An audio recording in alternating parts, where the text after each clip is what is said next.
The gift is a mysterious power granted when a child turns 15 years old. It is said that one's gift can completely change the bearer's life.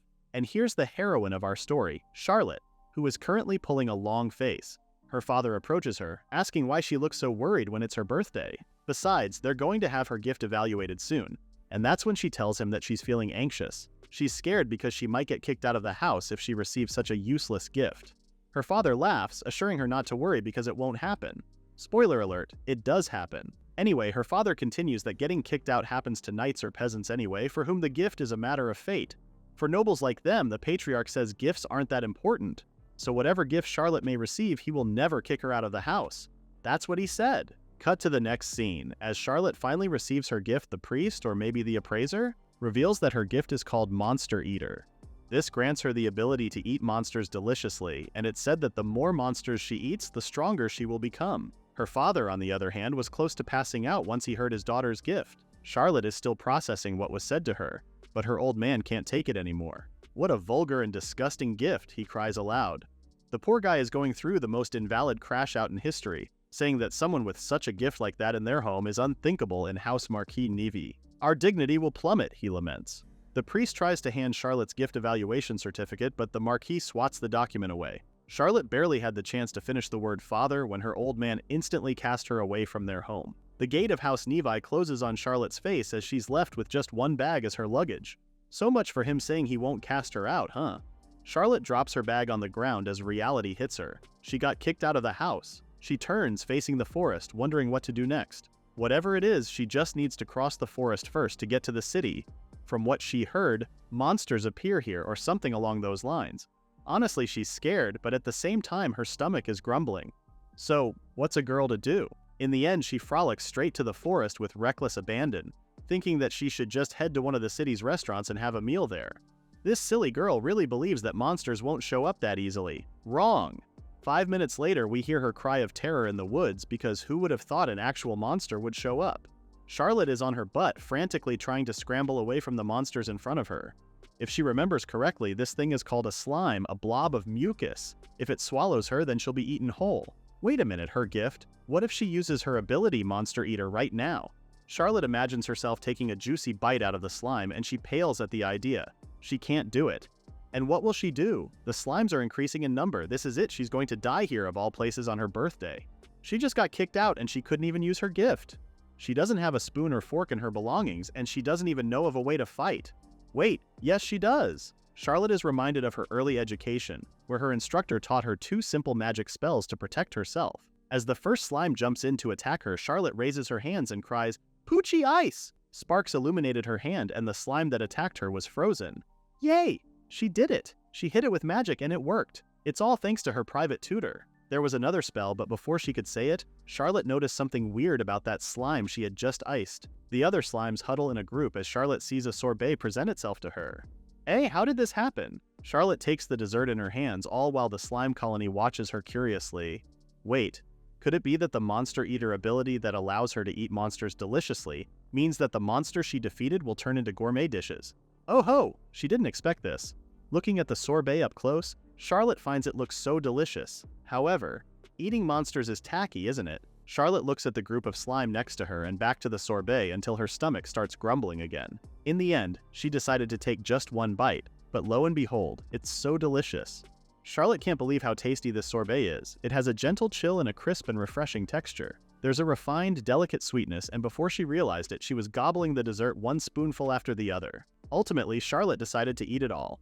She finished the dessert quickly, thankful for the delicious food, but it wasn't enough. She turned to the slimes on the ground, but now she can only see these terrifying slime creatures as tasty sorbet. You bet your butt she poochie iced the remaining slimes before her. Charlotte happily sits, nursing her satisfied tummy, surrounded by empty dessert cups. As she dabs her lips, she thinks she might have eaten about 20 of those sorbets.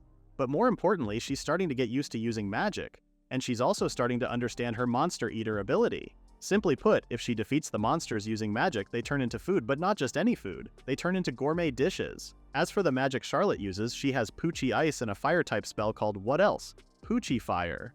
But it seems that if the magic doesn't match the monster's type, it won't turn into food. Earlier, she expected something to appear when she used Poochie Fire on a slime, but she just ended up wasting a slime for nothing. because the sorbet didn't appear when she defeated it using Poochie Fire. Speaking of Poochie Fire, Charlotte hoped to use that magic to cook food too. She'd love to eat something warm. Just then, Charlotte hears a voice in her ears. "By eating the monster, your level increased," the voice said. "Ate 21 slimes, predation bonus. Defense increased by 105.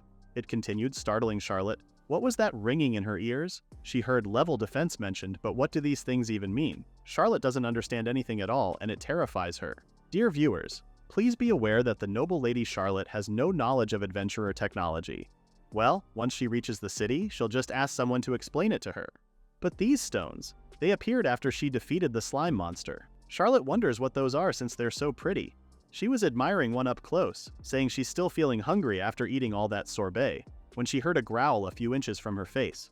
Our heroine stares ahead, and to her shock, there's a dread wolf right in front of her. The wolf is snarling and lunges straight at the unguarded miss. She screams and holds her arm up in defense, but the dread wolf has already sunk its canine teeth in her arm, but Charlotte doesn't feel any pain. Maybe this monster is just trying to play, no? Unknown to her, Charlotte's defense saved her from the pain since she got a 105-point bonus. Now that she's over the initial shock and horror looking at this monster, Charlotte wonders if it will turn into food if she defeats it. But wait, she can't eat such a cute and innocent monster, all while the wolf continues to gnaw on her forearm. Before she can stop it, the image of steaks and meat is already clouding her mind. But no, it would be way too cruel to kill this doggy. In the end, her hunger won her over, and Charlotte blasts the wolf with her Poochie Fire. Ta-da! She now has a plate of T-bone steak in her hands.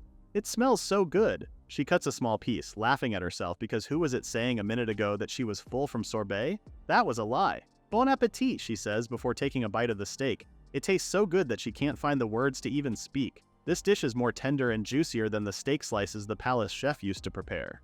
At the same time, it has a pure and light flavor, that's it. She decided she's going to eat it all. Charlotte finished the T-bone steak in no time at all, thankful for the food she had eaten. If she were at home, she would know for sure that her father would scold her and say, "This is improper behavior." Suddenly, she hears that same ringing in her ears as earlier, with the voice saying, "Level up after eating the monster. Acquired permanent skill? Sensing. Dreadwolf hunt bonus." Sensing. What is this new sound in her ear? From afar, Charlotte can hear shuffling, making her look around warily at all these sounds she's suddenly hearing around her. Are these the footsteps of monsters or a feeling of their presence? Does this mean that when she eats delicious meat, even her hearing will improve? Is this also part of her monster eater ability? Charlotte decides to put her hand over her ear to listen more intently to the sounds. She can hear the footsteps of a wolf several meters away, which means there's still more food waiting for her. Back at the Nevi mansion, the maid asks Charlotte's father what he plans to do with the gift evaluation certificate they received from the assessor. The patriarch is nursing a drink, angered at the mention of that certificate for Charlotte's vulgar gift. He orders the former to get rid of it at once since they have no need of such a thing. But the maid hesitates to do so and remains holding Charlotte's certificate. So let's talk about Charlotte Nevi's gift, Monster Eater. It allows the monsters she defeats to become deliciously edible, and her power increases the more monsters she consumes. Her level increases by 1 for each monster defeated, and additional skills or magic can be gained as bonuses. On that day, a beginner adventurer defeated a goblin and reached level 2. Meanwhile, another adventurer fought in a dungeon, and after a long and hard battle, he finally reached level 10. Then there's Charlotte Nevi. By simply spending a few minutes eating 2 bowls of slime sorbet and now munching on a T-bone steak from a dreadwolf, she easily managed to climb ranks and reach level 24. Thanks to the effect of Monster Eater, she surpassed the level of ordinary adventurers just by eating. On top of that, she even gained new skills. As Charlotte took the last bite of her T-bone steak, she heard the voice in her ears say she received a Dreadwolf Hunt bonus. According to the voice, her permanent sensing skill evolved to level 2. Ordinary adventurers would rejoice upon hearing something like that, but not Charlotte. She covers her ears, distressed because would this ringing in her ears ever stop? Just then, she noticed that the plates and cutlery vanished as soon as she finished eating, leaving her pleased. At least no need to Claygo. She looks up to the night sky, thinking that there's still so much she doesn't know about this gift, but she had no idea monsters could be this delicious. She's excited and has decided that from now on she's going to hunt lots of tasty monsters and devour them with a great appetite. She continues munching on the T-bone steak, thinking that she needs to get to the city first because she's still homeless after all. Charlotte carefully wanders further into the woods, and right now she's in the middle of tracking a strange presence she can clearly sense. Just a while ago, she ate the meat of a dreadwolf, and can you imagine? She had 6 full plates of it. She couldn't help it, the taste was irresistible, so she lost control and overate. But what's even stranger is that she never gets tired of monster meat no matter how much she eats. Plus, the more she eats, the sharper and more sensitive her ears become. Now she can sense monsters from nearly a kilometer away. Clueless Charlotte doesn't know that it's all thanks to the Dreadwolf predation bonus, Sensing, which is now level 2. Charlotte's current concern, though, is that there's a stronger than usual feeling. It's like a heavy, mysterious energy unlike any other monster. Plus, it's not moving at all. Of course, she's irresistibly curious about it, which is why she decided to follow through. She'll just take a look, she won't eat anything, promise. After a few more steps, she finally pinpoints the location. It's coming from beneath her feet. After a few rummaging and rustling, Charlotte manages to find the entrance of a cave. Since it's too dark, she grabs a piece of wood and uses Poochie fire to light it. But is it her? Or has her little flame gotten stronger? She brushes it off, thinking it must be because she's in top condition after all that meat.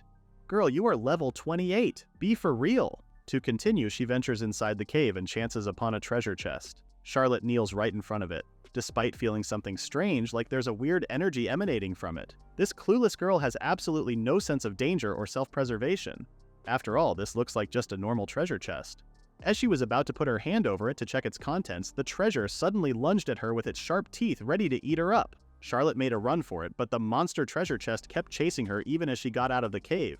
The panicked Charlotte looks back in horror, wondering what that is, when she trips and falls flat on her face. Oh no, the monster took this opportunity to leap high in the air and eat her. "Stay away from me!" she cries, extending her hand outright as she unleashes Poochie fire directly into the monster. The poor girl was so scared she was already crying, vowing never to go anywhere near treasure chests ever again, but her terror subsided once she noticed something. What's that delicious smell? Right in front of her is a new dish, and she quickly grabs the plate. Can treasure chests be eaten? What shape was it again? Oh, it's an oyster. This is a butter-sautéed oyster. But does that mean the monster was covered in a wooden box instead of a shell? Such a strange creature that one is. Instead of gobbling the food, our heroine is torn because she promised herself she wouldn't eat any more monsters today, but then again she ran a lot, so she also lost a lot of calories. "I'll eat it now," she happily chirps. One bite was all it took for Charlotte to get so drawn into this delicious taste. The flavor floods her mouth, and it's no less tasty than fillet slices. There's also the rich, buttery aroma that stimulates her appetite more and more. This butter-sautéed oyster is the perfect meal to end the day. She's grateful for the food, just as the voice informs her that her level has increased again after consuming the monster.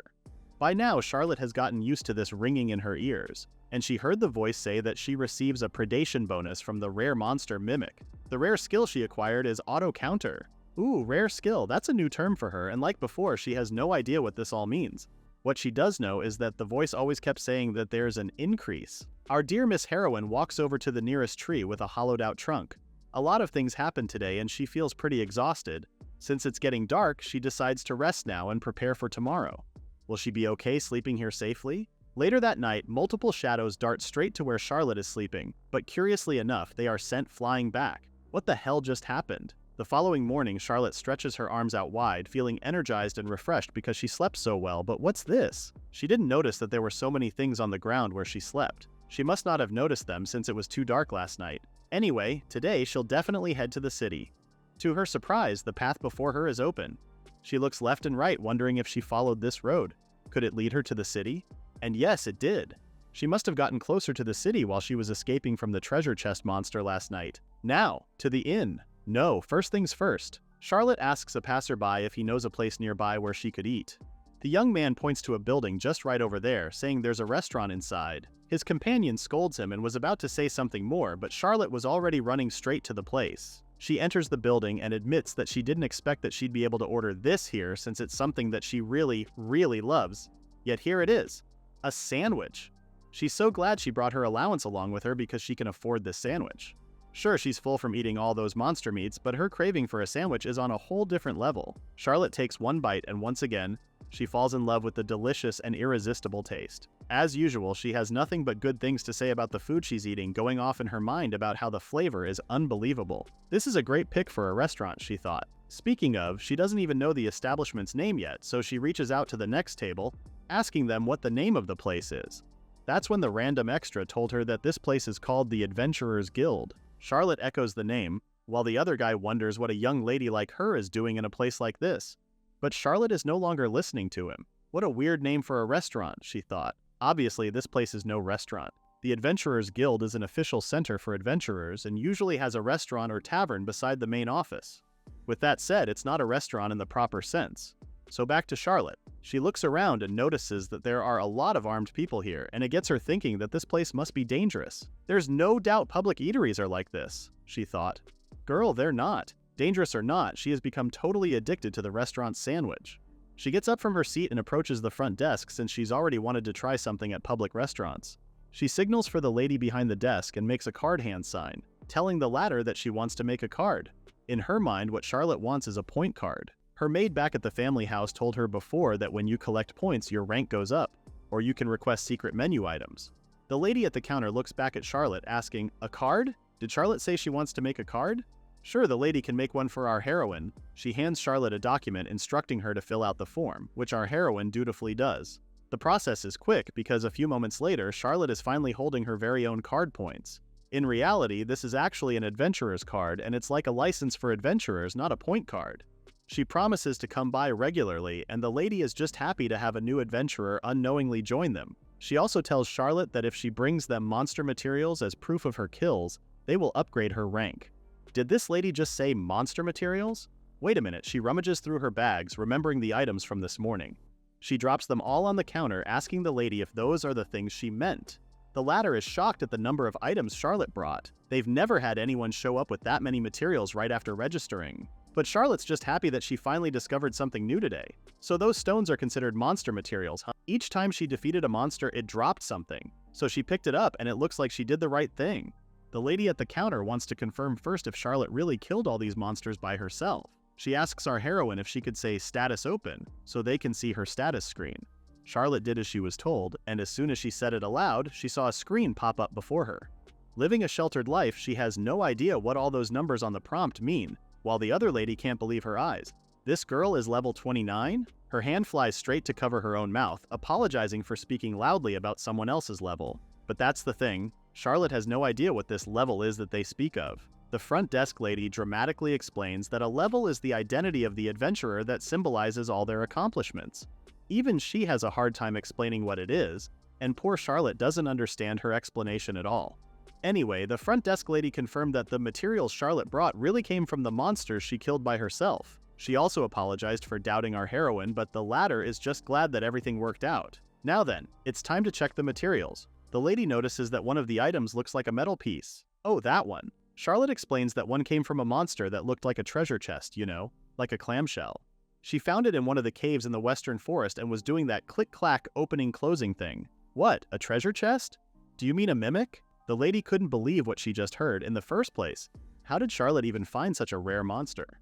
Well, Charlotte says she has very sharp ears and she sensed the monster's presence, so she tracked it down until she found it. The front desk lady is going gaga over this because there are no reports of mimics in this region, and yet Charlotte found and defeated a monster that no adventurer in this city could locate. She starts furiously noting the items Charlotte brought, as well as the newly registered adventurer's achievement. Meanwhile, our heroine looks at the other girl wordlessly, thinking that the waitress looks very happy. Girl, she's not a waitress. Anyway, based on the materials as proof, she hands Charlotte a new card promoting her to silver rank. To be fair, they never had a promotion on the same day of registration before. Wow! Charlotte takes the card gleefully. It's shining, she says about the card. The lady shows her the other cards, saying, after silver comes gold, platinum, pearl, and then diamond. Charlotte has her eyes set on the diamond, claiming she likes that one the most. The front desk lady only smiles at her, fully believing that our heroine can reach that tier in no time. Their conversation got cut short because suddenly, a sketchy-looking man with grimy hair approached Charlotte. This man fully believes that our little miss is actually using her money to raise her rank.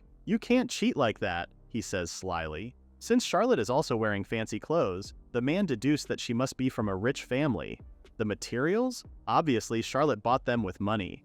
Charlotte has never been confronted like this in her whole life, though she did tell him that the front desk had just confirmed that she gathered all these materials by herself. The man refused to believe that, saying Charlotte must have bribed them or something. A low-paid receptionist is easy to sway with gold, he says. Suddenly, he's Mr. Righteous, saying aloud how people who cheat need to be punished. For her punishment, the man wants Charlotte to hand over every valuable she has and leave it there. This sketchy dude confidently says he's a level 8 adventurer, so he's sure Charlotte will feel the overwhelming difference in their power. Instead of being intimidated, Charlotte moved closer, asking if he was familiar with this level thing she had been hearing. If he is, then could he be nice enough to explain it to her? Is level 8 considered high or low? Is something good supposed to happen when you're level 8? She asks cluelessly. But this only angered the man. He raises his fist and is about to punch her, forcing Charlotte to surrender the money. The receptionist calls out to our heroine, but it's too late for Charlotte to evade his attack. She just closed her eyes and braced for impact when she heard a familiar voice say, "Rare skill activated, auto counter." The man hits the invisible barrier that appeared before Charlotte, and upon impact, he is sent flying straight to the fountain outside. Charlotte peeks with one eye, and this is the part where we explain her rare skill. Auto counter activates when the user receives a physical attack. It automatically and doubly reflects the attack back at the enemy, which is exactly what happened last night while Charlotte was sleeping in the forest. Suffice it to say that it's a rare skill that shows its true power in battle. Everyone in the cavern stood shocked, even more so Charlotte. What just happened? She asks herself. Charlotte stares at the man who had just been harassing her not 2 seconds ago. She thought for sure that the guy raised his fist ready to hit her, but all of a sudden he was all the way over there. That's it. The guy flew away on his own. Our clueless heroine really had no idea that her auto counter literally activated on its own. Her pondering gets cut short when the receptionist starts cheering for her. "As expected of Miss Charlotte," she says. Even she has no idea what happened, a sentiment Charlotte shared. Even though Charlotte admits that she didn't do anything, the other lady thought that the former was just practicing exaggerated modesty. Anyway, that man who was harassing her earlier was actually an adventurer. But the thing is, he keeps repeating annoying actions, thus causing the guild a lot of trouble. With that said, she's just thankful that Charlotte helped them out on that one. Oh, since they're already at it, the receptionist lady asks Charlotte if she's interested in taking on a quest, motioning to the bulletin board as she says so. The latter turns her attention to the board, while the other lady explains that those are monster-slaying requests. Quests are accepted from the Adventurers Guild, and when they defeat the specific monster in the quest, they receive a reward. However, she warns Charlotte to be careful since if they slay the monster before accepting the quest, then she won't get the reward. Killing monsters for a reward? What a strange restaurant, Charlotte thought. She is curious about the kind of rewards they offer. Maybe restaurant discount coupons, no? This girl really thinks that the Adventurers Guild is just a restaurant with a dining hall. She finds the system interesting, but sorry, Charlotte will have to turn it down. She tells the receptionist that she won't accept any requests, prompting the latter to ask why. Well, it's simply because Charlotte likes to decide for herself which monster she wants to kill. For one, she just doesn't like being told who to fight. That's simply unacceptable for her. Truth be told, Charlotte admits to herself that she's a pretty selfish person. When it all comes down to it, she sees monsters as her meals, and at the very least, she wants to choose her own menu at least. The receptionist was about to talk her into it using the rewards, when suddenly, an adventurer came rushing into the guild bearing bad news. The Grand Boar is destroying the northern fields. The two ladies turn to the guy with the receptionist alarmed at such ill news. The Grand Boar is a giant monster shaped like a wild boar. It's classified as a boss-level monster and possesses unmatched offensive and defensive power. They say even if 100 regular-level adventurers face this monster, half of them would die. News of the Grand Boar's rampage is enough to put most of the adventurers in distress. One claims that anyone who faces such a monster is bound to die, but on the other hand, if they ignore it, it will completely destroy the field. From there, a food crisis will break out and many townspeople will die of hunger. The situation is dire, no matter how much one looks at it. Still, all they could do was wait, since in a few hours, an official quest to defeat it would be issued. For now, they think it would be best to just eat in preparation for the battle, since this might as well be their last meal. Speaking of meals, one of the adventurers mentioned how he has always wanted to taste Grand Boar meat because they say it's unbelievably delicious. And those few sentences were enough to get Charlotte's attention. She grows serious, thinking of this monster with delicious meat. She remembers how even the wolf monster, when cooked with her gift, became an incredibly tasty steak. So what about meat that's already rumored to be delicious? What could possibly happen to that? Okay, she has decided. Charlotte asks the receptionist where she needs to go to reach the northern fields. The latter is kind enough to point out the location on the map, and that's all Charlotte needs. She grabs the map, saying she'll head out now, but not before asking the receptionist if she could hold onto her bag. In our heroine's mind, she had heard the words food crisis and death earlier, but she had forgotten what was said. The receptionist warns her that going alone is dangerous, and there hasn't even been a quest issued yet. But Charlotte is already making her way to the door, saying she can't wait for things like that. Our clueless heroine is determined to be the first to taste Grand Boar meat. The reception misinterprets Charlotte's gesture, thinking the former actually cares so much for the city that she's willing to go this far. Meanwhile, at the northern fields, a lone but giant figure can be seen over the crops. It stomps its hooves, munching on the produce without a care in the world. It's the Grand Boar. And right beside this intimidating creature, there's Charlotte, standing in awe of the giant monster. What did we tell you? She has zero sense of danger. but it's not surprising given her ability. The grand boar starts stomping its hooves more intensely, causing the ground to shake as it did. But what should Charlotte do? The monster is way bigger than she expected, towering over her like this. And do you know what her concern is? It's the idea that she can't finish all this meat by herself, that's what. Oh no, what to do? What to do? All she sees is a massive steak named Grand Boar. The Grand Boar blows through its nose, sending a strong gust of wind that is enough to break tree trunks due to its sheer force. But not Charlotte, though. She just got out of balance and fell on her butt. The worst for her is that her bangs got blown off. Even the Grand Boar is surprised at this girl. But compared to the boar's threat, Charlotte finds being chased by the box monster much scarier. She stands and dusts herself off, thinking that she has fought so many monsters and gained enough experience. Even with a huge size difference, Charlotte believes she'll be fine. Plus, she already came up with a solid plan. Monsters die when they get hit by magic. That's the common weakness of all monsters, so even if the monster is huge, she's pretty sure that it's the same. In other words, attacking first is the secret to victory. If she hits it with magic before it attacks her, then victory is hers. And if she hits it with magic, she can already see that it will turn into a steak, making her mouth water. But to her surprise, the Grand Boar comes charging straight toward her. Eh? The boar attacked first? Oh no, she won't make it in time if she casts a spell now. Charlotte panics when she hears the voice in her ear saying, Auto defense skill, auto counter activated. The automatic counterattack skill, as the name suggests, reflects the blow automatically with double the force when the user receives a physical attack. Suddenly, an invisible barrier appears that sends the Grand Boar flying to Kingdom Come. Again, Charlotte is left dumbstruck at how the boar flew away on its own. What in the world is going on? Is the monster toying with me? She asks, confused at this sudden development. And there's also the strange ringing in her ears again. Never mind that, at least she's saved. The Grand Boar finally came crashing down not far from where she's standing. And even though Charlotte doesn't fully understand what happened, now's her chance. She puts both her hands up and activates Poochie Fire, barbecuing the Grand Boar as she does so. Ha! It's just as she thought. All monsters go down when they get hit by magic. She beams, thankful for how useful magic is. Just then there's a poof from the monster and Charlotte stares excitedly at the huge chunks of barbecued pork steak before her. She already has her cutlery in hand, staring starry-eyed at the delicious meal before her, but what does she do now? Charlotte doesn't think she can eat all of this by herself. Well, she decides she'll just divide it up and keep the rest, thinking she'll share it with the others once they arrive. Hoarding isn't a good thing after all, plus good food tastes even better when shared with others. But before that, she takes a bite, instantly lighting up as soon as she does so. The rumors are true. Grand Boar meat really is delicious. She has never tasted meat like this before. Juices burst from every single bite as expected from meat that's said to be exquisite. It's so tender it feels as if she's drinking it. Her hands move on their own and she just can't stop eating it. Just like that, Charlotte wolfed down a whole piece in an instant. She stares at the chunks before her, remembering what she thought of before, about good food tasting better when it's shared with others. Did she say something like that? Scratch that.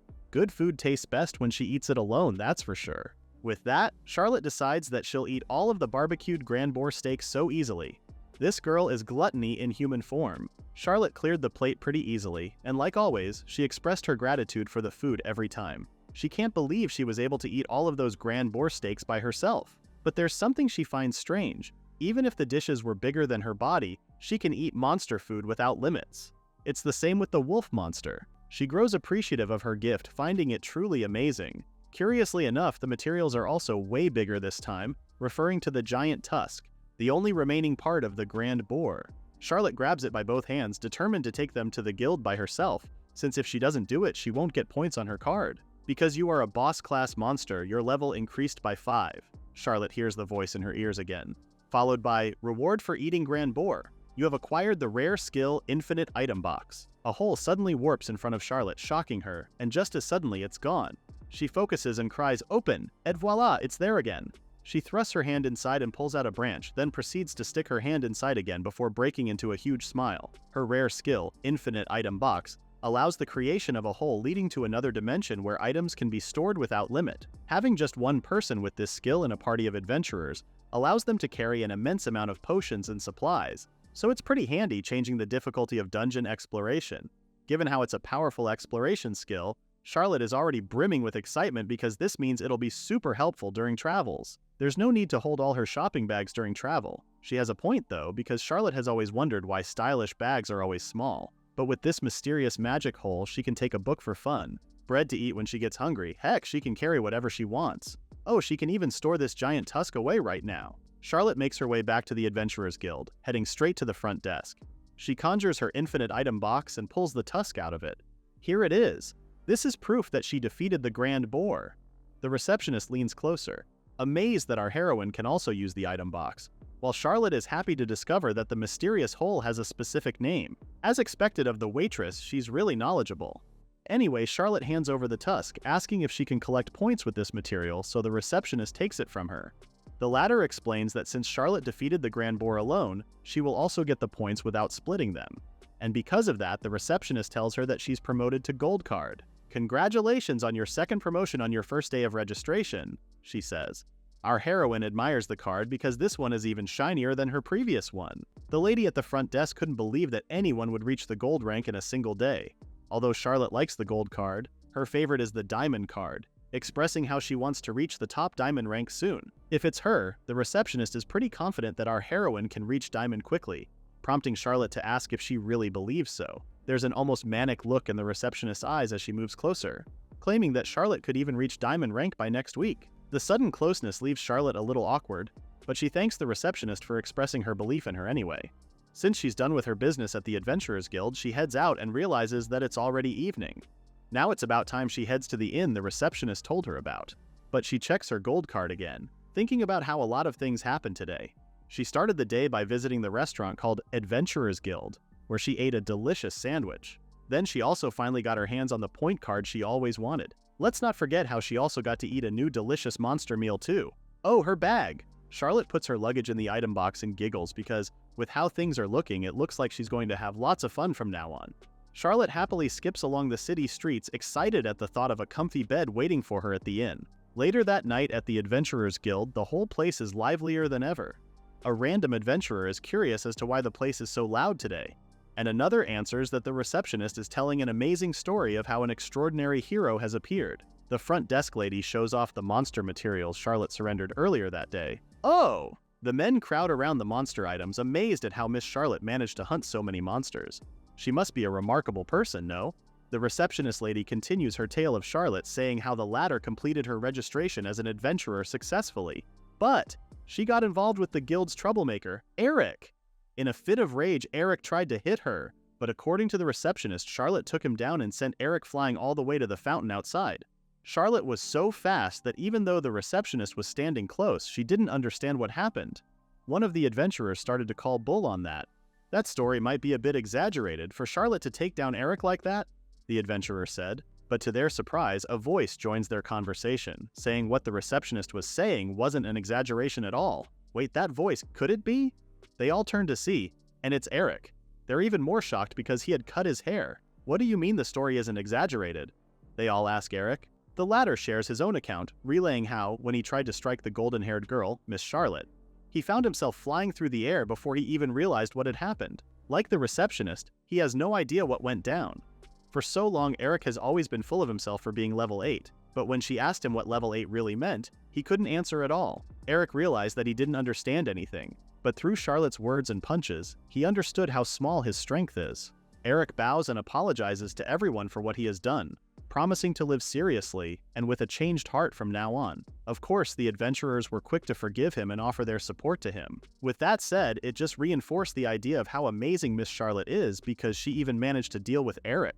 That's when the receptionist tells them that it's not all Charlotte accomplished today. What, there's more? This time, she tells them of how Miss Charlotte went to face the Grand Boar, like, what do you mean she defeated the Grand Boar? They cry out in shock in unison. Anyway, back to the retelling.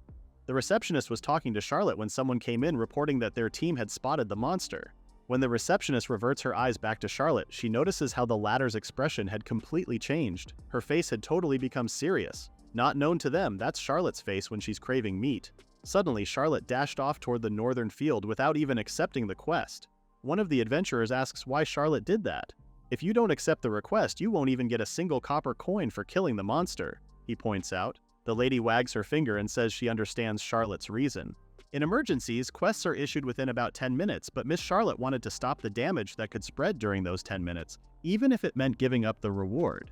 According to the receptionist, Charlotte's eyes in that moment clearly said, if I wait for the quest to be issued, someone in the city might get hurt. Nothing is more precious than human life. I don't want a reward. That look she gave the receptionist means that Charlotte will defeat the Grand Boar as soon as possible. Obviously, guys, the receptionist is just projecting her fantasies on Charlotte. Of course, the rest of the adventurers are quick to celebrate Charlotte and how she's such a remarkable person. This recount just moved their hearts, knowing what a noble character and high spirit this Miss Charlotte has. One of them even starts crying, ashamed because the only reason he fights monsters is to get the reward. The receptionist too was so moved that from now on she'll ensure that emergency quests are issued faster. She grabs her drink, teary-eyed, as she tells everybody how she's never felt this happy working at this guild as she did today. Given the miracle that happened today, she proposes a toast to celebrate the birth of their heroine. To Miss Charlotte Nevi, cheers! They cried in unison. From that point onward, the simple act Charlotte did out of her desire to eat monsters turned into a beautiful heroic legend that soon spread throughout the entire town. Meanwhile, in a ramshackle cabin somewhere in the forest, the thieves are celebrating their loot for the day. They're all laughing and in a good mood because clearly stealing is the best way to make money. Starting today, they will begin the perfect thief lifestyle in their humble hideout. But no sooner did their leader say that than the door burst open. "Stop right there! It's the Kingdom Knights!" One of the henchmen panics, wondering what to do, but their leader points out that they outnumber the knights. With that, he orders his men to take them down when suddenly one of their opponents single-handedly tackles the thieves. He took them down quickly, and it was not lost on the leader how skilled this man was. Who is that long-haired man? The thief leader decides to enter the fray, raising his sword high to strike down the long-haired man, only for the latter to disarm him with his back turned. It all happened so fast that before he could do anything, the bandit leader found himself with a blade placed right on his neck. "You!" He finally recognizes who the long-haired man is. It's Ozus Rodenheim, the first prince. The thief leader raises both hands in surrender, asking why the first prince is here. Ozus replies that if it means protecting the safety of his people, he'll go anywhere. Of course he would. But what the thief leader really wanted to ask was why the prince was so strong. Ozus instructs the knights to restrain everyone who has fallen to the ground. Soon, they got every thief bound, while the other knights admired his highness. This is the first prince who personally leads the knight battalion. Even today, Ozus neutralized half the bandits in the blink of an eye. Seeing him so well put together sets a great example among the knights, inspiring them to train more and to become more useful to the prince. Meanwhile, the prince's butler, Sebas, hands a handkerchief to his highness. Ozus removes his gloves to check the small cut on his right palm. Since that day, he has been working hard just to be noticed by her. He pulls a photograph out of his pocket, thinking that now, he's sure that he'll be able to come and see her, and the person he's referring to is none other than our heroine, Charlotte. Before Charlotte settled at her current inn, she first asked the receptionist if the latter knew of any inn in this town. Lucky for her, she has a recommendation in mind. Charlotte heads straight to the inn the receptionist mentioned, in awe because she has never been in an inn for common folks. She finds the place has a pretty unique charm and decides she'll stay at this town's inn. Our heroine cheerfully bursts through the door, asking if anyone is there. What greets her instead is a surly, intimidating older woman smoking a cigar. She blows the smoke while still maintaining eye contact with our frozen Charlotte. The older woman asks what a lady like Charlotte is doing in a place like this. Despite the unfriendly tone, Charlotte remains respectful as ever, saying she'd like to stay the night. "Huh? What are you talking about? This is a place for adventurers only. Go somewhere else," the lady grumpily said. "Eh? Did she just say adventurers?" Charlotte wonders if the term adventurers is the same as the Adventurers Guild restaurant that she knows. So does that mean it's members only? Oh, if that's the case, then she can just show them her points card, right? Someone really needs to explain this whole adventurer thing to Charlotte sooner rather than later. "Just a moment, please." "Charlotte," says the innkeeper, and to the latter's surprise, this chick has an item box. Isn't that a rare skill? One hardly sees anyone with a skill like that. Charlotte pulls out her adventurer's card and shows it to the older lady, making her more shocked than she already is. This girl is ranked gold, and her registration date is today too. The same day she reached gold. There's no doubt about it. This little miss has extraordinary power. While the innkeeper is having the time of her life, Charlotte goes on about how her favorite item on the menu is the sandwich. Without hesitation, the innkeeper hands Charlotte the key to her room, saying she's welcome to stay as long as she likes. "We'll always support you," the older lady adds, and our heroine couldn't be happier at how kind-hearted this lady is. Back in the guild, the receptionist is smiling to herself because she knows she did a good service today.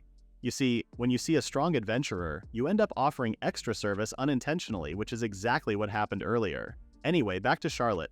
She heads straight to her room and is amazed at how tight it is. Despite that, she finds it refreshing.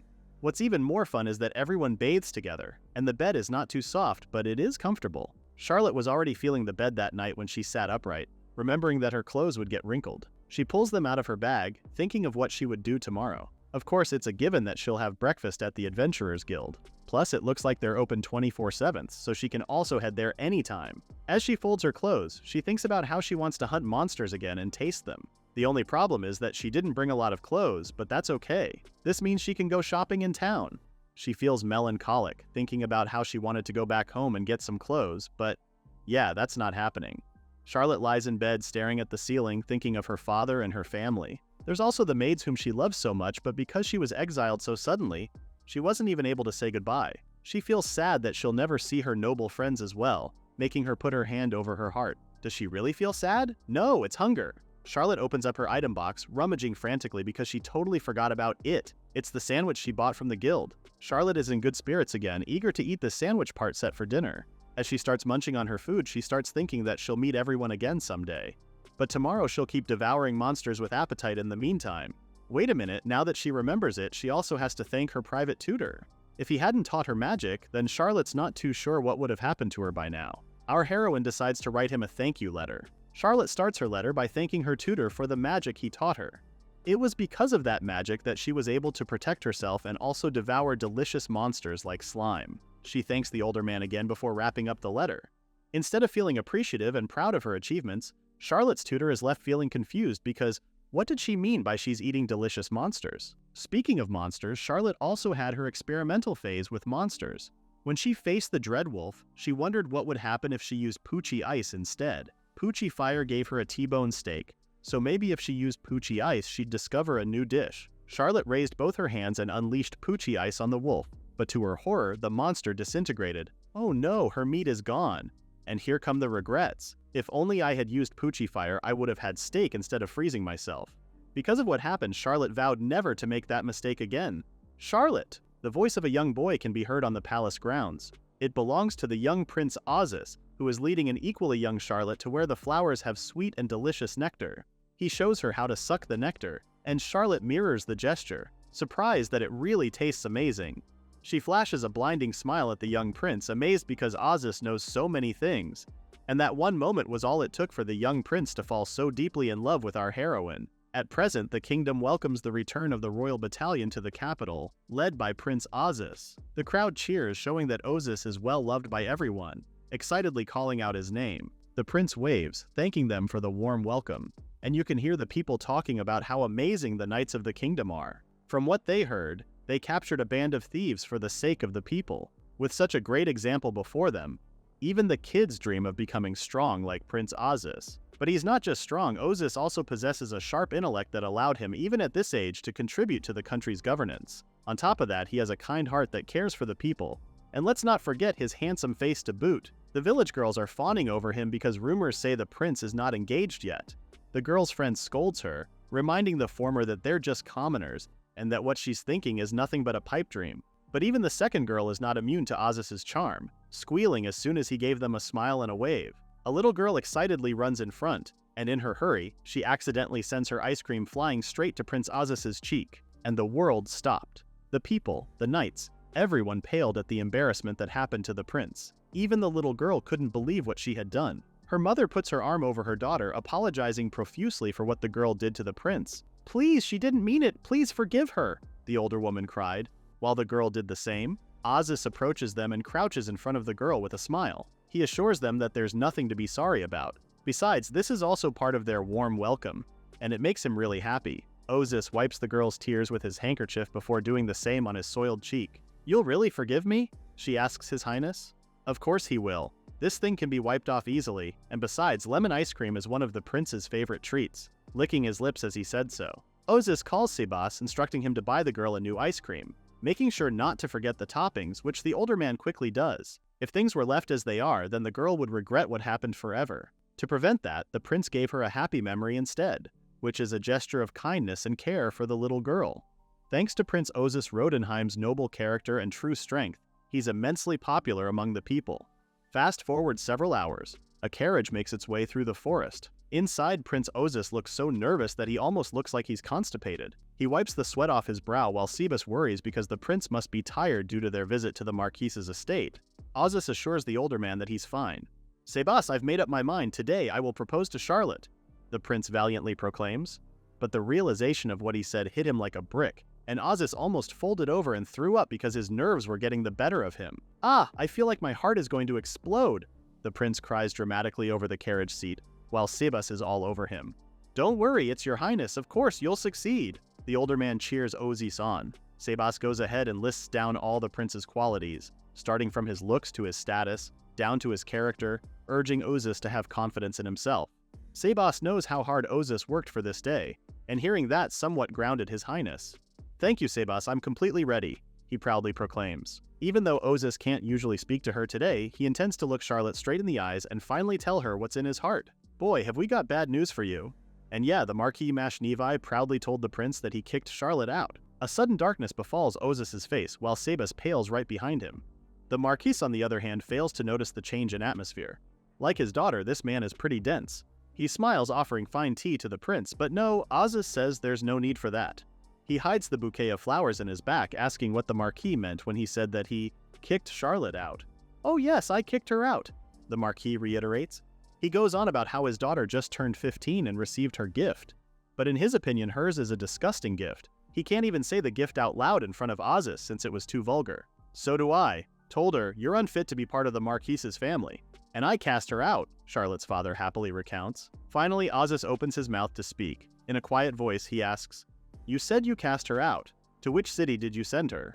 "Huh? City?" The Marquis says he didn't send Charlotte to any particular city. He just tossed her out the front gate. Hearing such cruelty done to the love of his life made Ozus grip the bouquet harder, doing his best to remain composed. The Marquis's housemaid, who has been listening quietly yet trembling all this time, became even more fearful as Charlotte's father continued babbling about what he did to her daughter. Considering the forest around the Nevi Palace may not be the most dangerous, it does have monsters. Unlike the Marquis's son, Charlotte was never trained in swordsmanship or combat of any kind.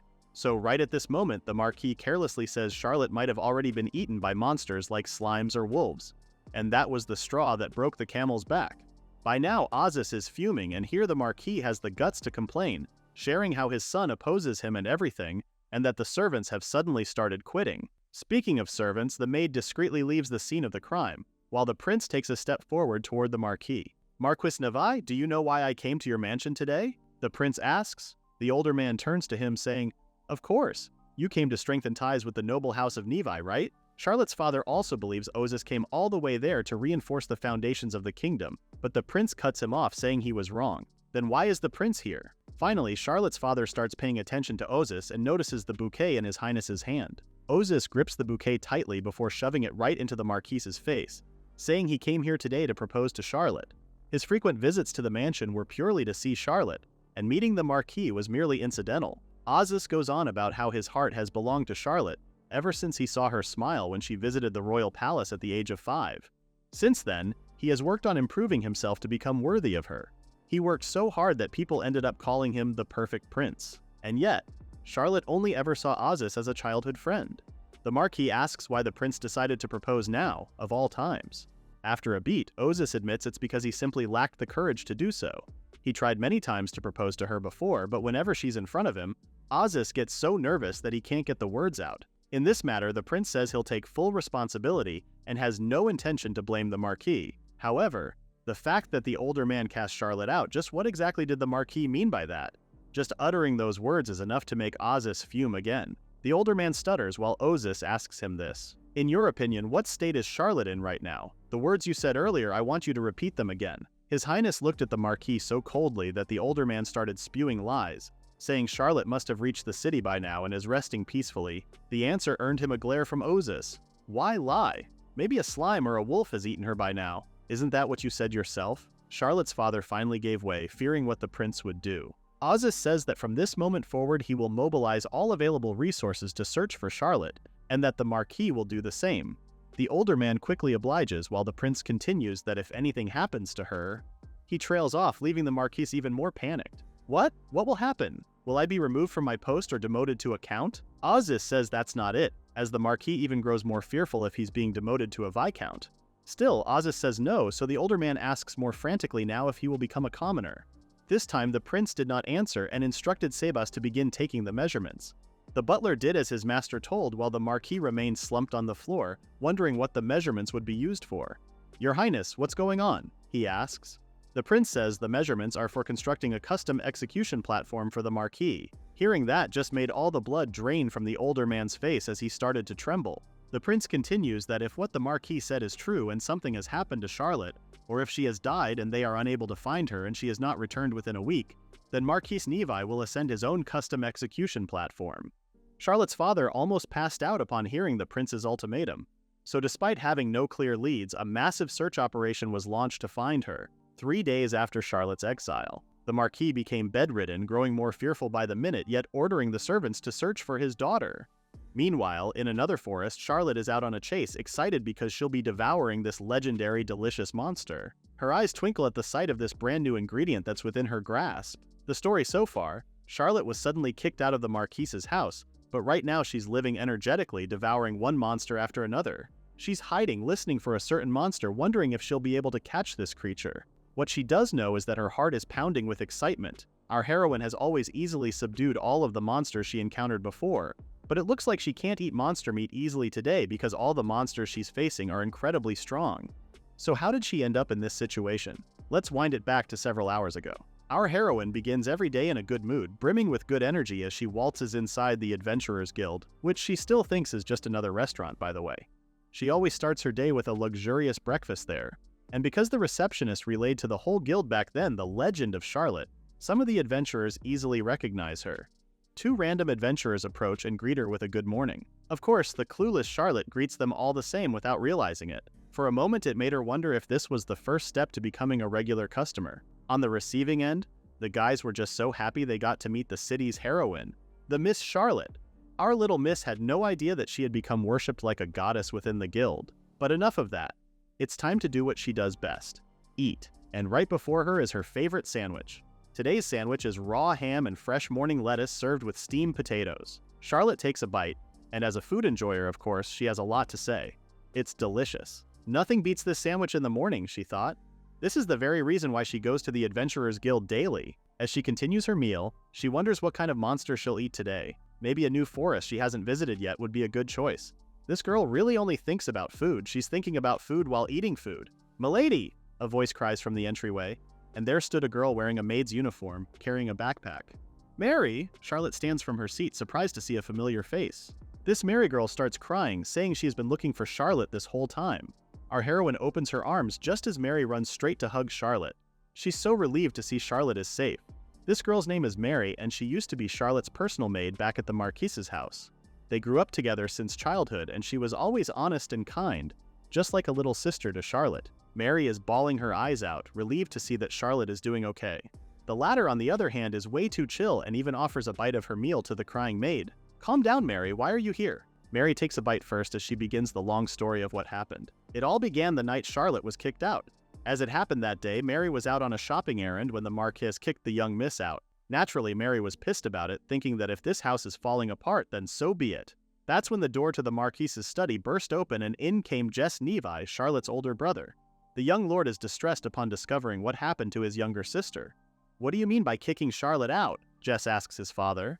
The older man turned, annoyed that his son started yelling as soon as he set foot in the manor. But Jess continued, saying he heard from the servants that the Marquis kicked Charlotte out because of her gift. "That's insane. How could you do this to my pure noble sister? The real disgrace is you," the younger man yells. But the Marquis fires back that Charlotte is a disgrace to the house of the Marquis. Moreover, is this how a son should speak to his father? The Marquis didn't like his son's tone, threatening the younger man with being kicked out too. But Jess doubled down, eager to throw hands, so Mary and the house butler had to stop him from attacking the Marquis. In the end, the young lord stormed out of the room, still fuming about the Marquis. "Father has lost his mind," he says, adding that it won't be long before the curse of the heavens falls upon his old man. The butler apologizes since they weren't able to do anything about it. But Jess has already decided that he'll search the forest for Charlotte himself. He believes his little sister must be on the road leading out. Unfortunately for him, the house butler reminded Jess that tomorrow morning he has an important meeting. Plus, there are official documents that need completing as well. Jess can only curse and grit his teeth, and that's when Mary asks for a day off from her duties as a maid. She will follow Charlotte herself. You see, Mary was just an orphaned girl back then, but it was Charlotte who took her hand, letting her become a maid in the Marquis' household. For Mary, Charlotte is her savior, which is why she wants to repay her mistress. She wants to save Charlotte. Jess doesn't doubt the maid's loyalty and instructs her to take the pouch that repels monsters in his room as she goes. He rummages through his coat pocket and hands Mary a small item, telling her to give that to Charlotte too. With that said, Jess says he'll count on Mary to protect his sister. That same night, Mary marches off into the woods with a lamp and a backpack, leaving the Marquise's house behind. Walking through the forest was like taking a stroll along the park. Jurassic Park, that is. Mary soon discovered how hard it was, traversing pitch-black darkness, stumbling confused as she did her best, trying to find Charlotte. Thankfully, she arrived in the city in the morning, which brings us to the present. Charlotte feels bad for her maid, already imagining the challenges she went through just to find her. Despite the one struggling, Mary is more scared about the idea that some monster may have devoured the young miss, imagining the worst-case scenario multiple times back then. But now she's glad to see that Charlotte is safe. Upon hearing that, our heroine wanted to clarify that it was the other way around. She was the one devouring the monsters. Anyway, she's curious. What did her brother give to Mary? When she heard that, the maid started rummaging through her backpack and showed Charlotte a key. A few minutes later, Charlotte couldn't believe her eyes. Pristine living area and multiple rooms on the second floor? She opens the casement window, shouting how amazing this house is. Mary had just finished bathing, saying it's Jess's summer home. Charlotte's older brother wanted Charlotte to use it. Of course, she's happy to hear that, especially since this house is too big for her to live in alone. At that, Mary goes on one knee, asking if Charlotte can hire her again as a maid in this house. Ever since they first met, even when she was just a novice maid learning the ropes, Charlotte had always been kind to her. For all Mary knows, she can never express how grateful she is to the young miss, and that she wants to stay by Charlotte's side for the rest of her life. She won't even ask for any pay. She'll work somewhere else to earn her daily bread, but before Mary can ask the big question, Charlotte already has an answer. Rejected. Mary starts bawling and bangs her forehead against the floor while Charlotte starts rummaging through her bag, saying Mary can't do that. That's when the young miss produced a gold coin. I won't let you work without pay. If you're going to work for me, you'll get a proper salary. Besides, Charlotte doesn't think she could live without Mary anymore after being with her for so long back in the Marquis's house. So this means they'll be together forever. Mary starts bawling even harder, clinging to Charlotte as she does so. While the former is crying her heart out, there's Charlotte, who enjoys ruffling Mary's hair. She can't help it. Mary's hair is so soft and silky, like a cat's. Mary quickly sits up, apologizing for her excessive crying and assuring Charlotte that she's fine now. If that's the case, our heroine suggests they go out. Charlotte is all fired up, saying they should eat something delicious, to which Mary innocently asks, "Didn't we just eat a little while ago?" Half an hour later in the forest, a scream echoes across the trees. A dreadwolf has appeared, snarling before them. "Run, milady, quick!" Mary says in a trembling voice. While she puts herself between Charlotte and the creature despite being scared, her mistress tells her not to worry. But now that she thinks about it, Mary asks why they came to the forest for food. They're the ones getting here, not the other way around. "That's not true! Monsters may look scary, but in reality, they're very weak creatures," Charlotte replies. As proof, she gives a first-hand demo, extending her hand right in front of the dreadwolf. Mary screams, and it gets even louder when she sees how the wolf's teeth fell off as soon as it bit Charlotte's hand. Suddenly, the maid is intrigued, asking her mistress what happened. It doesn't make sense at all. The poor toothless wolf also listens, shocked at its sudden loss of teeth. "Did you mean my skin is as hard as iron now?" Charlotte asks innocently. "But no, it's not that. The monsters are just weak." She raises both hands and unleashes Poochie Fire at point-blank range and Kamehameha'd the poor thing. "See?" Mary stood frozen there, pointing out that the monsters aren't weak. It's Charlotte who is the unnatural one. But her mistress insists that she's just an ordinary girl. Mary's eyes widen at the magic she sees next. Suddenly, Charlotte is holding a plate of steak. How is this possible? Her mistress explains that it's the effect of her gift, Monster Eater. Any monster she kills automatically turns into a cooked meal. Mary can't believe it, something Charlotte initially felt too the first time she experienced it. Suddenly, Charlotte remembers something. She asks Mary if she could help her for a bit, which the latter readily does. Charlotte conjures her item box and pulls a table out of the hole like a rabbit in a magician's hat. "You even brought a table and a chair?" Mary asks incredulously. She asks where it came from, so Charlotte explains this time how she learned the skill Toolbox yesterday. With this, she can store anything inside the portal, which is super convenient. As for the chairs and table, Charlotte actually pulled those from the summer house a while ago. Our girl already had an inkling that she would be eating monster meat later. "See? There's no need to fear the forest, Mary. Now say ah!" "Charlotte," she tells her. But no sooner had the meat come in close contact with Mary's mouth than it suddenly disintegrated. Well, it looks like that's how it is with Charlotte's gift. No one can eat it except her. "New discovery, sorry, Mary," she says nonchalantly, while Mary can only sit there and watch the young miss feast on the steak. She starts eating it vigorously before the meat gets cold. As soon as she finished her meal, there it was again, the ringing in her ears. aka the voice informing Charlotte that she had leveled up. This time, the voice says that on top of her level increasing, she also gained a permanent skill, sensing. Level 6 has evolved to level 7. Charlotte quickly sits up, looking curiously around her. She quickly shoves the table and chairs inside the toolbox and tells Mary they need to move now. Of course, Mary is curious, asking what it is. They start walking as Charlotte explains that her senses sharpen more and more every time she eats monster meat, thanks to her skill. She can even pinpoint their exact location now. Mary is amazed, and no sooner had she said that than Charlotte finally discovered the thing she had been sensing. She squats right next to a fairy ring. They're mushrooms. Looking at them like this, Charlotte notes how they were so small, but she just knows they're a different kind since she has never sensed an aura like theirs before. Mary looks at them curiously, asking if those are really monsters because they look just like ordinary mushrooms. Charlotte leans closer to inspect them. Mary's right, they don't look like monsters at all, but there's definitely some strange energy in them. At times like this, it's best to pull that thing out. Charlotte conjures her toolbox again and pulls the monster encyclopedia she bought from the guild. Thanks to this book, she can identify any monster no matter what. Charlotte starts flipping through the pages until she finally finds them. They're called Mandragora, a mushroom-type monster. They're classified as monsters, but they don't move. According to the book, they're very rare and hard to find. The Mandragora has many medical benefits and sells for 20 gold coins each. Mary's eyes twinkle. She likes the sound of that. Suddenly, she grabs one of the Mandragora, excited because they're going to make a fortune. As she was about to pull one, Charlotte told her to wait and continued reading. When uprooted, it lets out a scream, and any human who hears it loses their mind and dies. So they're like mandrakes? Mary has never moved her hand away that fast in life, afraid for her life. Charlotte, on the other hand, discovers that the only way to eat it is to uproot it. Because the Mandragora is poisonous in its current state, the poison will only dissolve and become safe to eat if its full body is exposed to sunlight after uprooting. Eh? Mary points out that if they only eat the visible part without uprooting, then they'll die from the poison instantly. And if they uproot it, they'll die from its scream. It's a lose-lose situation. Mary starts to stress because this monster is so complicated. No wonder it sells for 20 gold coins. Charlotte closes her book and says she'll try something. She'll see if she can cook it with magic directly before uprooting it. Poochie fires the mushroom, but alas, the Mandragora turned into charcoal. She sighs because as long as the mushroom's poison is in effect, her gift can't cook it. Mary asks if Charlotte can use any other magic, with the latter saying she only knows Poochie fire and Poochie ice. She's just an ordinary daughter of a marquise, you know? The two sit together in silence as Charlotte admits that this Mandragora is pretty tough, which just makes her want it more. Charlotte is determined to eat this monster no matter what.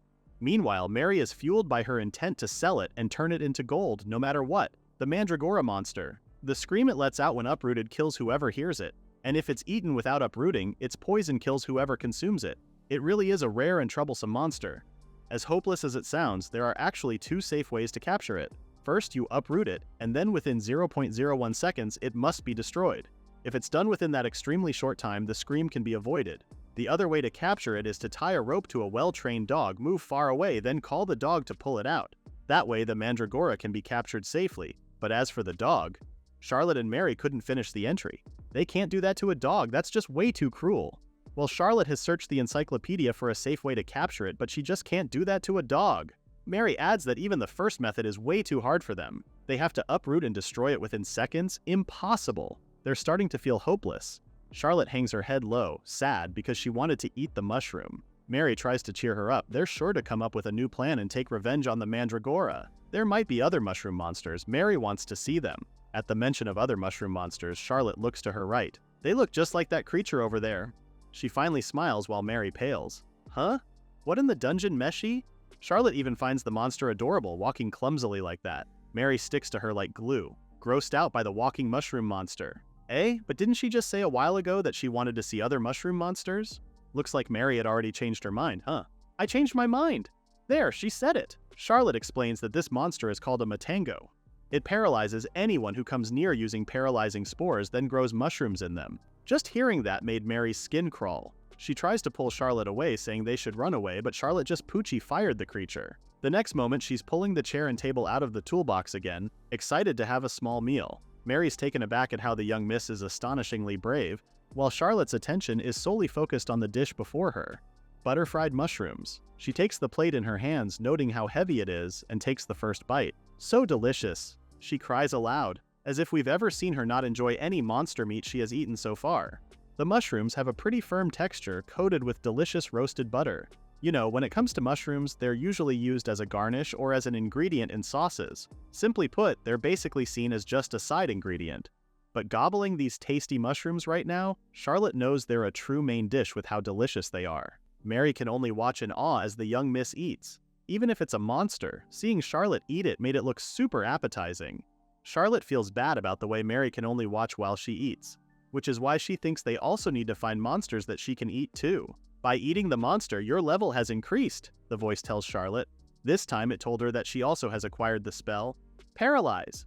Charlotte immediately gets up from her seat. Hooray, she beams because she can finally use magic now. For the first time, she liked what she heard because usually the voices she hears say meaningless things, at least for her. We all know what her skills do. Mary shares her excitement, asking what kind of magic it is. Before she can explain, a dreadwolf appears out of the bushes and approaches them. Perfect. Now she can just show Mary what her new skill is. Paralyze! A wisp of smoke emits from her hands, and as soon as the wolf came in contact with it, it dropped to the ground like a rock.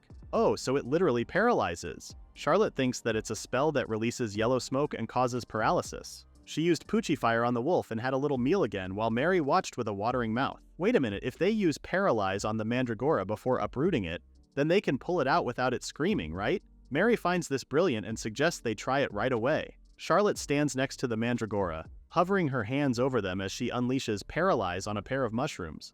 Both of them grab a piece and on the count of 3 pull it off the ground. It didn't scream, Mary happily says. Plus, the Mandragora's color changed because of the sunlight. The poison has come out. Both ladies high-fived for successfully defeating the Mandragora. All right, it's time to get to work. Mary already has a knife in her hand as she intends to cut it and take it with them. As for the one in Charlotte's hands, you already know it. Poochie Fire incinerated the lone mushroom, which turned into a small plate of fried mushrooms.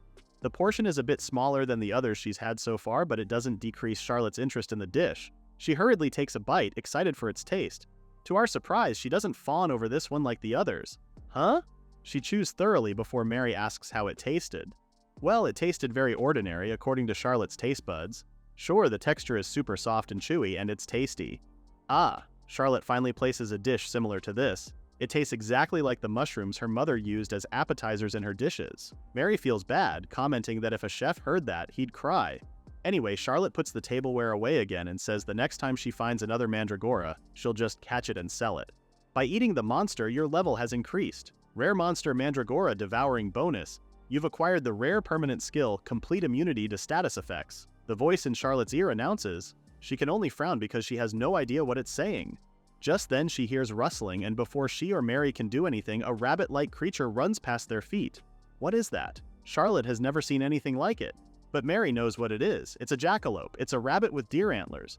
It's considered a mythical monster, and according to legend, whoever catches it will be blessed with luck. Legendary? Did she say legendary? That's the only word Charlotte zeroed in on. Mary, on the other hand, is feeling giddy just by seeing it, because it was still considered good luck. She just didn't expect it to be that fast. With the speed of her current spells, she won't be able to hit it.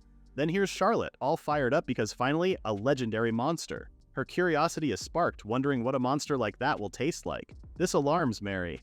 "Milady, are you planning to kill the jackalope? That's crazy," she asks. Charlotte does know that it is crazy, but the thing is, she believes that the food they eat after overcoming hardships has to taste even better. The maid is shocked at how easily her mistress bounced back from the taste of the tender and cold Mandragora. And yet Charlotte's eyes are filled with resolve. As her maid, of course, Mary will also help. She suggests they come up with a plan to take on the speedy monster. Charlotte couldn't be more thankful. She feels like the jackalope's energy is now about 1 kilometer away. It reached that far in an instant. Mary is amazed that Charlotte can sense monster energy like that. Now, if only the jackalope would pass by them again like before. But with that speed, hitting it with magic is really hard. That's when Charlotte notices something strange on the ground. She kneels right next to it, seeing how the jackalope's trail is clear. The grass is unnaturally bent. Mary explains that the path is called a monster trail. When an animal passes through an area often, the grass bends or withers, thus creating a path. She adds that there may be a good chance the jackalope will pass through here again. Wait a minute, that's it. Charlotte has an idea, so she turns to Mary asking for help. After 5 minutes, somewhere in the forest, the little jackalope is munching on grass when it hears a scream from behind. Mary appears with her hands up, chasing the little runt. "I'll eat you now," she says. So what exactly was their plan? Well, Charlotte wants Mary to chase the jackalope, but the latter points out that there's no way she could catch up to the monster. "It's fine if you can't catch up, I just want you to chase it from behind and guide the jackalope towards the monster trail," Charlotte says. True enough, the jackalope returns to its usual trail while Charlotte waits on the other end. She's getting excited because she can feel the energy getting closer, while the jackalope is too focused on running away. That's when the little runt slipped. Charlotte actually Poochie iced the ground, and because the jackalope was busy running, it failed to notice it. But that's not all. In the air, Charlotte also unleashed smoke from the paralyze spell. The jackalope fell to the ground with a thud. Its slowed movement gave Charlotte the chance to Poochie fire the monster. Charlotte blasted the jackalope with fire magic, instantly killing it. Yes, she actually did it. The usual poof sounded, signaling that the monster had turned into a dish. To her amazement, it turned into a delicious soup. Charlotte takes the bowl in her hands, smelling its savory aroma. But this time, Charlotte didn't want to pull out the tableware out of excitement so she could taste it right away. She dunks her spoon in the soup, and after blowing it a little, she finally takes a bite. It's back! Charlotte's excited face is back. The dish is so delicious. The jackalope meat is so tender and it's soft like silk. This is totally different from those juicy steaks she had before because it gently melts in her mouth. Charlotte continues to eat heartily, thinking that she could eat multiple plates of this and never get tired of it. She savors the meal because this is the luck the jackalope brought her, an endless appetite. By eating the monster, your level has increased. Rare monster, jackalope, devouring bonus. You've acquired the rare permanent skill resistance to all magic. Charlotte can only smile because again, she doesn't understand what it all means. Be that as it may, at least she's satisfied with her monster meal. Mary appears, panting and asking how the young mistress was feeling. Charlotte immediately hugs her maid, thanking her because they achieved overwhelming success. Mary is glad to hear that when her eyes shift to the smoky forest yonder. "Why is everything there completely yellow?" she asks, panicked. It's practically the forest of paralysis at this point. Mary asks her mistress how many times she used the paralyze spell. Looking at her work, Charlotte lost count and used it way too many times. In her defense, she didn't want to fail. "Still, wasn't it dangerous for you to stay in all that smoke?" Mary asks. Charlotte assures her that she's totally fine, so the former thinks that maybe the spell doesn't affect the young miss. Well, that's not the reason. It's actually because of the skill Charlotte obtained when she caught the mandragora. Complete immunity to status effects. Because of that, Charlotte avoided paralysis even while surrounded by thick paralyzed smoke. Then, by catching the jackalope, Charlotte gained a new skill, resistance to all magic. This skill reduces the effects of all magical attacks by half. So far, Charlotte has an automatic counter that reflects physical attacks, immunity to status effects, and magic resistance. After eating just 5 monsters in this single meal, she reached level 39. Our heroine is now very close to being considered invincible, but even she hasn't realized how strong and grown she has become. Satisfied with everything they did that day, Charlotte says they should return to the city and sell the mandragora. Plus, they need to start preparing for the new life celebration party. Mary agrees and even promises to prepare a luxurious feast. Even though Charlotte had just eaten, she was already brimming with excitement at that again. While Charlotte is having the time of her life eating monsters back at her old home, the Marquis Nevi's mansion, her father lies bedridden, thinking about Ozis's ultimatum of execution to him. Suddenly, the door to his chambers bursts open as one of the maids informs him that reports of a lady resembling Charlotte have been seen in the city. What's more, Jess also delivered the key to the villa in the city. The Marquis bolted upright when he heard this. Suddenly, he's up on his feet, putting his coat on, saying he'll head to where Charlotte is immediately. Meanwhile, at Charlotte's new home, aka her older brother's villa, our heroine stares lovingly at Mary, specifically at the dish the latter is holding. Tonight's dessert is pancakes. Charlotte stares starry-eyed at the pancakes, thanking Mary for her efforts. Even the decoration and plating of the pancakes are so luxurious. She slices a small piece to finally have a taste and, it's that familiar delicious taste. It's sweet and wonderful, so fluffy that she almost wants to wrap herself in it. It's really delicious. Seeing how happy the young miss is, Mary offers to make more, which Charlotte takes her up on. Still, Mary finds it surprising that even though the young miss would prefer her pancakes, Charlotte could have bought any dessert from the city with the money she got from selling the mandragora to the pharmacy. "The only dessert I want is Mary's pancakes." That's what our heroine told her personal maid. For Charlotte, she doesn't find it strange at all. After all, she loves the pancakes Mary makes. For her, there is no dessert better than these pancakes. She even went as far as to say she can't live without them. Mary was so touched by the young miss's words that she started beating the batter more furiously, promising to make the pancakes tomorrow and the day after too. Just then, they hear the doorbell ring. Who could it be? Charlotte wonders. Mary offers to check who it is, but the young miss urges Mary to continue baking the pancakes. She'll check who it was instead. At least Charlotte is careful enough to put the chain on before opening the door, because as soon as she cracked it open, there's Marquis Nevis, desperately telling Charlotte to return to the Marquise's mansion.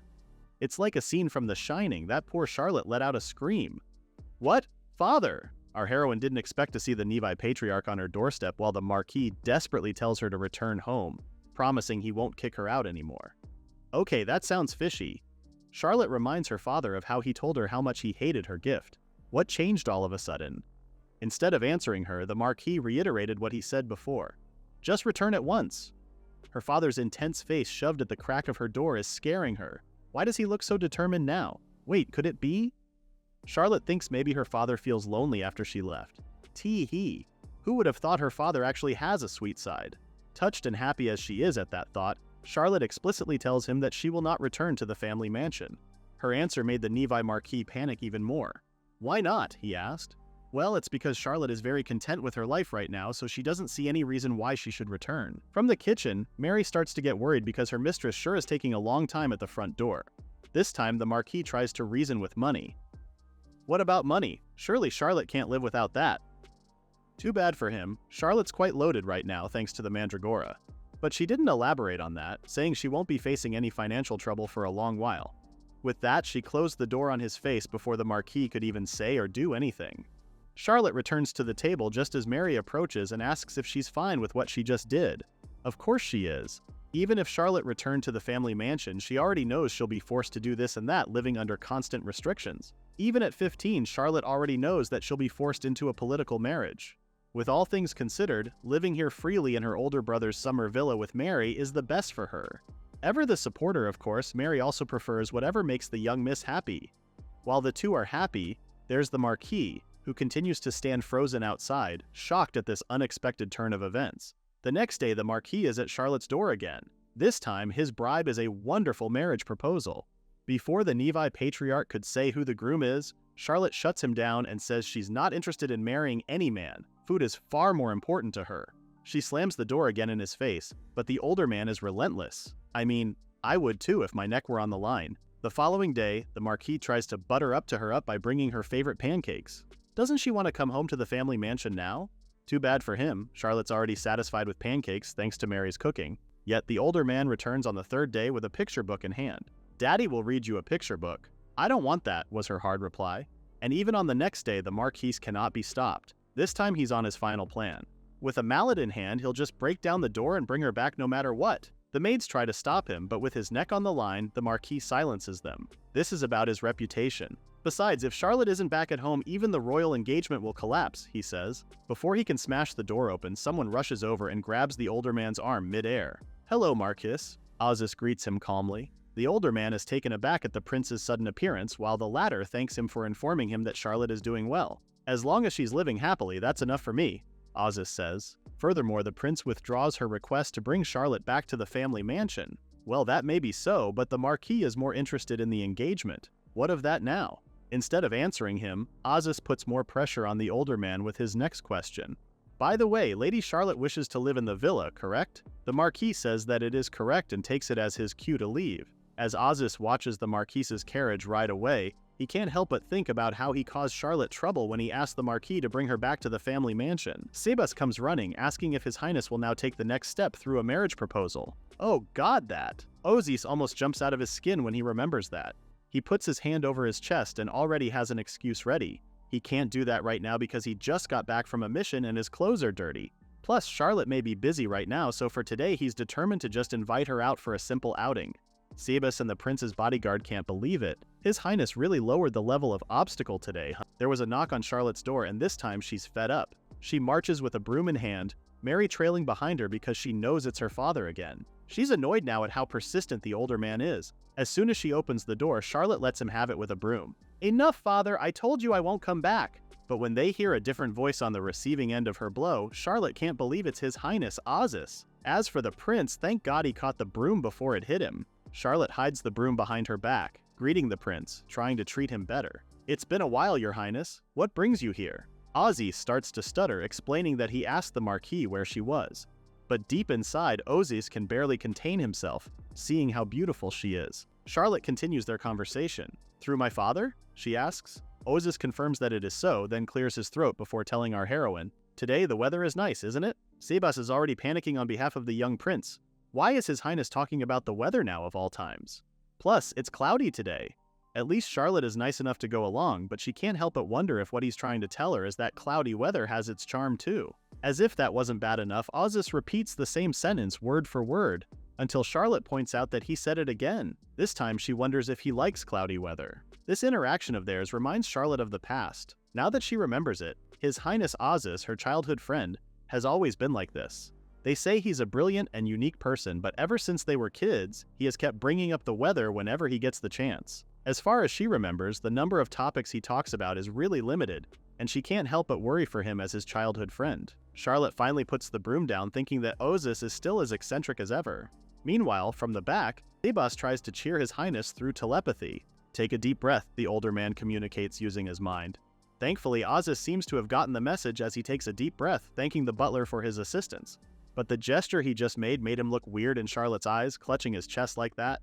Alright, he got this. Charlotte notices how the prince suddenly looks energetic. She finds his personality pretty entertaining. Ozis reaches for something in his pocket and produces 2 tickets, handing them to Charlotte. "I have a ticket left for an opera that'll be showing in the city soon if you'd like," he says smoothly. Charlotte beams, excited at the idea of watching opera. From the back, Sebas is close to squealing because His Highness did a strong start. A date at the opera.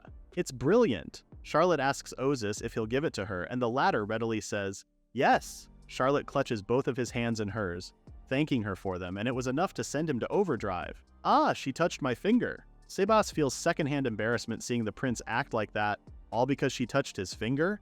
Unbelievable. Since Charlotte already has the tickets in her hands, she tells Ozis that she'll go with Mary. Oh no, the young miss failed to realize that the prince was asking her for a date. Poor Sebas is on the brink of a breakdown, seeing that the young prince's invitation failed. But hey, at least Charlotte tries to extend their conversation.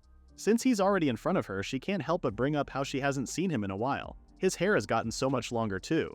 Ozis asks if she really thinks so, and Charlotte affirms. From what she remembers, it wasn't long enough to tie before. He feels touched that she still remembers that, so he asks her if she prefers long hair or short hair. Charlotte stands frozen because if she can just say what she wants to say, she absolutely doesn't care. Our heroine has no interest at all in men's hairstyles, but of course, saying that out loud would sound so rude, right? She ponders for a bit, thinking that both are fine, but if she has to choose, Charlotte tells him that she prefers short hair. Probably. Ozis smiles, and then, all of a sudden, he unsheathes his sword and starts cutting his ponytail right then and there. Sebas dashes straight to the young prince, while the latter orders his butler to bring him a razor. Ozis intends to shave his entire head right now. Poor Sebas is tasked to stop His Highness because women across the kingdom will cry if he does that. But no, Ozis is hell-bent on doing it. If possible, he'll get the shortest haircut in history, while Charlotte watches dumbstruck at what's happening before her. At least she tries to offer help, even if she's the main reason for this whole fiasco, asking if she should bring Ozis a mirror. Ozis tells her not to worry, while Sebas and another guard have restrained the prince. More knights join them, with Sebas ordering them to hold the prince down, scared that there won't be any hair left on Ozis's head. As for Charlotte herself, she goes back inside, wondering what was happening. Anyway, she goes straight to Mary, excited to show the opera tickets she got from Prince Ozis. She says they should see it together, while Mary's a little taken aback. "Isn't that a date invitation?" she asks Charlotte, but our heroine's attention is already on Mary's pancakes. The maid can only smile at Charlotte because no matter what, food seems more important to the young miss than the prince himself. And so, the Marquis has finally stopped trying to bring Charlotte back to the Nevi mansion. But just when she thought peaceful days would finally begin, a huge disaster struck. At Charlotte's favorite adventurers guild, she can't believe a huge catastrophe has unfolded before her. With shaking knees, she laments the lack of lettuce in her sandwich. By the way, today's sandwich is smoked meat, egg lettuce, and no lettuce. The chef apologizes to Charlotte, saying they can't provide lettuce right now because of supply issues, but he did try to make it up by adding an extra meat slice instead. Charlotte takes her plate and thanks him, but in her mind, she's crashing out. In a sandwich, the harmony of the ingredients is everything. Without the lettuce, the perfect balance falls apart. So, just like that, she eats her sandwich tearfully, sad that there's no lettuce. It's still delicious though. Just then, the receptionist sees her sorrowful state, asking if she's okay. She heard Charlotte scream all the way to the front desk and apologized for the lack of lettuce in their menu. As for Charlotte, she just couldn't contain the shock of a lettuceless sandwich, asking why they have no supply of the crunchy vegetable. That's when the front desk lady reveals that monsters have been damaging the farm they get their lettuce from. As a result, it has become difficult to supply not just lettuce but other vegetables as well. To make matters worse, the farmer doesn't have enough money to issue a monster extermination request, so the damage to the farm keeps getting worse. At the mention of farms being attacked, Charlotte's cowlick perks up. This is getting serious. She takes a bite of her lettuceless sandwich and has decided she'll take the quest to defeat the monsters at the lettuce farm herself. The receptionist follows Charlotte, who is determined to tackle the root of this lack of lettuce issue once and for all. Are you really going to get rid of the pests in the field? She reminded Charlotte again that without an official extermination request, she wouldn't reap any rewards. That's practically free labor. It's okay, Charlotte replies, because for a foodie like our heroine, eating a sandwich with lettuce is the best reward possible for her. With that, she dashed straight to where the problem is, leaving the receptionist puzzled at what she just said. A lettuce sandwich as a reward? Just like that, we find ourselves at the vegetable field on the outskirts of the city. Right now, Charlotte is having tea as the girl before her laments at the trouble they're facing. This girl actually works here. In fact, her parents are the farm owners. She goes on to detail how a large number of monsters have appeared and ruined everything so badly that they can't work anymore. Our Charlotte nods in all seriousness, urging her to continue, as the girl adds that they don't have the money to request an extermination campaign since most of their budget was allocated to the repairs needed for the recent storm damage they suffered. It's one misfortune after another. The girl worries that if this keeps up, the people may suffer from malnutrition, given how their produce is eaten by city residents in many places. Charlotte couldn't agree more. This truly is a serious crisis. Personally speaking, our girl already suffers from severe lettuce deficiency. Of course, the farmer's daughter tried to solve this problem on their own, but alas, they failed. What's even worse is that today, her parents are out looking for someone who might help them get rid of the monsters. But as expected, it's hard to find someone who's willing to work for free. Nobody wants to do free labor under capitalism, save for our girl, and that's because of personal reasons. Did you say your name is Charlotte? Is it really okay to ask for your help for free? The farmer's daughter asks. Of course. Charlotte puts her cup down, proclaiming how much she loves the vegetables from this field. So much that she's willing to help them. The girl almost cried tears of joy upon hearing our heroine say that. She takes both of Charlotte's hands into hers and shakes them furiously, thanking the latter as she does so. I'll help too, so please tell me if you need anything. Charlotte is pleased to hear that, and just as the girl is about to invite her to see the field, she notices Charlotte's elegant clothing. She tells Charlotte that her clothes are too fancy for the job. Cut to 20 minutes later, we see Charlotte in local farm gear, excited as she asks if it's really okay for her to borrow those clothes.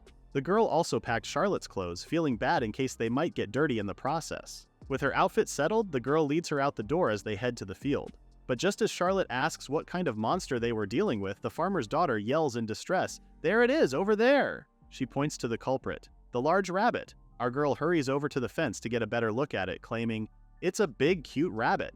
But her client thinks otherwise, distraught at how the monster broke the fence. For a moment, the large rabbit and Charlotte lock eyes, with the latter taking it as an invitation for her to pet the rabbit. But to be fair, when Charlotte first heard that a monster was ruining the fields, she expected it to be something really fierce. But this one is way too cute. She walks right up to the large rabbit, asking if it could give the lettuce back. She had just told the fuzzy monster that without the lettuce, the sandwich wouldn't be complete. But the large rabbit turns away and makes a break for it. It turned with so much force that dirt and soil flew straight to Charlotte's face as the rabbit zoomed with such speed, breaking through another part of the fence. It landed with a crash but soon found its footing before looking at Charlotte as it bit through the lettuce with a sinister look. Charlotte is left speechless while the girl tells her that even though the large rabbit is huge, it moves pretty fast, which makes it hard for them to catch it. But that's not all. Several large rabbits start popping out of the ground as Charlotte soon realizes that there are so many of them. The farm girl panics, seeing how the monsters have multiplied yet again. Meanwhile, Charlotte is mumbling about her dear lettuce. Did she just call those creatures cute earlier?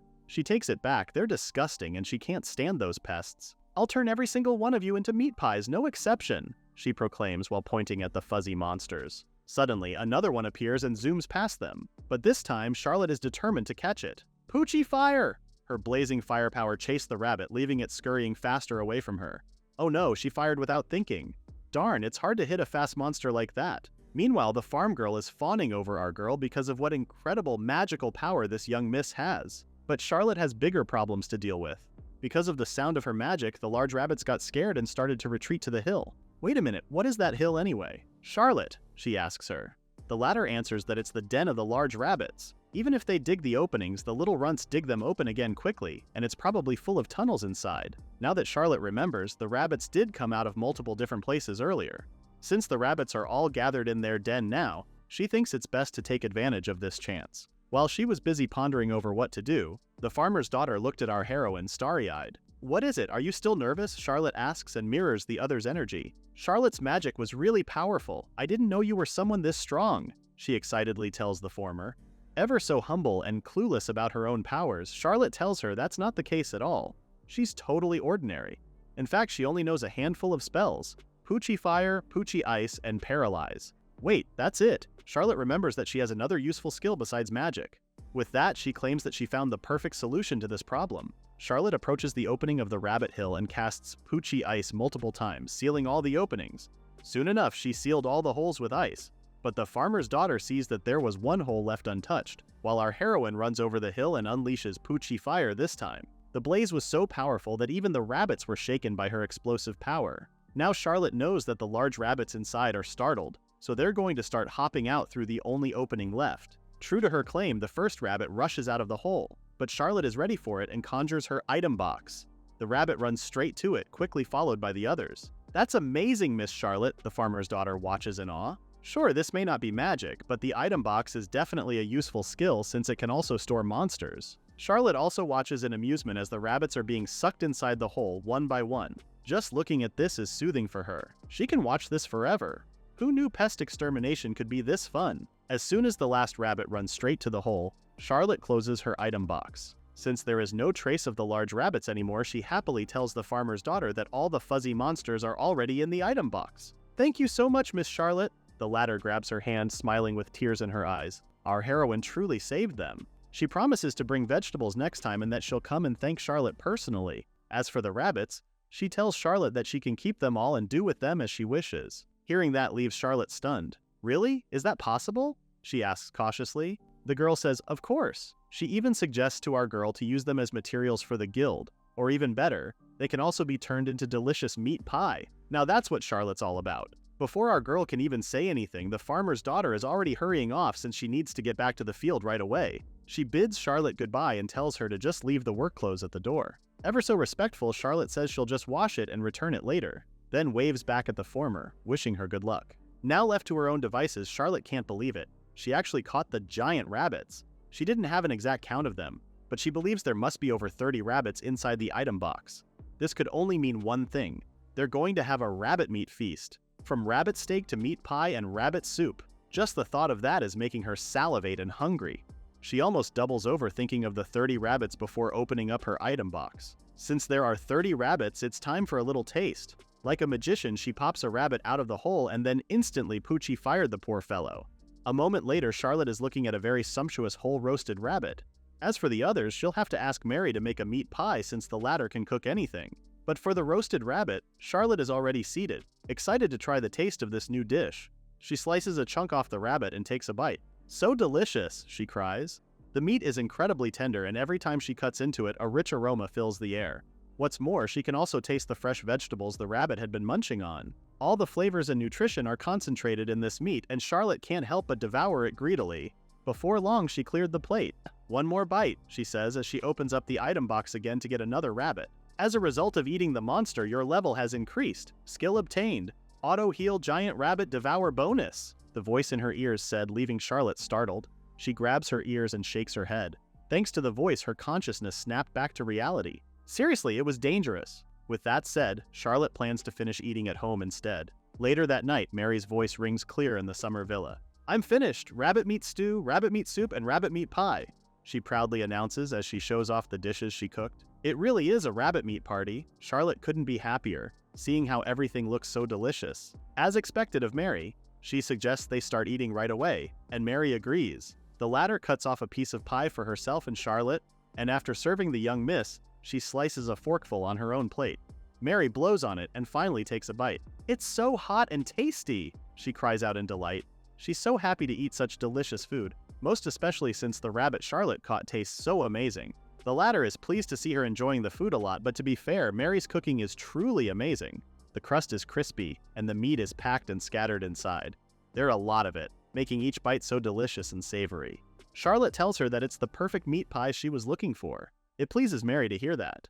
As a maid, she has never had the chance to eat her fill of meat before, so to be able to eat as much as she wants is like a dream for her. Charlotte urges her to eat as much as she likes. After all, they have more rabbits than they can eat.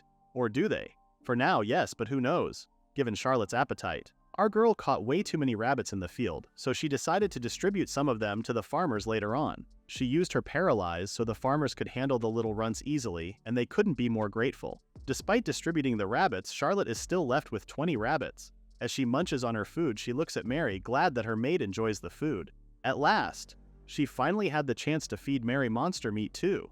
Charlotte was so deep in thought that she didn't realize how much she had eaten, and that's when she realized something. She shouldn't overdo it. Even though they have a lot of food and rabbits left, if she eats more then there won't be anything left for Mary. Mary has eaten half the pie and Charlotte only had a piece, but okay. As she munches on her food, Charlotte thinks that this is not enough at all. After eating everything on the table, she feels like she wants Mary to cook even more.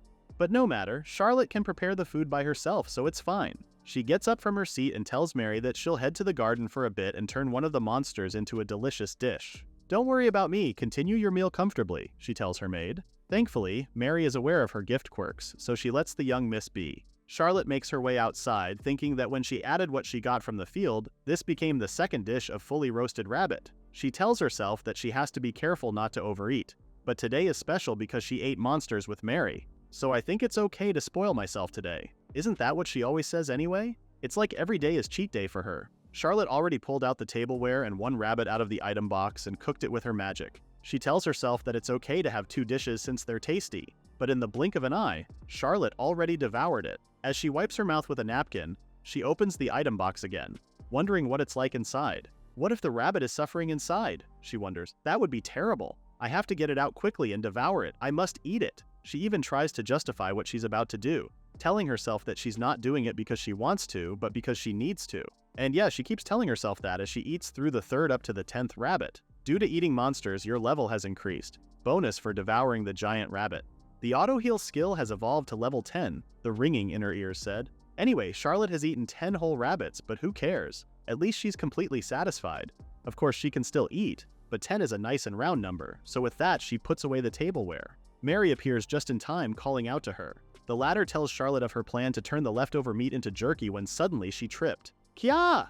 Our heroine hears Mary's cry of pain and sees that the latter has bruised her palm when she fell. Charlotte walks over to her while Mary remains slumped on the ground. Our heroine checks the injury and volunteers to get the first aid kit when, to both their surprise, Mary's wound instantly heals. "It's healed, I don't feel any pain." In response, Charlotte asks her when she got a gift that heals wounds. That's pretty amazing. Mary doesn't think this is her own doing. After all, she's still 14 years old, so she hasn't received any gift yet. But when the young miss came near her, Mary felt the wound heal, so maybe the latter has the ability to heal those around her, no? Charlotte dismisses the idea entirely, saying, "I don't have such an incredible ability. I'm not some chosen heroine or anything like that." She did in fact have it. Charlotte's auto-heal is level 10, and this skill creates a continuous healing effect on her and those nearby. Several days later, at the Adventurers Guild, the majority were surprised to see lettuce back in their dishes. "Has it become edible again?" they ask. One of the adventurers remembers that the vegetable fields were completely destroyed, and another adds how he heard that a huge number of monsters appeared out of nowhere. They continue chatting, remembering how the farm owners didn't have the budget to request a cleanup mission. So does this mean they finally put in a request this time? "No," someone answers and joins their conversation. It was the receptionist. She tells them that the monsters were wiped out for free. "For free?" they echo in unison. "In this economy?" The adventurers couldn't believe what they just heard, asking who did that. Wait, it couldn't be? Yes, it was the heroine of the city, Miss Charlotte. Suddenly, the guild turns into a worship venue for our heroine. The adventurers crowd around the receptionist, eager to know how the young miss saved them again. "Tell us the details, miss," they ask the ever-so-eager-to-narrate lady. Of course, she's more than happy to do so. So one morning, she told them that Charlotte noticed something odd in the Adventurer Guild's sandwich. It was lettuceless. Once she found out what happened to the lettuce in the fields, the receptionist said Charlotte went straight to the field without hesitation to wipe out the monsters. Of course, the former didn't forget to mention that, at the time, there wasn't any official quest request for monster extermination. One adventurer has a mind-boggling question. "But why would Miss Charlotte go out to exterminate monsters without receiving any rewards?" he asks. "Isn't it exhausting, especially since it's such a dangerous task?" The others agree with his question, so the receptionist continues with her tale. She told Charlotte many times that without an official quest request, there won't be pay or financial gain. And then, to her surprise, Charlotte said only one thing: Just being able to eat a sandwich with lettuce is the greatest reward for me. There was a moment of silence as everyone absorbed what was just said. Wah! How wonderful Miss Charlotte is. The room erupts in cheer, praising Charlotte for her gallantry. The receptionist shares with everyone how she spent the whole day thinking about the deeper meaning behind Charlotte's words. Honestly, there's none, but we get the hype. Ultimately, she deciphered what the heroine really wanted to say. If I can save the townspeople, and if they can continue eating vegetables as usual, and if I can save them from malnutrition, then that's the greatest happiness for me, and I don't need any financial reward. The receptionist is pretty sure that this is what Charlotte meant.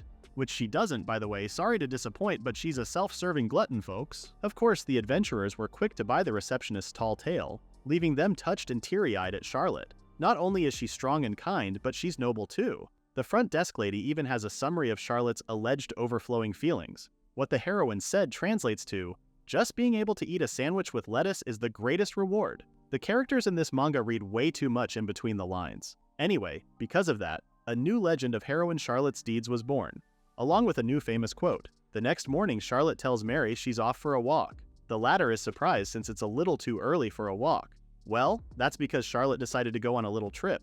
Mary stands from her seat, excited for her mistress. Sounds exciting. Where are you going? Today, I'm going to the graveyard to get some vegetables. Our heroine beams. Mary is confused. Didn't they just eat vegetables earlier this morning? What the hell does Charlotte even mean by that? They ate those vegetables they got from the farm, right? Oh, Charlotte's not talking about that. She opens the item box, saying she's referring to the vegetable monsters. She pulls out the Monsterpedia and shows the vegetable in question to Mary. A jack-o'-lantern. Of course, the latter instantly panics because that's definitely a ghost. But to the simpleton Charlotte, it's a pumpkin. Just look closely. She was browsing the encyclopedia earlier and chanced upon it. Charlotte finds it pretty amazing that there are monsters out there shaped like vegetables. At least she also eats vegetables, huh? Up until now, most of her meals were meat-based, but now, thanks to her Monster Eater gift, she wants to know what vegetable dishes taste like. Just the thought of it gets her excited. With that said, Charlotte also discovered that there's actually a graveyard north of the town, which is why she'll head there now. She promises to be back before dinner. Well, it's not like Mary can contest what the young miss wants to do, so with that she just waves Charlotte off, bidding her to take care and come back safely. But a graveyard, huh? Mary can't help but wonder if the young miss is not afraid of ghosts or anything. So what's the graveyard like? Well, it's sullen, dark, gloomy, and hey, full of dead people. What's even more disturbing is the ominous miasma emanating from the gravestones, followed by a sinister shadow figure floating around. Healing! A lone adventurer shouts as it cleanses the spirit, but he was so focused on what was in front of him that he left his back wide open. He barely managed to raise his arm to block the spirit's attack, which left him on his knees. The poor adventurer nurses his injured arm, cursing under his breath. He thought accepting the quest to purify evil spirits from the graveyard would be an easy task, but he didn't expect that there would be so many of them. What's even worse is that some of them have even turned aggressive and violent. Just a little background about this adventurer. He actually specializes in using healing magic to exorcise spirits, and he has completed many similar missions. But this graveyard in particular is a totally different case. There's something unnatural about it. All the ghosts here have turned into evil spirits attacking any human who comes near without distinction. As he is, he's doing his best to defend himself, but honestly, he has already reached his limit. Even the mere act of standing is getting harder for him. Suddenly, another violent spirit creeps from behind him and nicks his cheek. Oh, he can't stay here forever. He has no choice. He'll have to abandon the mission. For now, he just needs to get out of this graveyard. That's when he heard it. Someone humming near him. Is he hallucinating? No, there's definitely someone there because he can see a figure walking past the bushes. The adventurer quickly makes his way towards this person, in the hopes of warning them to run away before they could get hurt. And who else would stroll around a creepy graveyard but our very own Charlotte? The girl is literally glowing as the dark spirits try to attack her, only to be repelled. I didn't know the graveyard was glowing like this. Girl, no, you are the one glowing. The adventurer, on the other hand, is dumbfounded as he watches Charlotte stroll around carelessly in the graveyard. But what he knows for sure is that the girl has zero spiritual awareness. Charlotte is just happy to see that the graveyard is livelier than she expected, and it's not scary at all. Plus, there aren't ghosts around either. Thanks to her skill, Auto Heal, Charlotte unknowingly purifies the evil spirits around her without realizing it. The adventurer can't believe this girl hums a hymn softly with extremely high energy, and she's also exterminating the evil spirits as she goes. In the middle of a graveyard flooded with evil spirits, a lone woman walks through it casually as if it's the most normal thing in the whole world. One such evil spirit tried to attack Charlotte from behind, but alas, it got purified instead. You see, even though Charlotte can't see the evil spirits while wandering the graveyard, she was actually unconsciously using the healing skill Auto Heal. and purifying the spirits without realizing it. Then there's her, clueless as always, wondering why she can't find a single monster. From the bushes, the adventurer who was having a pretty hard time at the graveyard has his mouth hanging open. What's up with that girl? She's acting like she's out for a stroll, he thought. But wait, more importantly, he can't believe she's purifying that many spirits. This must mean she's incredibly focused. With that in mind, he thought it's best to just observe her so he won't interrupt her. An hour later, Charlotte is bent over, hands on her knees. This can't be happening. She never found a jack-o'-lantern. This is peak frustration. Where did she go wrong?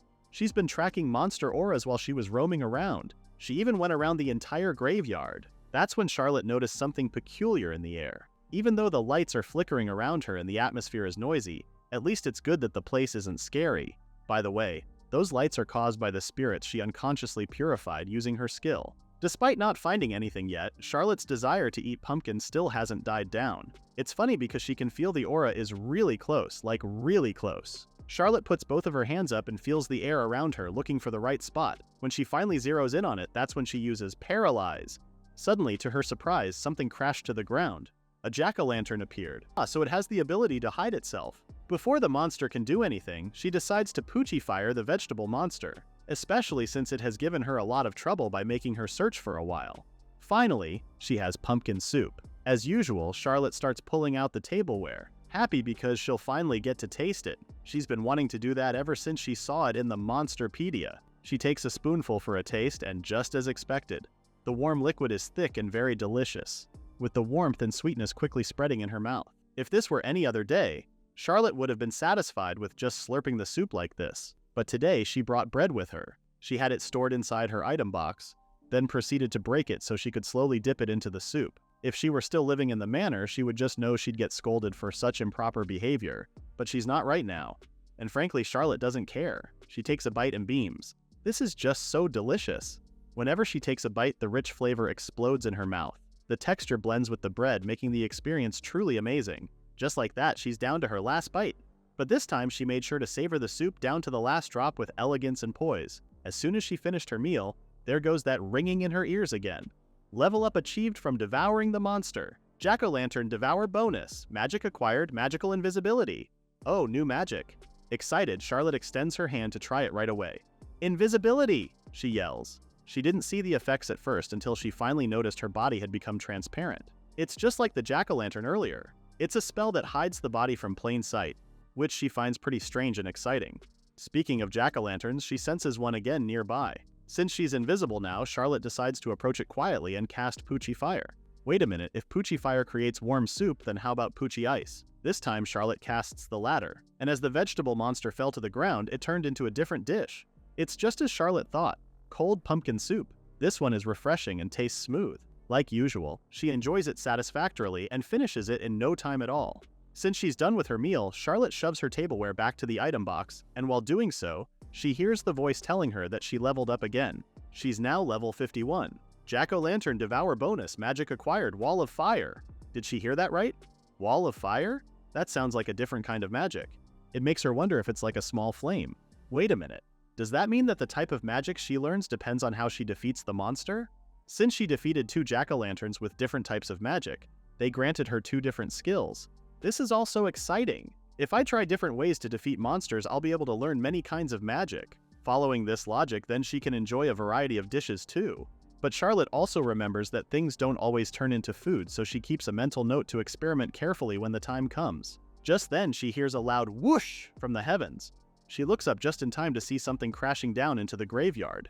From the aura of it alone, it's an enormous monster. It came crashing just a few feet in front of Charlotte, and being the monster foodie that she is, she's excited to know what kind of dish this monster will turn into. Only, this monster is a stone gargoyle, not that Charlotte knows anything about that. A stone statue, was her first thought. She carefully approaches it, walking around the stone monster. It's just a rock, no? A fancy stone statue, maybe? She mutters. But this only made her realize one crucial thing. A statue like this is impossible to eat. Charlotte starts pulling a face. This just gives her no motivation at all. She doesn't want to fight monsters that can't be eaten. It's just pointless and exhausting. Still, she thinks it's best to solve this one peacefully. Hey, stone monster, fighting here won't benefit either of us, she says. Could you quietly go back? The gargoyle's eye twinkles, followed by a roar as it tries to intimidate her. Ah, this is pointless. The monster doesn't understand Charlotte at all. The monster gets ready to attack her, gurgling an unknown liquid in its mouth.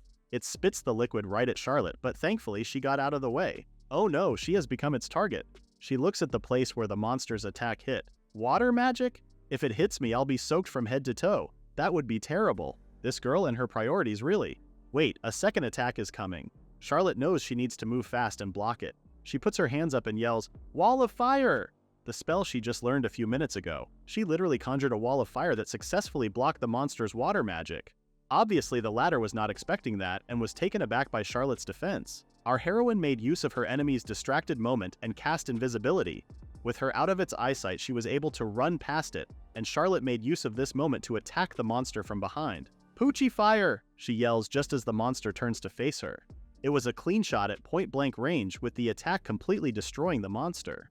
Charlotte walks over to check the remains, and after confirming that it really was defeated, she's a bit disappointed to see that it only dropped raw materials. Still, she took and stored them in her item box with disappointment. It's just as she thought, this monster can't be turned into food. What a shame.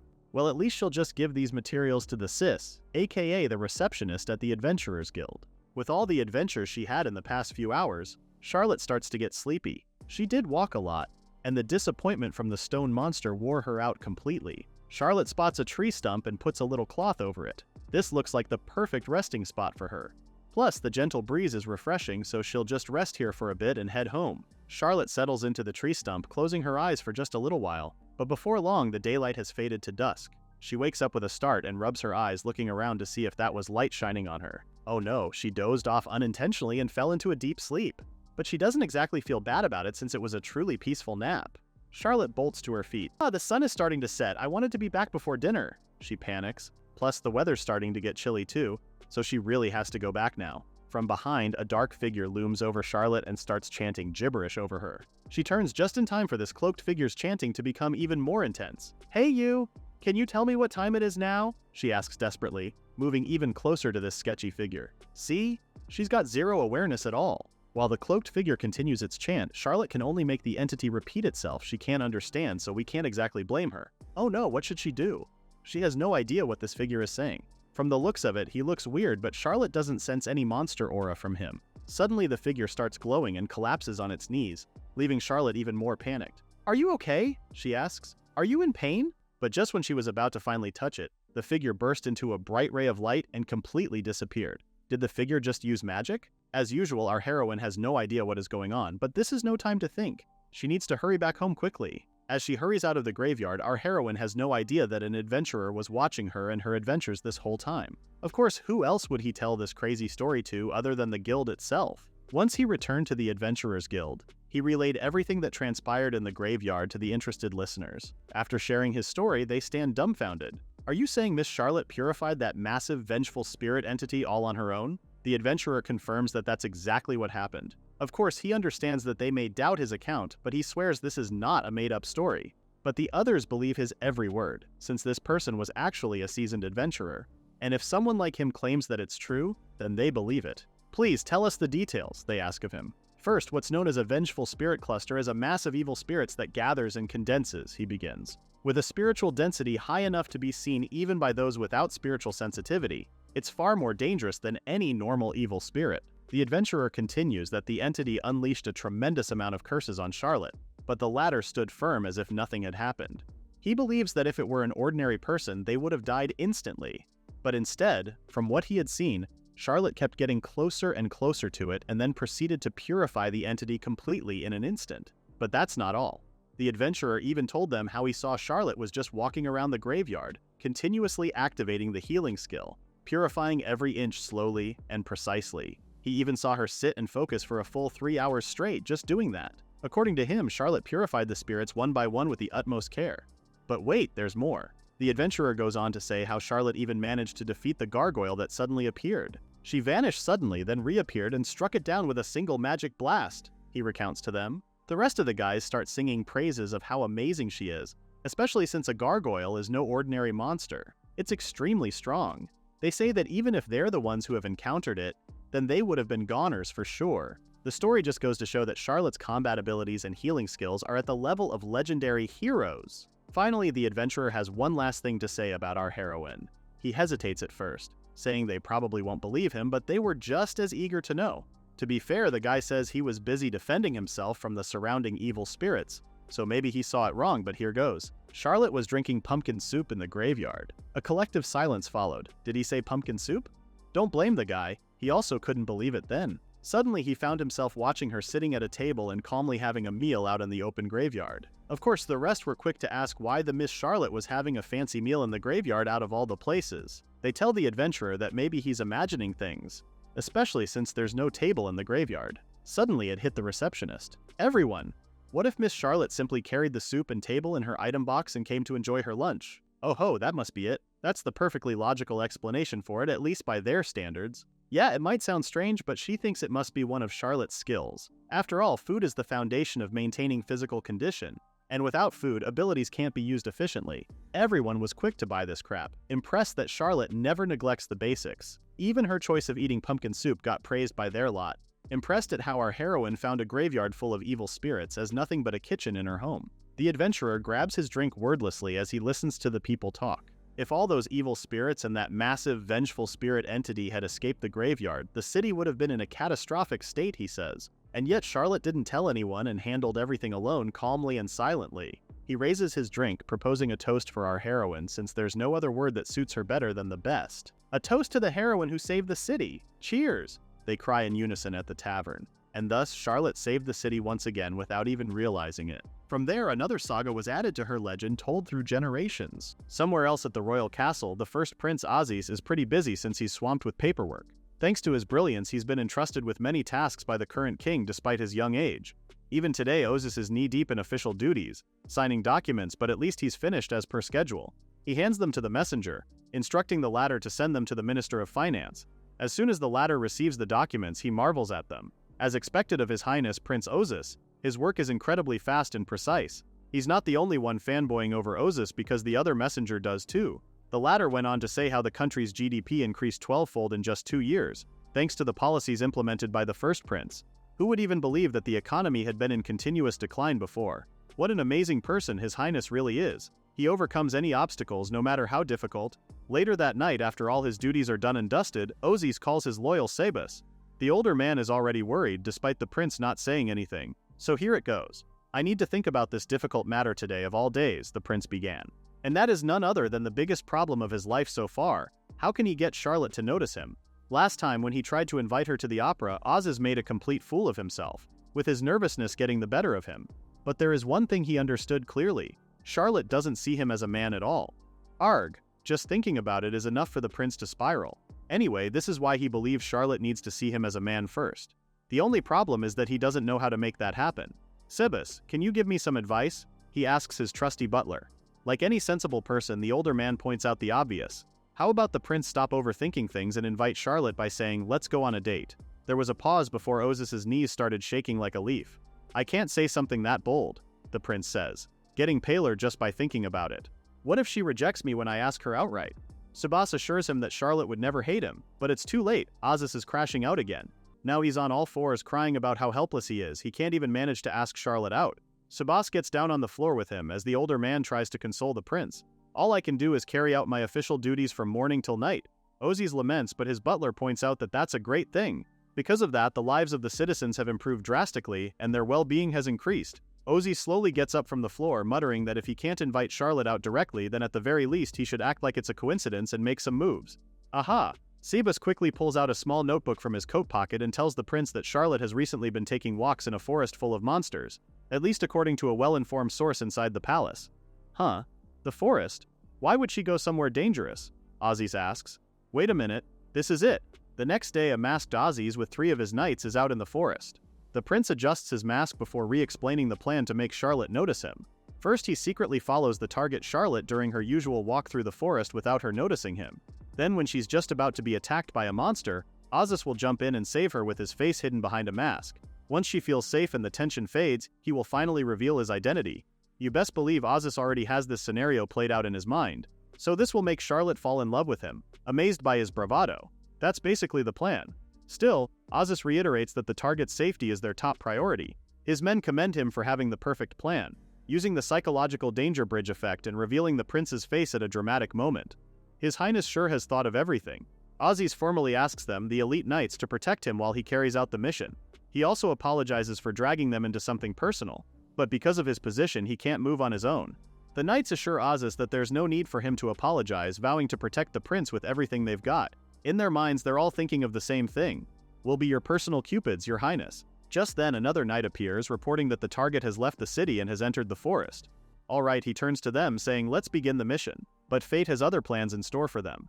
No sooner had Ozzy gotten the words out of his mouth than a winged monster landed right behind him. The knights crowd around him as Ozzy checks to see what it was. It was a hippogriff. This is a boss-class monster, with the upper body of a bird and the lower body of a horse. This monster has never been recorded in this area before, so for Ozzy and his knights this was an unexpected situation. Still, they all worked as pros. The knights didn't panic and quickly formed a defensive formation around the prince. But to their surprise, the hippogriff charges straight at them, sending two men flying and exposing their front. The two landed behind them while Buckbeak attacked both flanks simultaneously.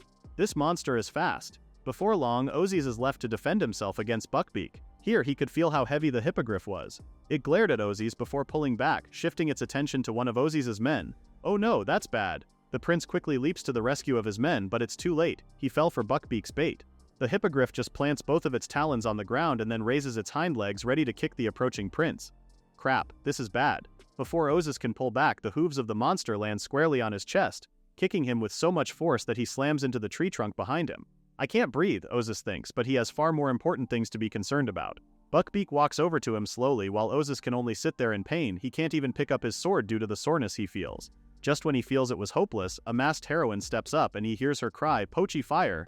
Ozzy raises his eyes just in time to see Buckbeak getting incinerated by his savior in a dress. The monster lets out a dying squeal before it collapses, charred to the ground. Did she just take it down with one hit? Plus, she's got pretty overwhelming power in her magic.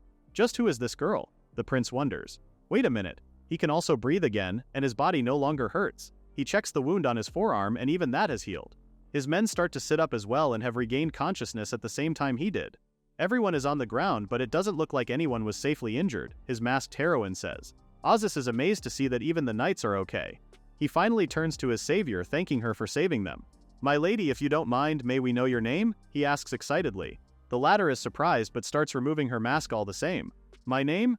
Ho ho ho, ta-da, it's me, Charlotte," our heroine cheerfully says with a wink. Ozzy is almost blinded by her beauty yet again, but more importantly, what was his plan again? He jumps in with his mask on to save her when she's threatened by a monster. Once she feels safe and relaxed, that's when he reveals his identity, right? The danger bridge effect paired with the mask reveal will definitely result in an overwhelming emotional impact. And that's exactly what happened, only the tables have turned. Ozzy fell harder than ever for Charlotte. Once again, the first prince stands awkwardly before her while Charlotte just thinks his shock is just because he didn't realize it was her.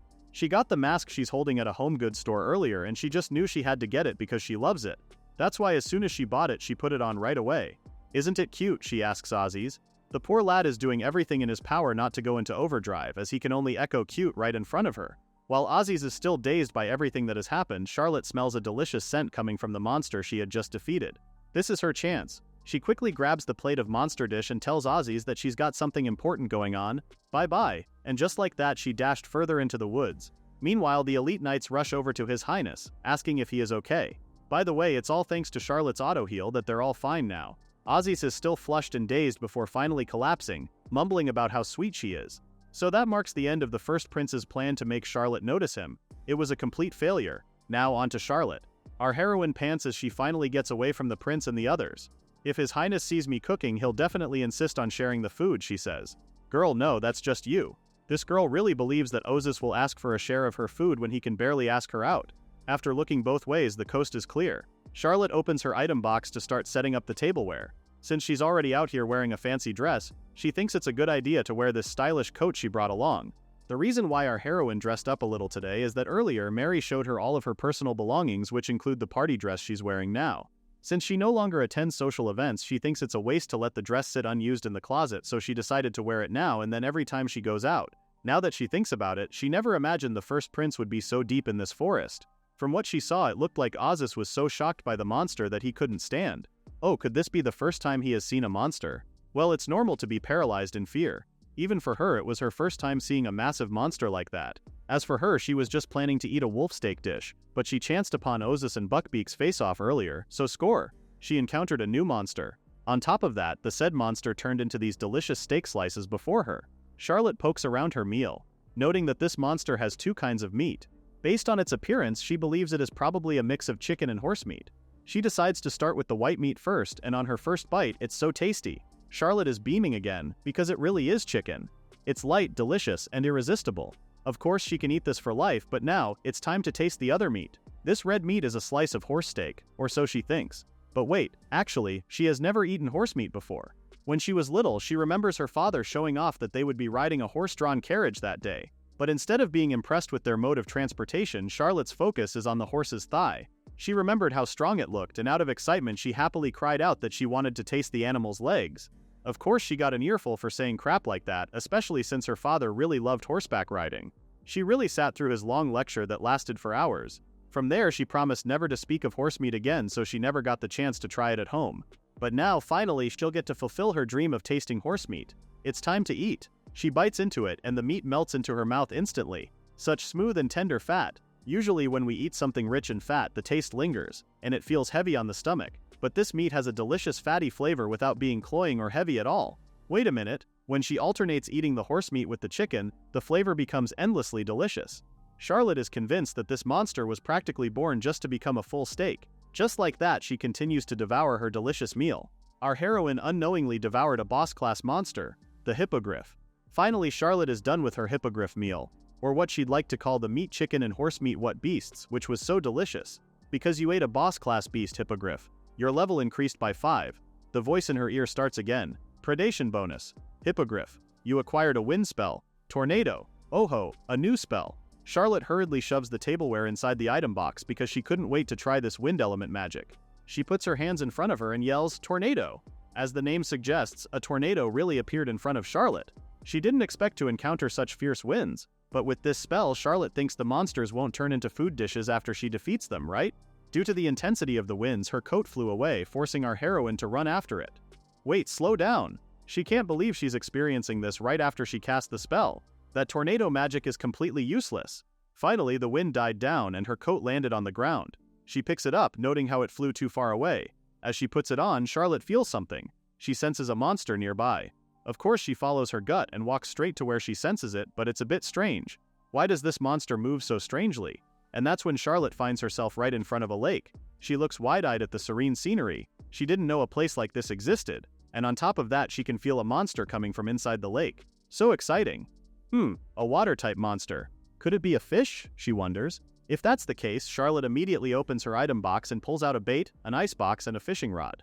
"I'm going fishing," she yells happily to the clouds. "Would you look at that?" Charlotte bought a fishing rod from the tools shop earlier in preparation to one day meet a fish-type monster, and frankly speaking, she was excited to fish too. Since she's already at it, she'll take out the table and chair as well. This just reminds her of her father.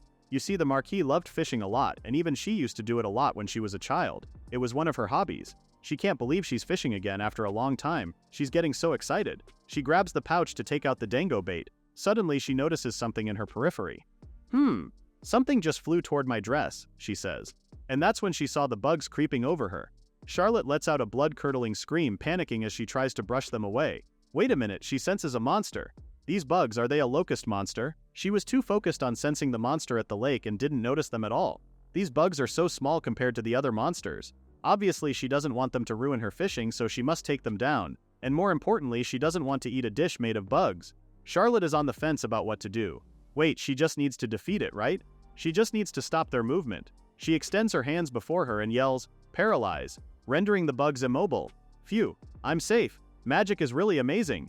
She finally heaves a sigh of relief.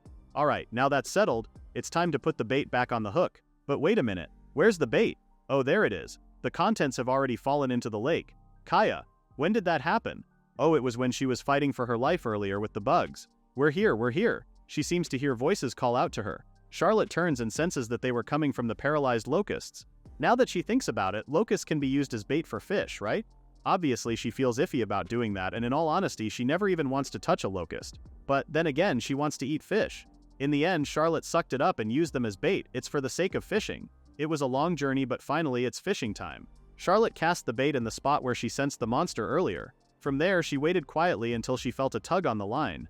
Something caught on so quickly, the water starts splashing around as whatever was on the other end tries to fight back. Even Charlotte noticed how heavy it was, so she knew she must pull hard unless she risked getting dragged into the lake.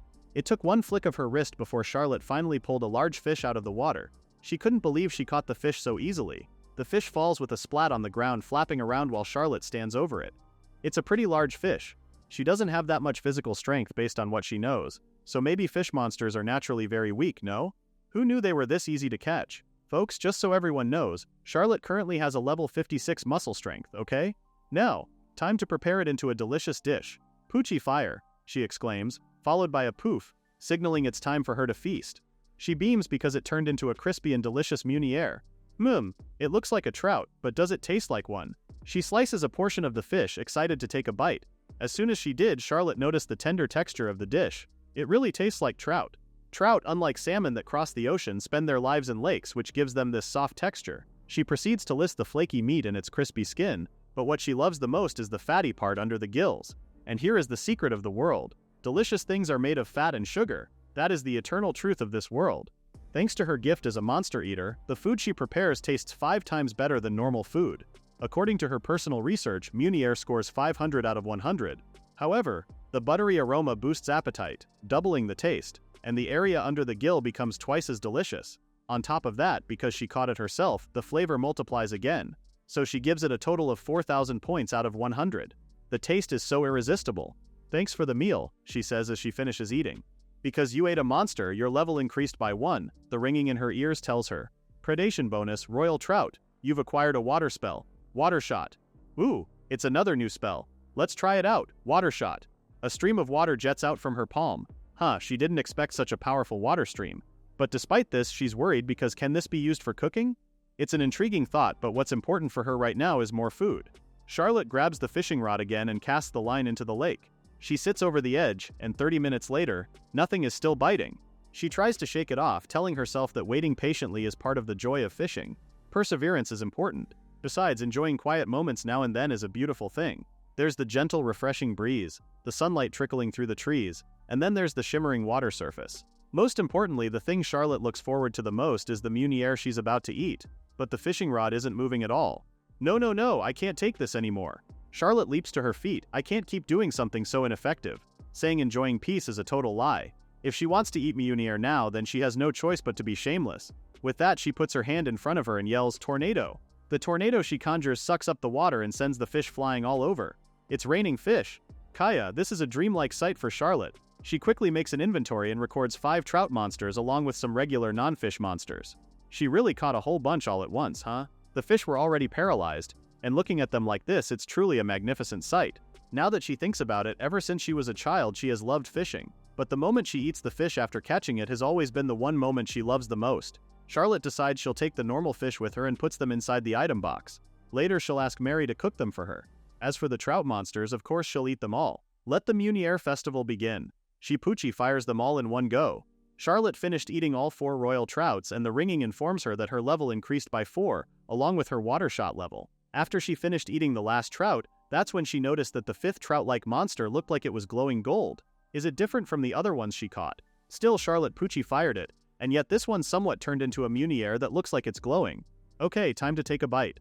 The moment she does, Charlotte can't believe her taste buds. Amazing! What can I even say? It tastes incredibly delicious, she says. It's like the flavor sparkles in her mouth like gold. It has a rich taste, but it's not heavy or overwhelming. It's very refined.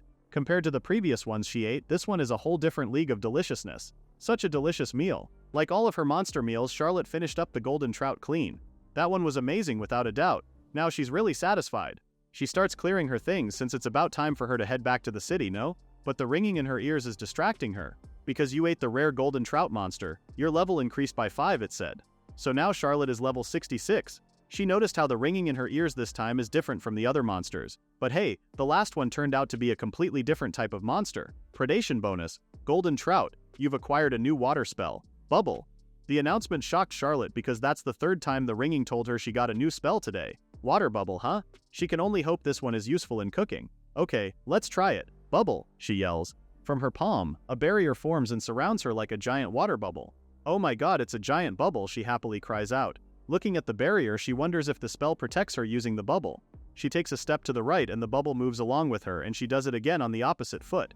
Again, the bubble follows along. The bubble moves with her. Plus, when she bumped it into the table corner earlier, it didn't pop. That's weird.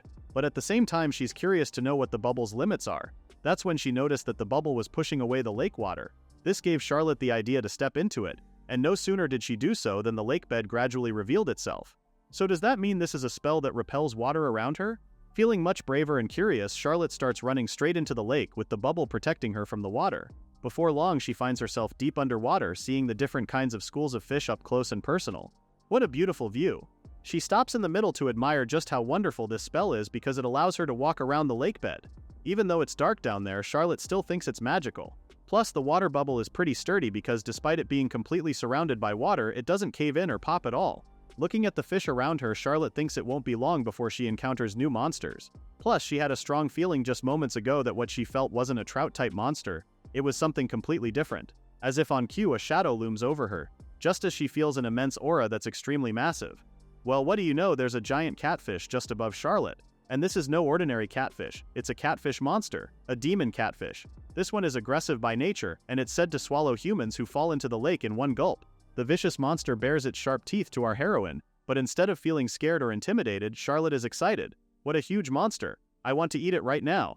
At the bottom of the lake there, Charlotte comes face to face with a colossal entity, only she does not fear it, she wants to eat it.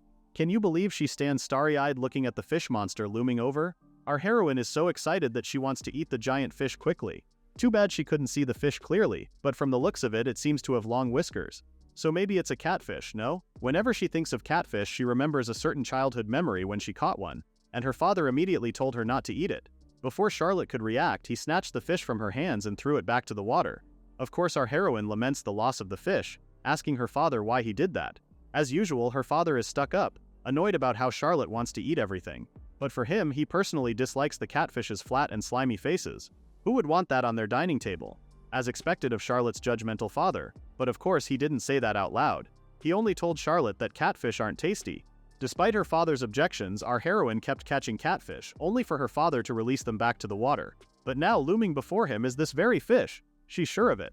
Charlotte puts her arms out ready to torch the fish when she suddenly stops herself. Wait, no. If she takes down the catfish here, then the delicious food might scatter in the water. That's a no-no. But then again, she wonders if offensive spells even work underwater. Crap, she needs to think of something fast. Just then, the monster catfish breaks through her bubble barrier and tries to eat her. Too bad for the fish. There's no water inside the bubble barrier, so it flops down with a thud. Well, that was anticlimactic. The fish tries to swim on the dry surface and sends Charlotte scurrying away from it. But alas, there's not much the catfish monster can do on dry soil. Charlotte catches her breath looking at the fish as it flaps around, but because her bubble has no water, she realizes the catfish can't move. The catfish defeated itself, so that makes Charlotte the winner. God bless this large bubble for playing a big part in that. She quickly gets to work and puts her hand up to Poochie fire the catfish. As soon as she did, the catfish monster puked a whole load of trash. Ew. She looks at the pile, wondering if this is the lake garbage the fish swallowed, leaving her wondering if she should take it back to the surface. But her thoughts quickly shifted to the popping sound she heard from the catfish, signaling that the monster was being cooked. Charlotte quickly pulls out a chair because she's a civilized lady after all, wondering what the catfish would taste like. Finally, the dish appears, and it's fried catfish. She holds the dish in her hands, mouth-watering, all while thinking about how delicious things are made of fats and sugars. It's pretty obvious that this one is full of that, so there's no denying this will also be a delicious treat. Despite her father's claims, she just knows this will be super tasty, so without further ado, she stabs her fork into it, blows on the fish meat, and takes a bite. It's just as she thought. The outside is crispy and the fish's texture is absolutely amazing. It has quite the luxurious pure white meat. Its soft, refined texture dances on Charlotte's tongue, and it pairs perfectly with the sauce. The grilled aroma also appeals to her, encouraging her to eat more. Before long, she's left with the last bite, and she can't help but sigh. It was so delicious that she finished eating it in a flash. Still, she's grateful for the meal, and more importantly, it made her remember the catfish his father threw back to the lake when she was younger. If only she could retrieve those now, huh? After she's done eating, Charlotte puts her chair away, and that's when she hears the voice telling her that her level increased and that she received something else, a predation bonus from the demon catfish. Now she acquired the always active skill, night vision. Suddenly, her surroundings lit up and for a moment she thought everything got brighter. Then she realizes that her eyesight has actually improved. Ooh, this must be the power of the fish. She's heard about how fish are full of nutrients, and given what happened to her just now, it must be true. It's quite amazing being able to see in the dark like this. She was still admiring the clarity of the lake underwater when she finally noticed that there was a pair of legs sticking out of the garbage the fish had hurled earlier. Oh my god. Charlotte quickly runs over and starts rummaging through the trash to save the person. Why is a person even here? A moment later, the figure gets up screaming, "Catfish!" scaring Charlotte as our heroine comes face to face with a woman with disheveled hair.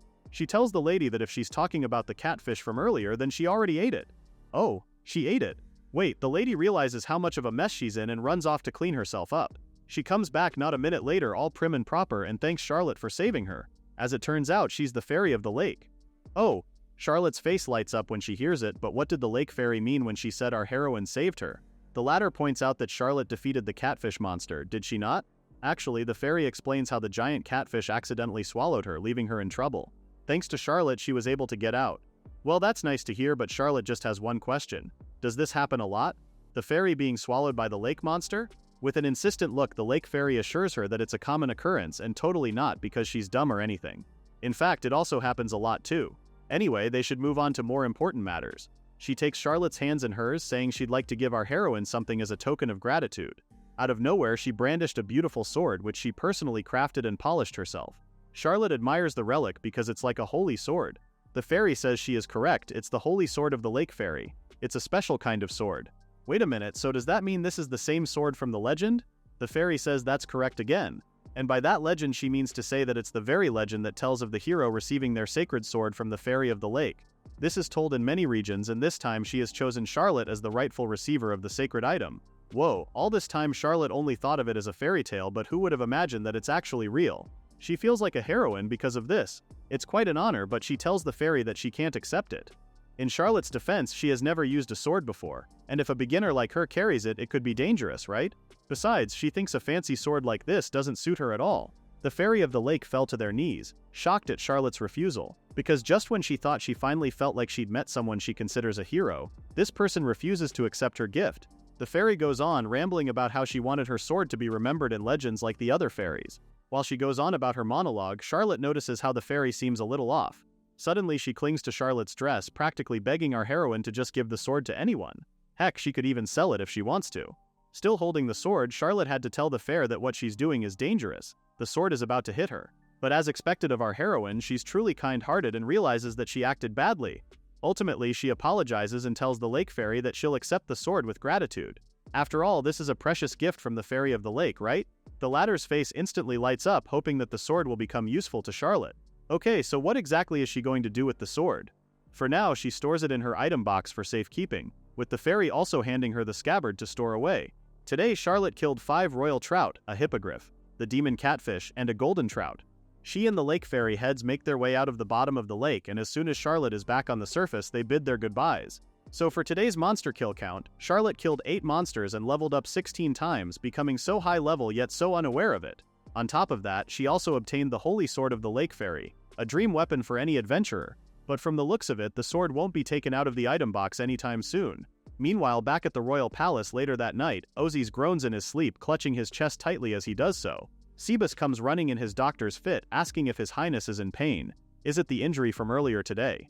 The young prince says he feels a tightness, alarming Phoebus. Where does his highness feel it? The latter answers that he feels it in his chest. No matter what he does, he's always thinking about Charlotte so much that his chest hurts. Why is this? Upon hearing that, Phoebus removes his doctor's fit, while his highness continues that Charlotte's mischievous smile when she took off her mask just won't leave his mind. From the moment she saved Ozus so skillfully, she hasn't been able to forget her. He sits up desperate to know what's happening to him, so he asks Ozus. His butler is already scribbling his notes and tells him that what he's experiencing is love. Huh. Love. But he has loved Charlotte since he was a child. Phoebus is also aware of that, which only means Ozys has fallen in love with her even more deeply. What? He's fallen in love more deeply? Phoebus points out that the scheme to target Charlotte completely backfired and struck Ozys' heart instead. His love for her has grown even stronger. The prince slumps back into bed with a shout. He starts rolling around in bed because of this burning feeling, like a ball of fire igniting in his chest.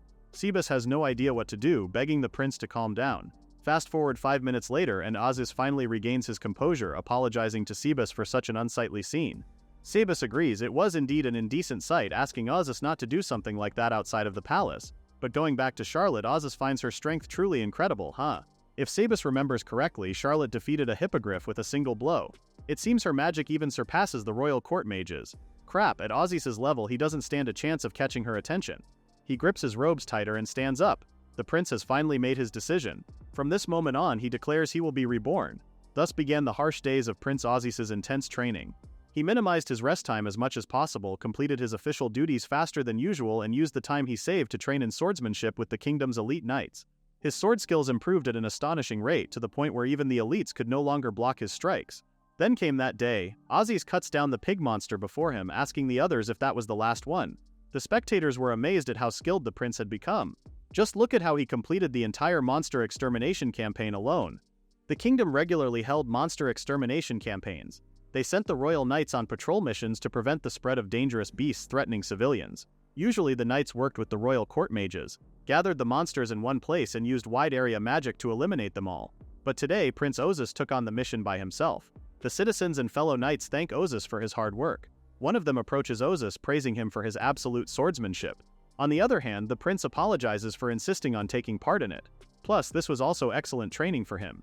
Ozus has now leveled up and is now level 24, while Sebus applauds his highness since this is his second level up this month.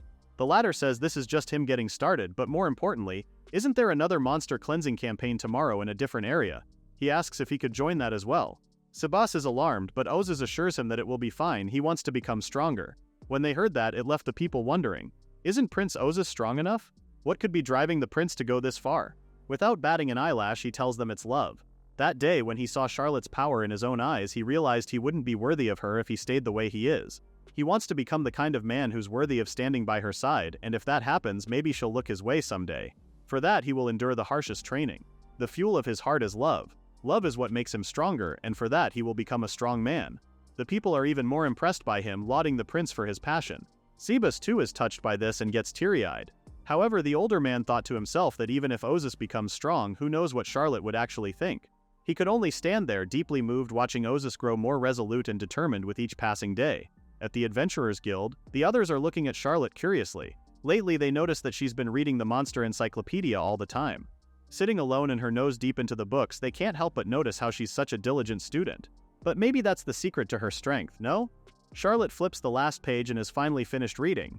Right, now she has decided that she'll set rules for eating monsters. After she encountered the locust monster and looked it up again in the encyclopedia, she discovered that there are types of monsters that just don't seem edible, even if they're not insects. So to make quick judgments when she meets them in real life, she decided in advance which types of monsters she won't turn into dishes. First, insect-type monsters are a no-no. Second, filthy monsters are likely to carry germs, and they seem way too dangerous. Second, human-shaped monsters are intelligent monsters that speak human languages. Eating them is absolutely unacceptable.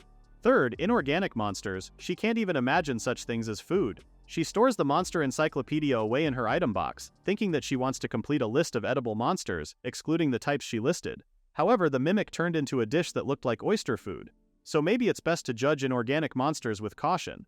Just then she notices some of the townsfolk carrying construction materials. Looking around, she notices that the townsfolk seem to be busy these days. Could they be preparing for something?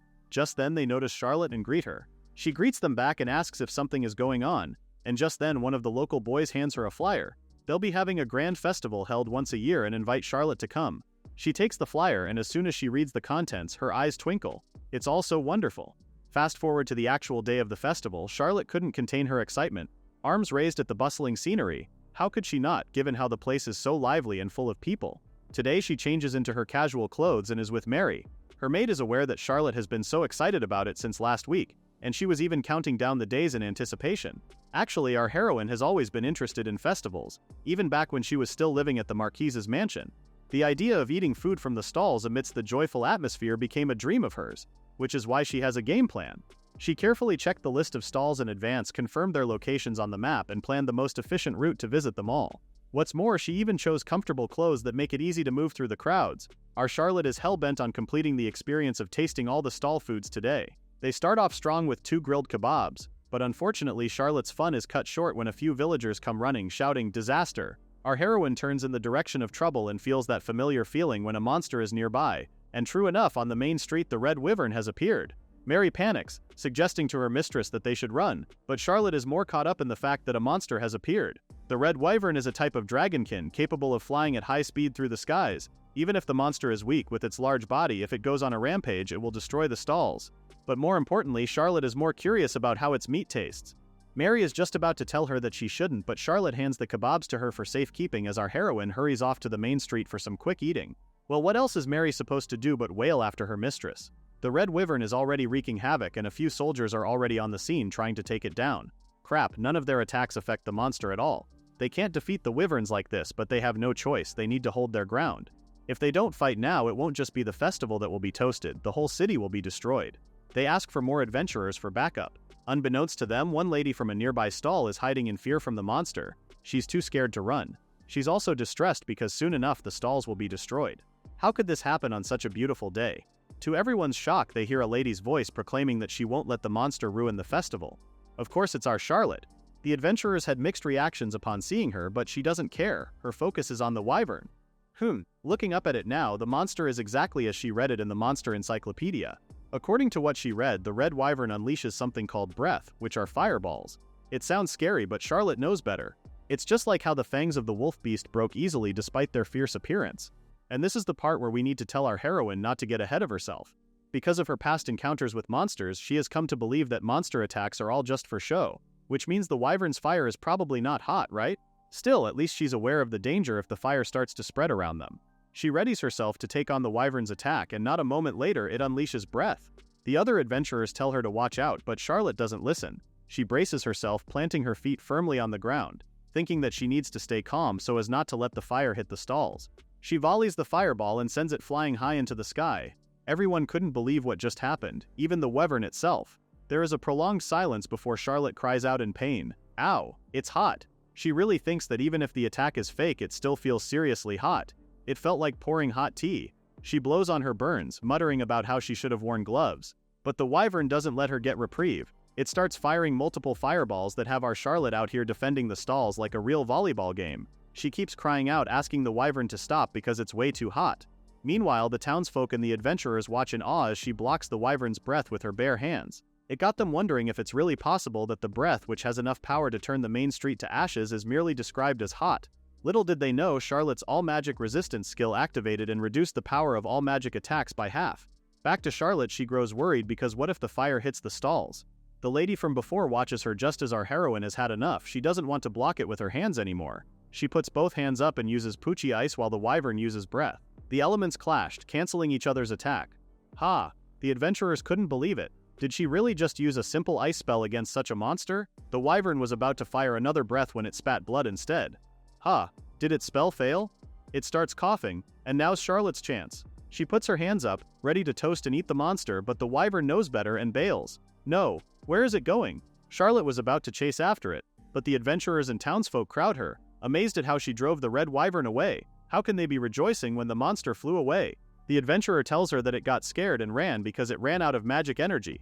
Everybody was back on their feet, ready to patch things up, leaving Charlotte distressed at the wyvern's exit. Just then, the lady from before hands her a multi-scoop ice cream. Charlotte's eyes get glossy at the sight of the 5-layer ice cream because it's something she absolutely wanted to try at this festival. The lady says it's her thank you gift for chasing off the monster. Charlotte insists on paying for it, but the lady doesn't accept. After all, it's thanks to Charlotte that they were all saved. She thanks our heroine for protecting the festival and urges her to eat the ice cream quickly before it melts. Well, what else can Charlotte do? She gratefully accepts the lady's gift and takes a small bite of the ice cream. As expected, it's so cold and smooth. There are 5 different flavors, and it even has a biscuit as a bonus. It looks fun, and it tastes even better. Because of the red wyvern's flames making the air hot, the ice cream tastes even more delicious. Mary calls out to her, asking if she's okay. The former is still holding the kebab while Charlotte shoves a spoonful of ice cream into her mouth. She apologizes for leaving Mary alone, but it's all right. It's thanks to Charlotte that the stalls and shows are up and running again. With that said, the two decide to enjoy the festival. What do you know? All their planning and effort pushed through as both ladies managed to eat to their heart's content, enjoying the games, music, and festivities the whole day. Soon enough, day turned to night and they're down to their last meal. Charlotte fulfilled her wish and completed the experience of all the festival foods. Even Mary couldn't take another bite, she's too full. She's happy though because everything was really delicious and she feels like she enjoyed the festival to the fullest. Charlotte stares at her and agrees. However, there's one thing that still fills our heroine with regret. So the next morning she makes her way to the Adventurers Guild.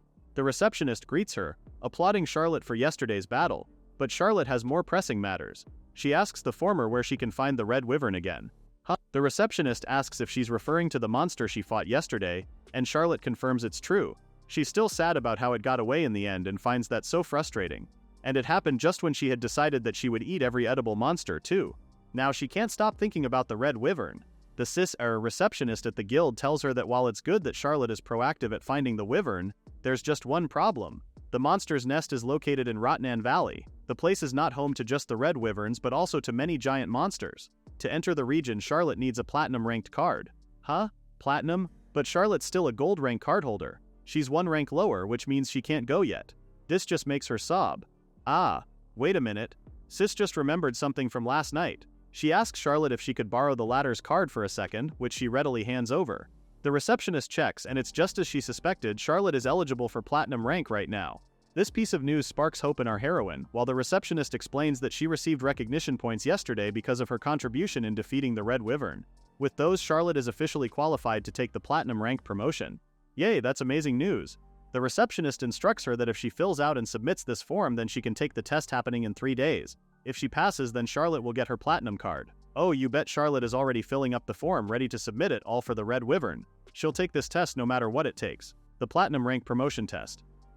Wait, she has to take a test? The platinum rank promotion exam is held once a year at the Adventurers Guild branch in Mayonzel and lasts for a week. Over 100 adventurers participate each year, but the number of those who pass rarely exceeds a single digit, making it a harsh test. Adventurers of platinum rank are allowed to enter dangerous areas inhabited by large monsters. 1 week before the platinum exam at the Mayonzel Adventurers Guild branch, the head of the Mayonzel Guild branch couldn't believe who was standing in front of him. Why, it's none other than Prince Ozys himself. The guild head asks if His Highness would like to take the exam alongside other adventurers, and Ozys says he does. His answer prompts the older man to ask why someone of royal blood wishes to do such a thing. For one, Ozys believes that taking this exam will allow him to strengthen himself even more, and if he becomes a platinum-ranked adventurer, he'll be able to expand his range of movements. Of course, he's still mindful of his surroundings and asks the head of the guild if they have any issues with him participating, given that he's of royalty. The latter assures the prince that the exam is open to everyone as long as they meet the necessary qualifications. As he said that, his assistant handed him a piece of paper, while Ozys asked if his understanding was correct. To qualify, he has to be a gold-ranked adventurer and to have gathered the maximum required points. No, the head guild tells him that he is correct, and points out that the prince has not registered as an adventurer yet. However, if the monster materials Ozys bought are evaluated and recorded, then these will be enough for him to meet the requirements. On another note, the guild head points out that these materials were obtained from monsters surrounded by the royal knights, of whom Ozys himself delivered the finishing blow. Despite the prince's efforts, it's pretty hard to say that he accomplished the deed alone, since the achievement was made with the support of the royal knights and palace mages. So if they consider it a team mission, the points are divided among the team members, meaning Ozys won't reach the gold maximum. The guildmaster apologizes because, frankly speaking, they cannot allow the prince to take part in the exam. The Adventurers Guild is based on merit, and there are no exceptions even for him. One of the knights was quick to react, telling the guildmaster that he should at least see and assess the prince's strength himself. Ozys quickly waves him to stop, apologizing as he even admits that it was rather hasty of him to think that he'd qualify given how he was collecting the points in such a short time. Wait, did he say short time? The guild head checks Ozys' records again and realizes that all the hunting records the prince submitted are just from the past few days. Even though it was a joint effort, he has to admit that the quantity is astounding. After a prolonged beat, the guild head suggested something. How about Ozys challenge an adventurer of a higher rank to a sword duel and wager points on it? The guildmaster himself steps up and volunteers to be Ozys' opponent, given he's a diamond-ranked adventurer. The condition is simple: if the prince manages to land even a single hit on him, then the guild will consider the missing points fulfilled and allow Ozys to participate in the exam. Of course, how could Ozys say no to that? Cut to the next scene. A flag is raised signaling the winner of the duel. It was Ozys. The guildmaster is slumped on the floor, his head bowed, while the prince sheathes his sword. What the heck just happened? The match ended in an instant. They can't believe it. Who would have thought that the guildmaster who fought on the front lines during the dungeon invasions would lose that fast? Ozys squats in front of the guildmaster and thanks him. The latter grabs the prince's hands with both hands, eyes sparkling as he commends the prince for his amazing skills. His speed, strength, technique, and swordsmanship are superb. Heck, it even surpasses the guildmaster in his best days. He's practically begging Ozys to let him see that strike again up close, just for practice. One of the guildmaster's men had to call him off with how he's acting and ask if he'll allow Ozys to take the exam. Of course he is. Thankfully, the paper is ready and the older man hands it to the prince to fill out. While doing so, the guildmaster sings praises about Ozis's skill, saying they could even exempt him from the first stage of the exam, but His Highness refuses the offer. No special treatment, right? However, Ozis can't participate openly because of his position. As such, he asks if he could register as an adventurer under an alias. The guildmaster has no problem with that because even if he said that the Adventurers Guild is based on merit, it's actually surprisingly flexible as an organization. With that said, they wish Ozzy's good luck in the Platinum Rank promotion exam next week. Fast forward a week later, the day before the Platinum Rank promotion exam, a carriage passes through the forest. There are passengers on board this carriage, including our heroine, Charlotte. She stretches for a bit, thinking she's a bit tired from sitting all this time, but there's not much she can do, so she bears it. Right now they're on their way to Mayonzel, where the exam will be held. They've been traveling for about half a day in their shared carriage. She looks outside and notices how the sun is starting to set, which means they're about to arrive. You see, just a few days ago when the receptionist at the guild told Charlotte about the exam, she was so surprised. Sis explained to her that the Platinum Rank exam is held at the Mayonzel branch over the course of a whole week. Since it's only held once a year, you'll have to wait next year to take it if you miss it, so it's a good thing Charlotte made it in time. Wait a minute, our heroine is confused. Isn't this just about receiving a platinum card? So why does it require an exam? And the fact that they have to travel to a faraway place to stay there for a week, isn't that too much? Sis tells her the reason why is that the platinum card is extremely valuable. As such, it's necessary to thoroughly determine whether the applicant is truly worthy or not. Charlotte is overwhelmed by the receptionist's hype, but then again, isn't this déjà vu? Anyway, since it doesn't seem unreasonable, Charlotte decided to take the exam. Back to the present. Charlotte remains rooted in her seat, thinking about how it's a little strange that obtaining a platinum card is a requirement to enter the valley where the wyverns live. Anywho, since she's already en route, she might as well do her best to pass the exam. Plus, there's also the exam location, the great city of Mayonzel. It's a coastal city known for its delicious seafood dishes. Charlotte is already thinking of having paella tonight, and this just feels a bit like a vacation. She makes a mental note to buy a gift for Mary too. As for the carriage, this is her first time riding a shared one. It's actually so refreshing to be with strangers all heading to the same destination. But these good vibes were cut short when the carriage came to a sudden halt. The coachman tells them that the road is blocked by rocks and trees. At this rate, they can't pass through. Suddenly, bandits came out of nowhere, pointing their weapons and demanding that they leave all their valuable belongings behind. It's an armed carriage robbery. Some of the adventurers try to fend off the bandits, but there are way too many of them. The guards alone won't be enough to fight them. While Charlotte and the other passengers peek through the window, one of the passengers runs off hurriedly. Charlotte notices that the girl is from the monster folk race. She was with them in the carriage earlier. The girl grabs a bunch of grass and activates her alchemy. She balls up the grass and throws it to the bandits. The grass transforms into small explosives that send the bandits scattering because of the smoke. They start coughing, asking what this is this gunpowder? Charlotte saw everything, but she has no idea what just happened. The girl's hand lit up and there came an explosion after. That girl, she's incredible. The girl grabs a bunch of grass again and activates her alchemy gift. This is not the time to watch. If a tiny girl can fight that bravely, then Charlotte should fight too. She hurriedly gets out of the carriage, wondering if there's a spell she can use against humans. As the smoke starts to fizzle out, one of the bandits lunges at the girl, but before his attack could land, Charlotte steps in and uses her paralyze skill. The bandit stood frozen in time while Charlotte ran off, saying she would also paralyze the others. The girl watches silently as our heroine immobilizes their attackers. 3 minutes later, all the bandits are rounded up and tied. The coachman thanks Charlotte for lending a hand, and the latter is happy to help. Now then, the coachman will start clearing the road and advise Charlotte and the girl to wait in the carriage. Our heroine smiles and waves them off, glad that her powers worked given how it's her first time using her magic on humans. Just then, the girl bows her head and thanks Charlotte for saving her earlier. Oh, Charlotte is embarrassed, telling her there's no need for that. That may be so, but she had to tell Charlotte how amazing she was with the way she paralyzed so many bandits, one after another. This got our heroine all shy and flustered as she counters that the girl is the amazing one. She remembers how the latter's hand lit up, threw something in the air, and boom! Charlotte's even more impressed at how the girl charged in alone at all those bandits. She was truly incredible. Oh, the girl's cheeks get redder, at a loss on what to say with the way Charlotte's hyping her up. This time, it's Charlotte who blushes more. This girl is way too adorable. As she leans closer, the girl says she'll head back to the carriage, but not before saying her name, Yuxi Sarati. She's heading to Mayonzel for the promotion exam. Oh, what a coincidence. Charlotte is also taking the same exam. Charlotte introduces herself to Yuxi, and the younger girl starts calling her Sister Charlotte. Huh? Sister Charlotte? Once again, our heroine gets excited. She can't believe she's being called sister by such a cute girl. If that's the case, then she must act in a way worthy of being a big sister. But wait a minute, didn't Yuxi call that light in her hand a gift? Gifts don't manifest until the age of 15, right? So does that mean Yuxi's not much younger than Charlotte, which means she's not a big sister at all? Just then Yuxi admits that she's been feeling nervous about the exam because she's scared to take it alone. But now she's so happy that she met someone as kind as Sister Charlotte.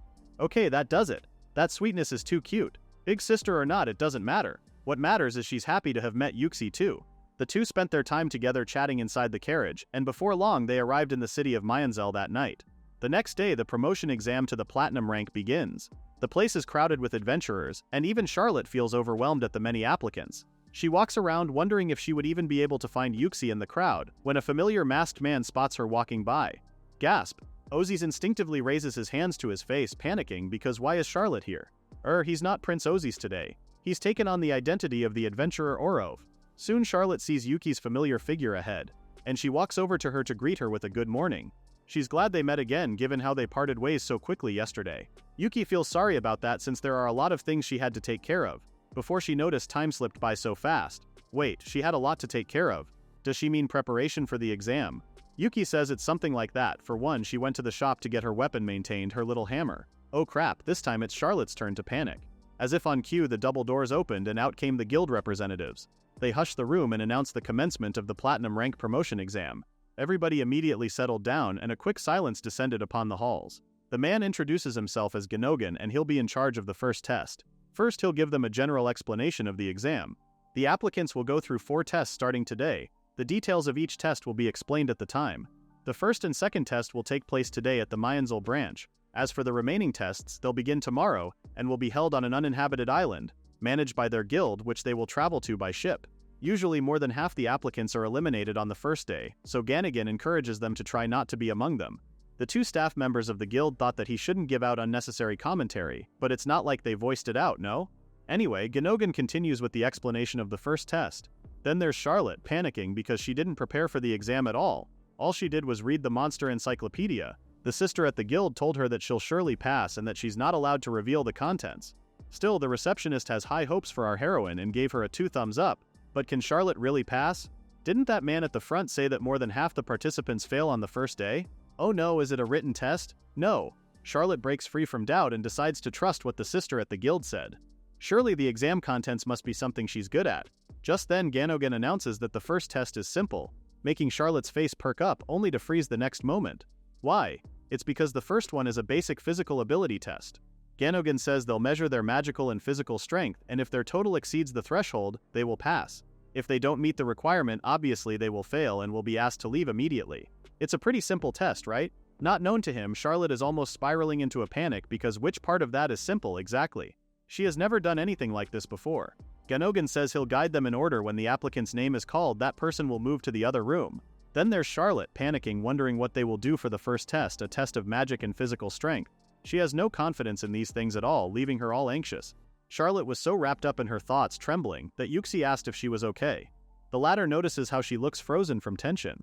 Yuxi says it's normal to feel nervous because she does too. She's even starting to feel her heart race. Oh no, Yuxi is also getting anxious because of her. This activates Charlotte's big sister mode. She needs to pull herself together. It's not okay for her to act like this. She has to act like a big sister. Suddenly she's all fine now, and gives a little cheer for both of them. Do you see how quick our heroine's moral recovery is thanks to her big sister mode? So back to the test. The first one is the basic physical abilities test, the magic and physical strength exam. During the exam, magic and physical strength are measured. If the total score exceeds the required threshold, the applicant passes. To measure magic, a special crystal ball is used, and the size of the light changes according to the strength of the magic flowing into it. The assessor checks the light of the first applicant and notes it in. Then he informs the latter that lifting 150 kilograms with the tool is considered a pass.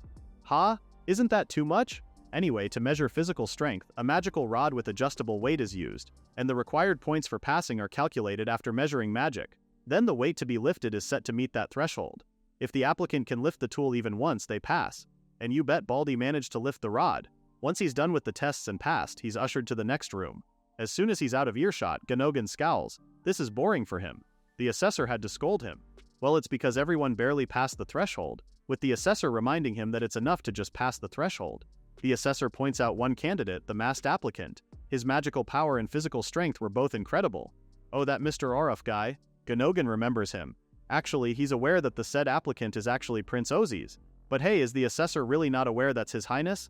Probably not, because the latter's still going on about how he felt an extraordinary from Orov. Actually, this assistant was not informed about the prince's participation since the guildmaster decided to keep information exchange to a minimum. Anyway, what Ganogan meant by interesting is like someone breaking the crystal ball with their magic power or someone who lifts the magic rod even when it's set to its maximum weight. You know what I'm saying? But the assessor just became worried because lifting the maximum weight means they need to lift 1 ton. No one can do that, only monsters can. More importantly, he tells Ganogan not to play with the equipment. That's quite expensive, and they should get ready since the next applicant is coming. True enough, they hear a knock on the door, and in comes our heroine. She does a little curtsy and introduces herself, while the assistant tells her that they'll begin by measuring her magic. They move over to the magic crystal ball, and all Ganogan can think of is how she's such a refined young lady. Charlotte says this is her first time having her magic measured and asks the assistant to guide her if she's doing something wrong. Ganogan, on the other hand, leans back, wondering if she's really a gold rank adventurer. Just look at her. She's still so calm. With that, she put both hands on the crystal ball, and as soon as she did, Ganogan's impression changed. There was a flash of bright light, and not a second later, the crystal ball cracked before it shattered with a bang. Charlotte looks at the pulverized remains of the crystal ball. The assistant can only stare incredulously at the remnants of the crystal ball, jaws hanging open. Then there's Charlotte in full-blown panic, apologizing for destroying it, but she promises to pay for it. Unlike the two, Ganogan perks up because he knows there's nothing wrong with the ball. He saw the item fill with light instantly, so maybe the glow was so intense it couldn't handle the amount of magic which caused it to burst. He's never seen anything like that before. This girl, she has incredible magical power. Help. Before the assistant could fail her, Charlotte urged him not to do that. Just let her do her best at the physical strength test first. This time it's Ganogan's turn to be dumbstruck. Charlotte gets into the bench ready to bench press the rod, and Ganogan was a second too late. Crap, the weight is still set to 1 ton. And hup, that's when Charlotte easily bench pressed a 1 ton magical rod without a sweat. What in the did she just lift 1 ton? To their surprise, she proceeds to bench press it. Like, girl, are you for real? By this time the assistant is clinging to Ganogan out of fear because what monstrosity is she? More importantly, why does she keep doing it? Ganogan says maybe it's because she probably thinks the evaluation is based on how many times she lifts it. And just like that, Charlotte completed 1 set of 40 bench presses. By the end of it, she's all drenched in sweat. Because yeah, this rod really is heavy. Girl, that's 1 ton. She asks them how many times she has to lift it, but the two only stare back at her with unreadable expressions. In the end, another guild member ushers Charlotte out of the room, telling her she passed the test. But more importantly, what about the compensation for the crystal ball she destroyed? The former assures her that it's fine. Inside, Ganogan tries the crystal ball and it lights up, but it's incomparable to Charlotte's earlier. Ha, she's quite the interesting girl, huh? He makes a mental note to write a report about the damaged crystal ball. Meanwhile, the assistant is crashing out.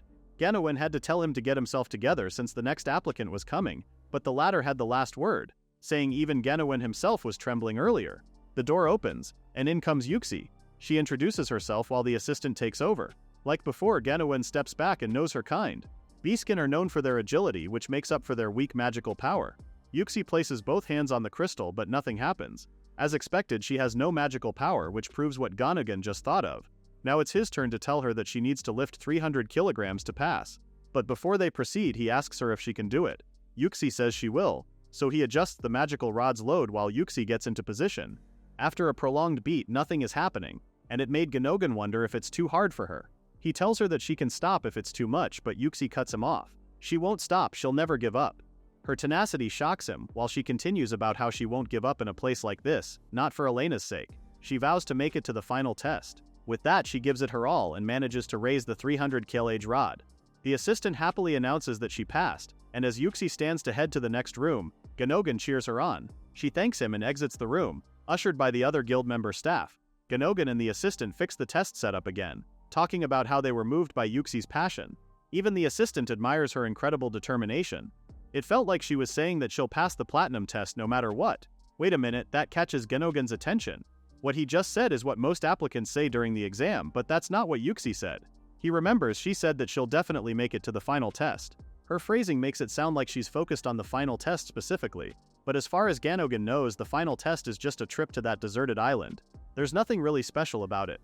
Before he could ponder more about what Yuxi said, the next applicant arrived, forcing him to focus on the present. But yeah, maybe it's nothing. He's probably overthinking it. And that concludes the first part of the test. In the other room, the door burst open, with the next proctor waltzing in with a smile. He congratulates everyone there for passing the first test. Too bad for them, they're proceeding straight to the second test. Charlotte's a little disappointed because she was hoping that they would have a short lunch break.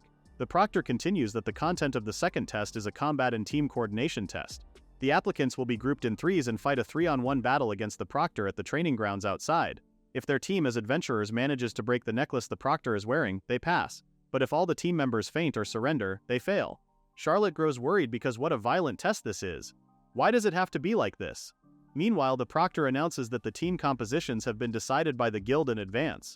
Outside, the proctor calls Team 11, which comprises Charlotte Nevi, Yuxi Sarati, and Henry Bondo. The proctor reiterates what he said inside, telling them that their task is to work together and defeat him by breaking his necklace. They're free to use a sword, magic, or any method they like. As for him, his weapon of choice is the wooden axe. It's modified so it won't cause serious injury, but harm is still possible. So if the adventurers feel like they're in danger, they should surrender before it gets worse. The Lady Guild member staff says she'll be the overseeing judge. They're given 1 minute to strategize before the fight begins, which the three do. The Lady Guild member asks the proctor if he wants to see the results of Team 11's members, but nah. If anything, does she know how many applicants he has faced? Just by observing their movements a bit, he can roughly gauge their strength. The young man Hurry is a decent swordsman, but he's still below platinum level. He seems frustrated about being matched with such a team. Yuxi, the beastkin girl, looks agile, so he makes a note to be cautious. Her body is too small, so it's too soon for her to pass. As for Charlotte, the elegant-looking girl, he can't get a read on her.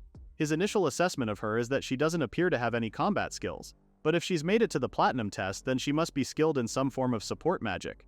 But overall, the proctor believes that this team will be over quickly too.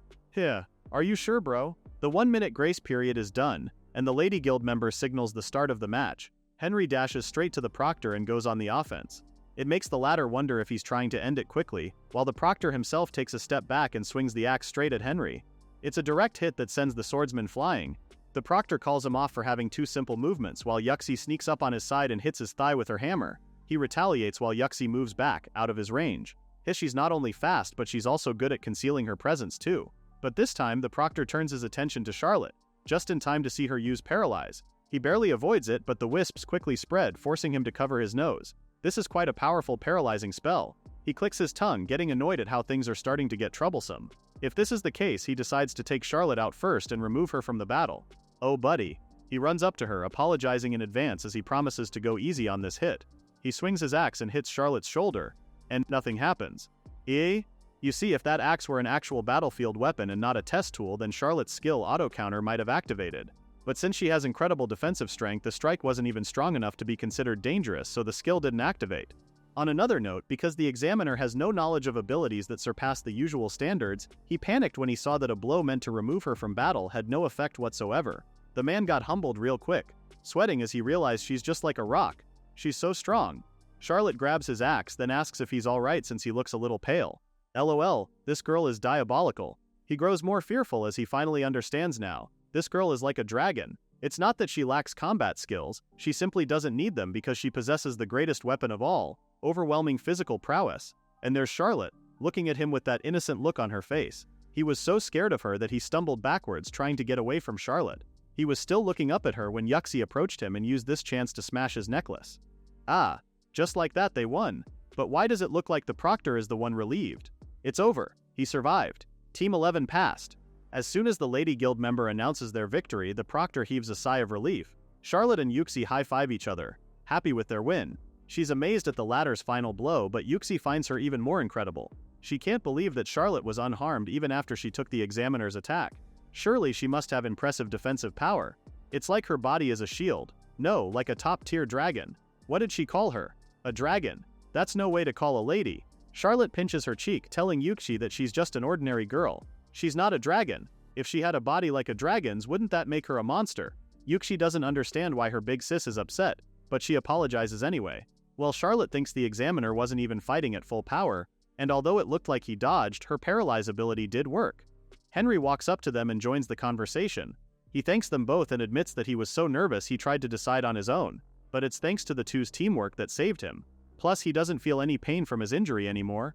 He asks if any of them use healing magic or something like that. Well, Yuxi surely didn't use any healing technique, and Charlotte says it wasn't her either. Well, maybe the examiner must have held back on them. Thank goodness that they're all okay, right? Henry's not too convinced, especially since the pain he felt earlier was pretty intense. But we all know it's her. It's thanks to her auto-healing skill that's always active. An hour later, the remaining applicants are gathered in the hall where the proctor announces that today's second test is finally over. Everybody present in the hall right now will proceed to the third test. Looking around, Charlotte notices how their numbers have significantly decreased. The proctor tells them that they'll gather here the same time tomorrow, where they will head to the port. From there they'll be moving to an uninhabited island, so he urges the applicants to rest well today. With that, they were dismissed. Finally, some free time for themselves. Charlotte's been feeling super hungry. She turns to Yuxi, asking if she'd like to come eat with her, but the sweet girl has gone. She was already out running to the door thanking Charlotte and saying they should do their best again tomorrow. Well, she's pretty fast. This leaves our heroine all by herself, feeling dejected because she couldn't catch up to Yuxi. Is she busy? Suddenly she hears a voice from behind that greets her, and as she turns to look, it's the prince disguised as Oraf, still wearing the mask with an awkward wave. As usual, he delivers his signature one-liner. "The weather's nice today, isn't it?" And yet Charlotte doesn't recognize him? Who is this fellow wearing a mask, and why mention the weather? As far as she knows, she doesn't know anyone wearing a mask. Seeing her frown, Aziz removes his mask, and finally it hits her. But before she could shout his name, the prince shushed her. Still, why is his highness in my Anzal? Aziz puts the mask back on and says he's also taking the platinum exam. Since he's from the royal family, he wanted to challenge himself with different things.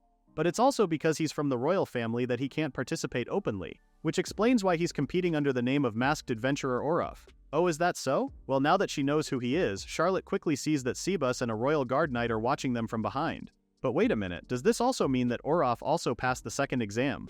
He tells her that she's correct, but none of that matters now. Aziz is in Cloud 9 right now. The test is going well, and he even gets to speak with Charlotte. This day couldn't get any better. The royal guard and Sebus are both so happy for him. Since his highness is already here, Charlotte asks him if he'd like to join her for lunch. The three men could not believe their ears. And half a second later, Aziz pulls back with such force and starts to panic.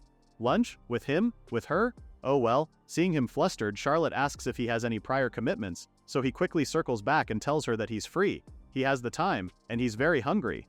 Still, wait a bit, his heart isn't ready for this yet.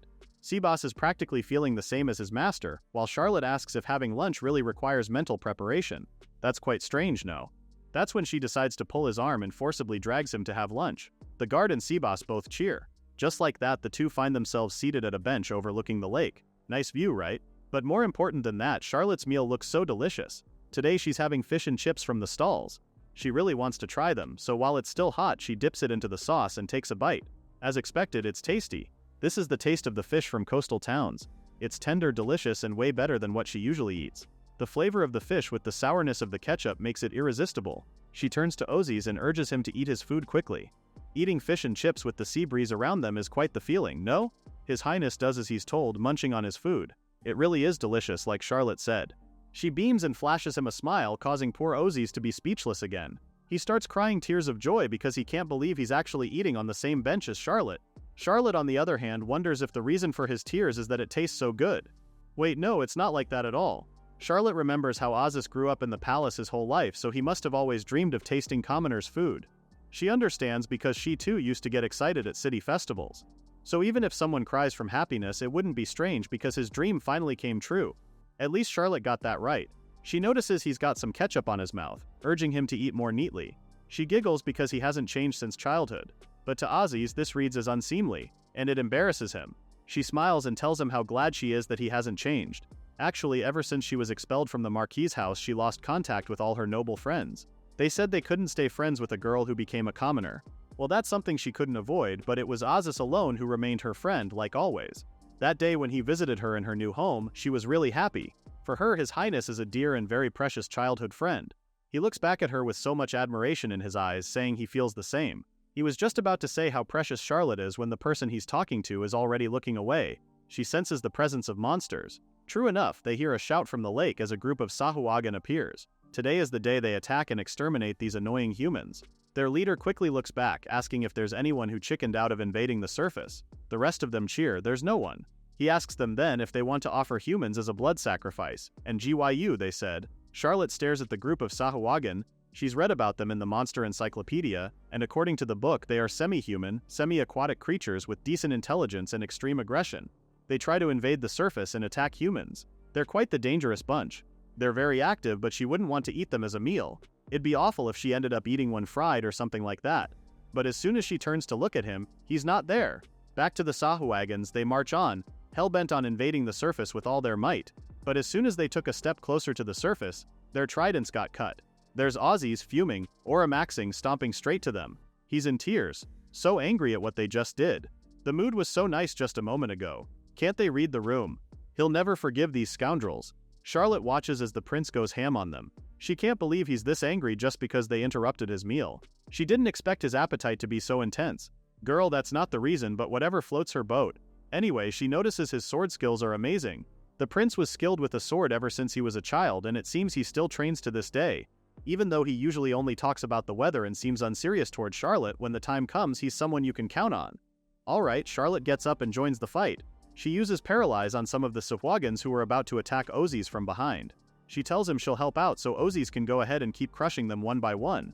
This instantly boosts Aussie's morale because he can't believe Charlotte is actually helping him. He can feel the excitement and strength surging within him.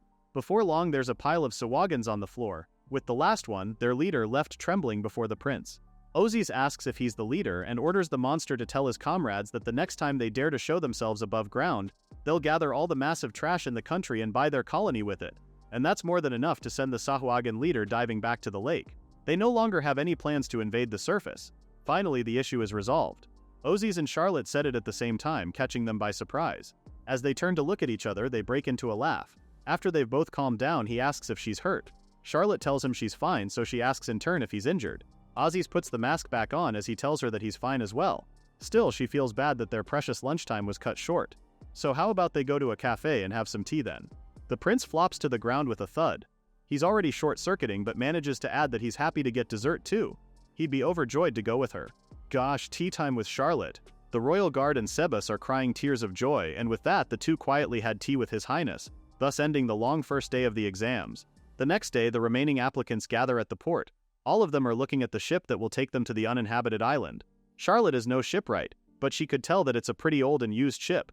Meanwhile, this is Yuxi's first time seeing a real ship. It's her first time to board one as well, so she's getting excited.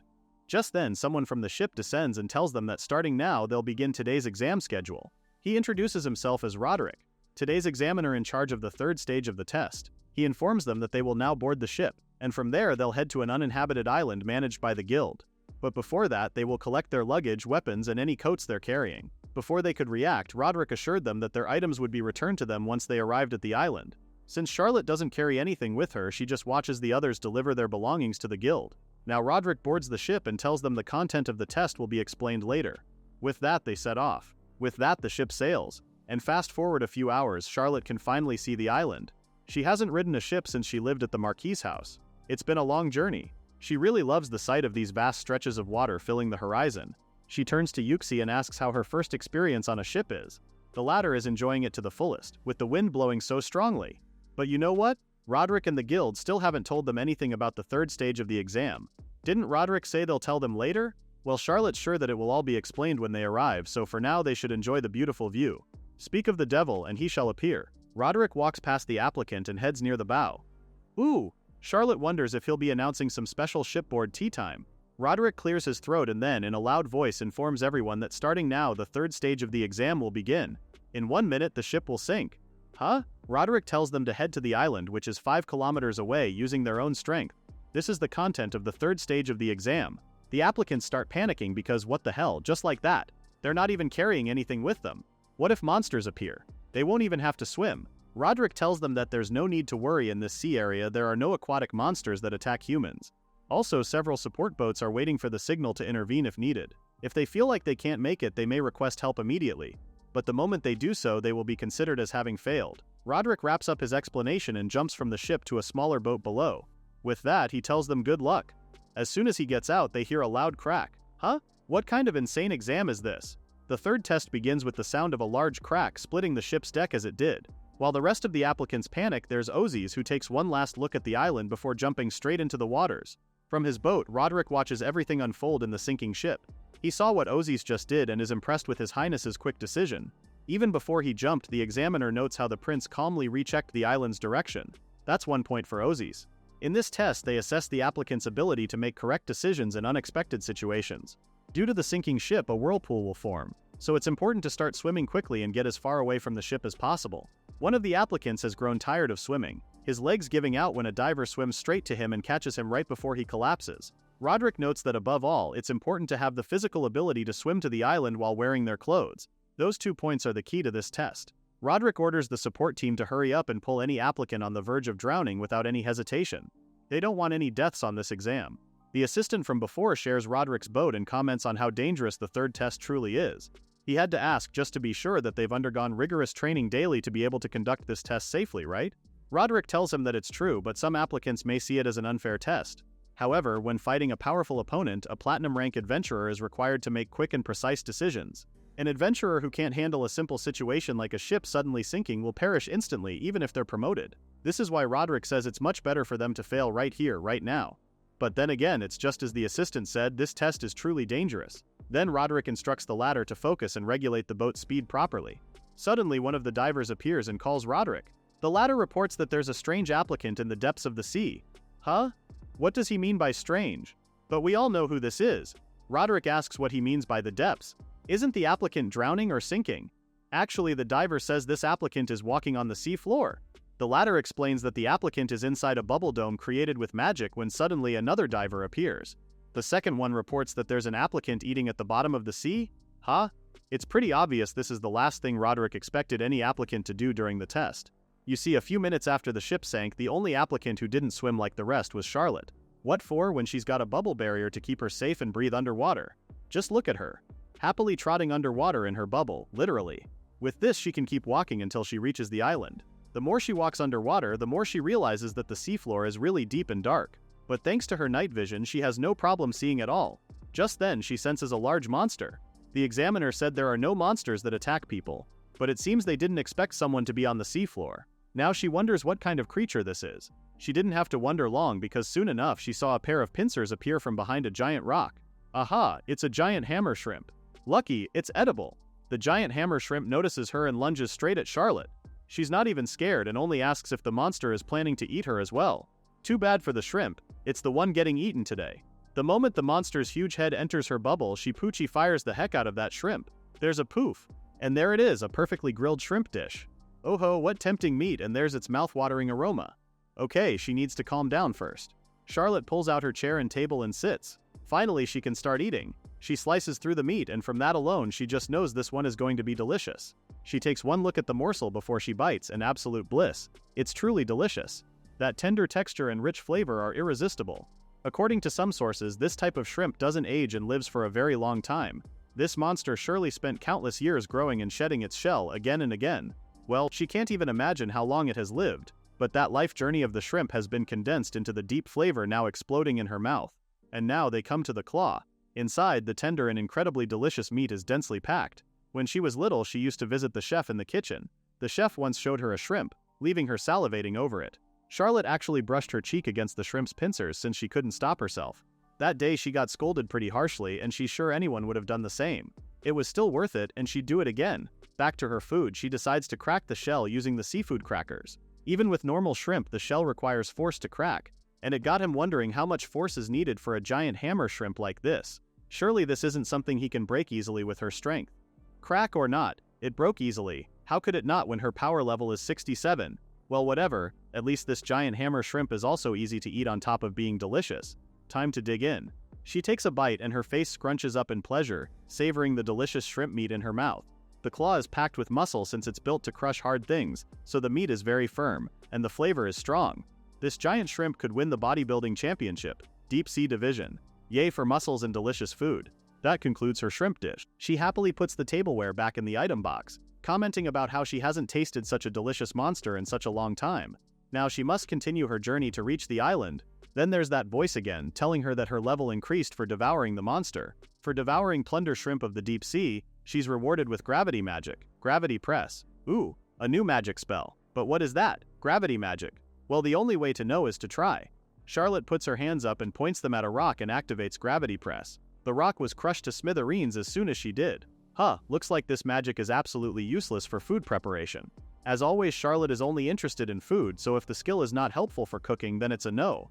Plus, this skill shouldn't be used on people as well. Best get back to heading to the island then. Now, what she came to realize later is that walking on the seafloor is super hard. She walked and walked and walked until finally she arrived at the island. The uninhabited island where the final test stage will take place. A member of the guild approaches her and congratulates her for passing the third test. She looks around and notices that the prince has also arrived as well, and she is left wondering where Yuxi is. Just then she hears a familiar voice call out to her, and as she turns to look, there's Yuxi, all drenched and practically melting. The poor girl managed to swim all the way using doggy paddle style. The guild member directs her to where the staff is so she can dry herself off with magic. Once everyone is cleaned up, Roderick appears and tells them the final stage of the test. He will also be the examiner of the last exam, but before he explains what it is, he has the guild member hand out some gears to the applicant. They were given a backpack and a necklace. For this exam, they'll be fighting over the necklace, stealing it from each other. The duration of the exam is until noon on the 5th day. Whoever has 3 or more necklaces at the end will pass, but anyone who loses their necklace is considered to have instantly failed. Killing applicants or causing permanent injuries is forbidden. Aside from that, everything else is allowed. They can even form teams or betray each other. The backpack given to them contains food and water for only 2 days. Now the supervisors will lead them to their designated starting points. Without a doubt, this is a full island survival trial. Oh, one final thing, Roderick warns them not to enter the cave in the Rocky Mountain. Deep within the cave sleeps a monster that even the Adventurers Guild cannot handle. As long as they don't provoke it, there's no danger. Charlotte is still hung up on that violent monster he mentioned. It seems like there are scary creatures like that too. With that, Roderick tells them that the test will begin at sunset. Much later that day, Charlotte is deep in the woods all by herself, since that was her assigned starting point. The applicants were scattered randomly, so she has no idea where the others are. Even before they start competing for necklaces, just finding someone will be extremely difficult. She opens her map and sees there are so many different areas within the island. There's a seaside coast, a wider forest, and even the river's direction. The test has already begun, but she just wants to sleep today. She's tired from all the walking she did earlier that day. It's a good thing she brought that, huh? She opens her item box and pulls out her tent. She never thought it would be useful during the test, but putting it in her item box was such a great decision. Bless Mary for suggesting this that day. Mary was smart enough to suggest she buy the tent on display when they went out, since something like this would come in handy someday. Charlotte also brought a bed so she could sleep comfortably, but for now she starts setting up the tent. Or not. An hour later, Charlotte sits on the ground with a dazed look. She couldn't set it up. Nobility problems. They can't do the basics. No matter how hard she tries, the stakes just won't stay in the ground properly. Heck, she can't even get them to stick in the soil straight. And when she read the instructions, she couldn't figure out how or where to connect the parts. The tent setup is way too hard and she's so sleepy. That's it. She caves in and crawls inside the tent fabric and wraps it around her. She's turning in for the night, but my god, the sight of her wrapping herself up in the tent she failed to pitch is pretty pitiful. The next morning, instead of the sun or an alarm, what woke Charlotte up was her growling stomach. Her first thought, of course, is breakfast. She sits up happily and grabs her backpack. For her peace of mind, she decides to forget the tent disaster from last night, and the remedy for that is to eat something tasty. When it comes to guild food, of course, their signature lettuce sandwich is a given. Surely the food they gave the applicant was also a sandwich, right? Boy, is she wrong. Charlotte stares at the thing in her hand. What the heck is this? Is this supposed to be food? Oh, they're biscuits made for long-term storage. She takes a bite and chews it, but the thing has no taste at all. There's a hint of sweetness, but its dryness is overwhelming. Just imagine the moisture in her mouth vanishing completely like it's being absorbed. It's not good, but it's not bad either. Wait a minute, didn't Roderick say they're given water and food for 2 days only? She immediately empties the contents of her backpack and counts that she has 5 biscuits left. And 1 biscuit is equivalent to 1 meal? And she still has 3 more days? Charlotte plops to the ground in total despair. Oh no, at this moment she doesn't even have spare bread. She wants to eat something delicious. Aha! She sits up and looks at the forest, wondering if there are any monsters here in the forest. There definitely are. She can sense a few of them are nearby. Hee. She quickly puts on her backpack and starts running toward the forest. Wait for her, monsters. She doesn't care about necklaces at all right now. Her priority is to gather food. Now then, it's time to turn those monsters into delicious dishes. Let the hunt begin. Somewhere else on the island, Yuxi bashes a rodent. She was too busy, she just realized that it was already the morning of the 2nd day. Suddenly, she hears footsteps and an applicant comes wandering near her, looking around for another target. Thankfully, he didn't see where she was. Whew, that was close. She uses her gift, alchemy activation, and transmutes the rodent. Unfortunately, it turned into a pile of black ash. That's it? She takes the ash in her hands and says she needs to gather more materials. On the other end of the island, we have Charlotte, desperately checking each nook and corner for monsters. Is it here? Is it there? Where are they? Why can't she find the monsters? She has searched practically everywhere, but she found nothing. Why is that, even though she can feel their presence? This reminds her of the jack-o'-lantern who used to suddenly vanish. Okay, she'll try again and maybe she needs to focus more and follow the trail. The trail seems to lead to this tree before her. Or rather, is it the tree itself? She feels like she's seen something like this before. Okay, she'll try this. Charlotte starts acting, telling no one in particular how the tree looks completely ordinary from every angle. She thought the monster was here, but it seems like it was just an illusion. Too bad, guess she'll just give up and leave now. What a shame. She starts walking away from the tree, and just when she is a few feet ahead, the tree sneers and suddenly moves. It was about to attack Charlotte with its branches, but too bad, it fell for her plan. Charlotte Pucci fires the tree, and it's just as she expected. It really was a monster tree. This here is a Trent. It disguises itself as a tree and suddenly attacks its prey when they're off guard. The Trent reminds her of a mimic since the latter also disguises itself as a treasure chest, so she feigned unawareness. Ha, this is a victory for her wisdom. She looks back at the burning Trent and notices how it's still burning, and it's quite a big fire. She launched Pucci fire out of habit, but what can you even cook from a tree? As soon as it stopped burning, she was left with a branch. Oh no, it's gone. The Trent can't be cooked. It looks like the Trent is the raw material type monster. Actually, even if they burn the tree, it's no good for cooking. How disappointing. But it's fine, there are still more monsters like these. She can already sense them. Even if she doesn't know how to eat it, she won't miss this food opportunity, so she'll try several methods. True enough, she found a few others and tried Pucci Ice, Tornado, and Water Shot, but it was no use. They never turn into food. All she ever got were branches and more branches. She pulls out her monster encyclopedia and starts flipping through. Even when she checked the encyclopedia, she didn't find any hint about how to cook it. She's been wandering through the forest for so long and now she's really hungry. This monster called Trent seems to disguise itself to match the surrounding types of trees. Their leaf color and trunk thickness vary from one another too. One good thing that came out of this is she's starting to understand Trent more and more, even if she doesn't know how to eat it yet. Charlotte stops dead in her tracks and notices something. The trees in this area give off a sweet scent. Does that mean Trent also gives off a sweet smell? From the smell alone, she knows they're already delicious. Wait, a sweet tree? Charlotte follows the direction of the scent and finds where it's coming from. Maybe magic may work. She apologizes to the skill she's about to use for thinking it couldn't be used, and with that, she activates her gravity press. There goes the familiar poof. The Trent turned into maple syrup. Aha! Who knew the secret was extracting nectar from the wood? And the syrup has a beautiful amber color too, which makes her want to pour it over pancakes. Oh right, maple syrup is meant to be eaten when poured over something else. But is there anything she can eat it with? Yes, there is. She rummages through her backpack and remembers the biscuits given to her. She breaks them off to make them easier to eat, then pours the syrup over them and takes a bite. It tastes so good. The aroma is wonderful. And the biscuit's mild flavor brings out the sweetness of the maple syrup perfectly. Just taking a bite makes her want to eat more. She can't stop because it's so delicious. She poured more of the syrup into the biscuit, and before Charlotte realized it, she had eaten all the biscuits and emptied the jar of maple syrup. She can't believe this is real. Even if the maple syrup is tasty at this rate, she's just nothing but a glutton who couldn't resist her appetite and ate 2 days worth of rations in half a day.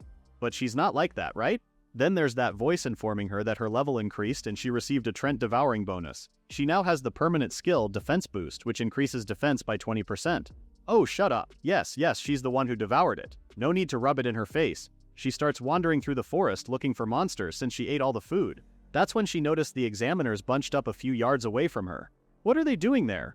Wait a minute. This place is the Forbidden Cave. From where she was standing, she could feel the dark and suspicious aura emanating from it, plus the air is a little chilly. Now that she remembers it, there's a ferocious monster that dwells inside the cave. Will Charlotte be able to sense its presence from here? She moves a little closer, curious, when one of the guild members spots and scolds her. She's not allowed to go in there, and Charlotte turns away, scared to get into trouble. If she gets any closer, she might get scolded more, so it's better to stay away. She continues walking and spots a river ahead.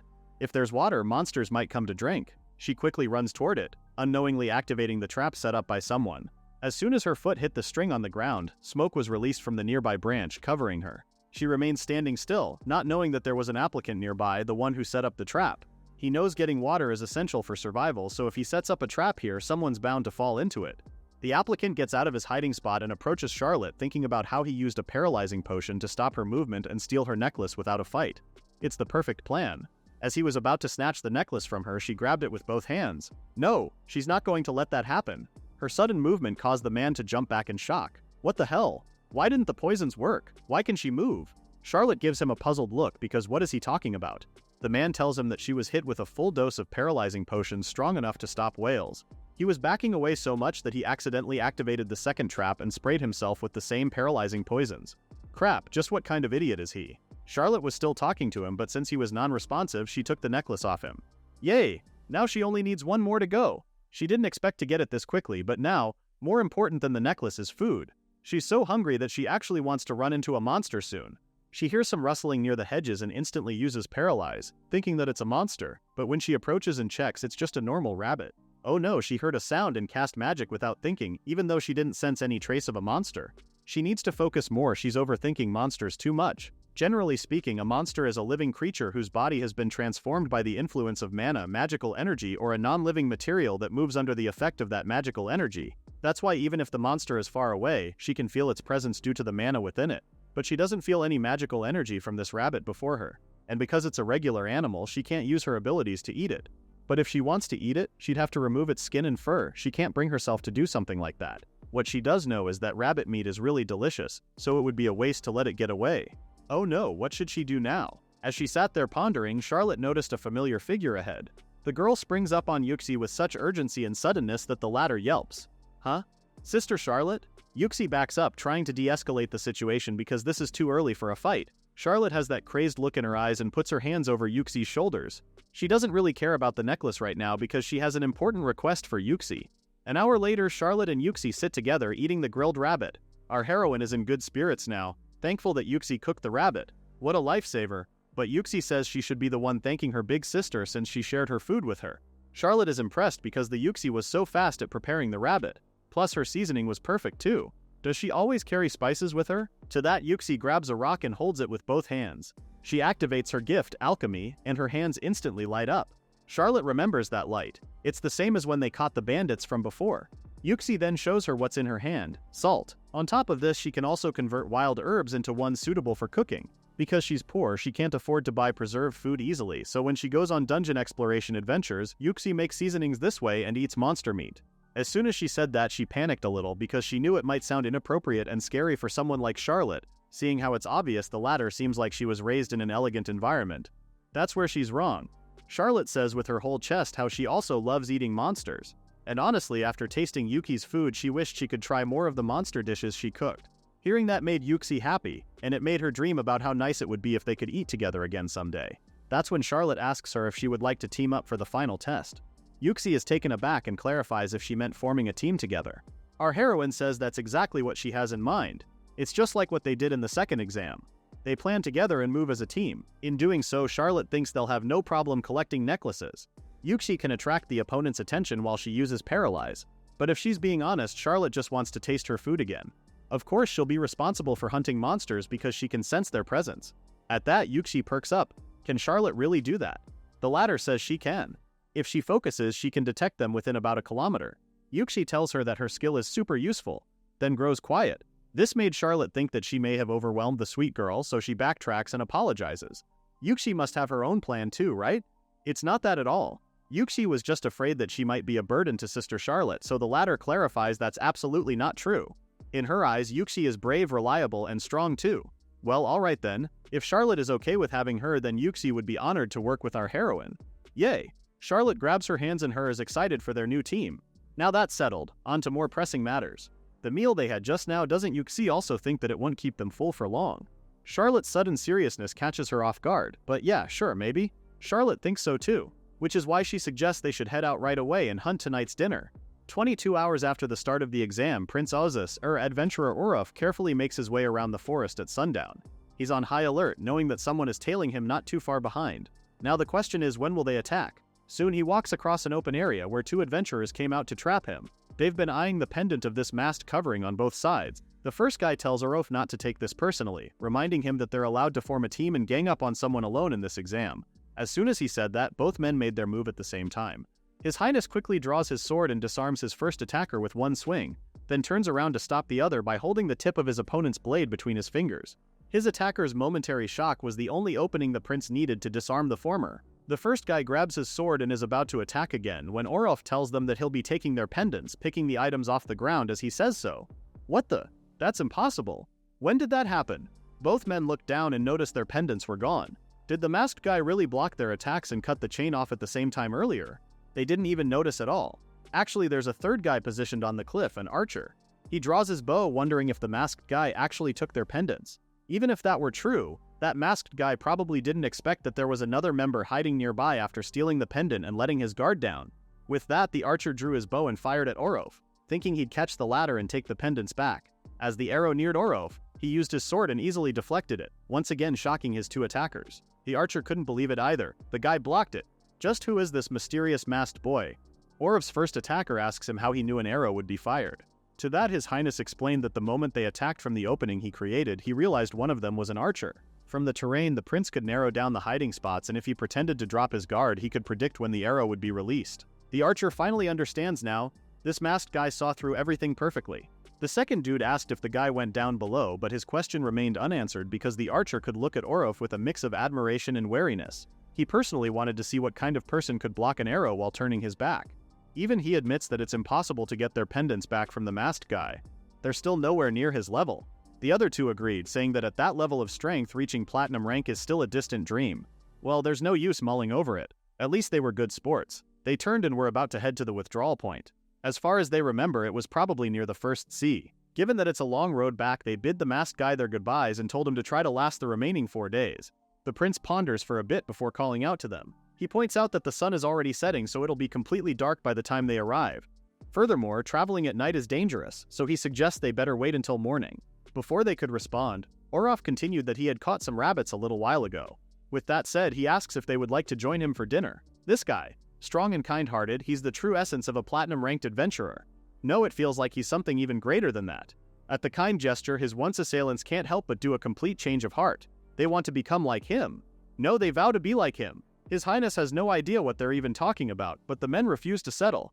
They want to know what kind of training he went through to get to that strength. The other two also want to know. Heck, they'll even train from scratch. Just like that, Prince Ozus, or rather, Adventurer Off, finished collecting all the pendants required to pass. He almost even gained disciples in the process of doing so, had he not firmly turned them down. Those 3 adventurers were so captivated by the prince's strength and personality that none of them even thought of reclaiming their pendants from him.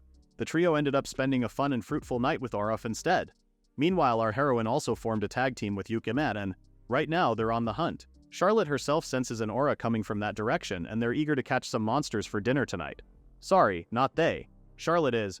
As we all know, she has a unique skill, Beast Eater. So even if Yuxi doesn't cook for her, she can prepare her own meals. We all saw how Charlotte Pucci fired many monsters from before, right? Still, she wants to eat something delicious that Yuxi makes. Plus, the meat she cooked earlier was so delicious too. This made our heroine want to taste Yuxi's other dishes too. Charlotte is used to traveling alone, but a little fun won't hurt. As they move closer to where the monster is, Yuxi is curious. What does a monster's aura even look like? Charlotte describes what she sees as best as she can, noting how 300 meters ahead there's a herd of monsters about yay big. Huh. If it's that size, Yuxi thinks they're probably mid-level beasts. At best, they could be silverhorns. Charlotte is not familiar with that monster, so Yuxi explains that silverhorns are deer-like monsters with silver horns, as their name suggests. They're extremely cautious and quick to flee, and honestly speaking, Yuxi saw one a little while ago, but it ran away.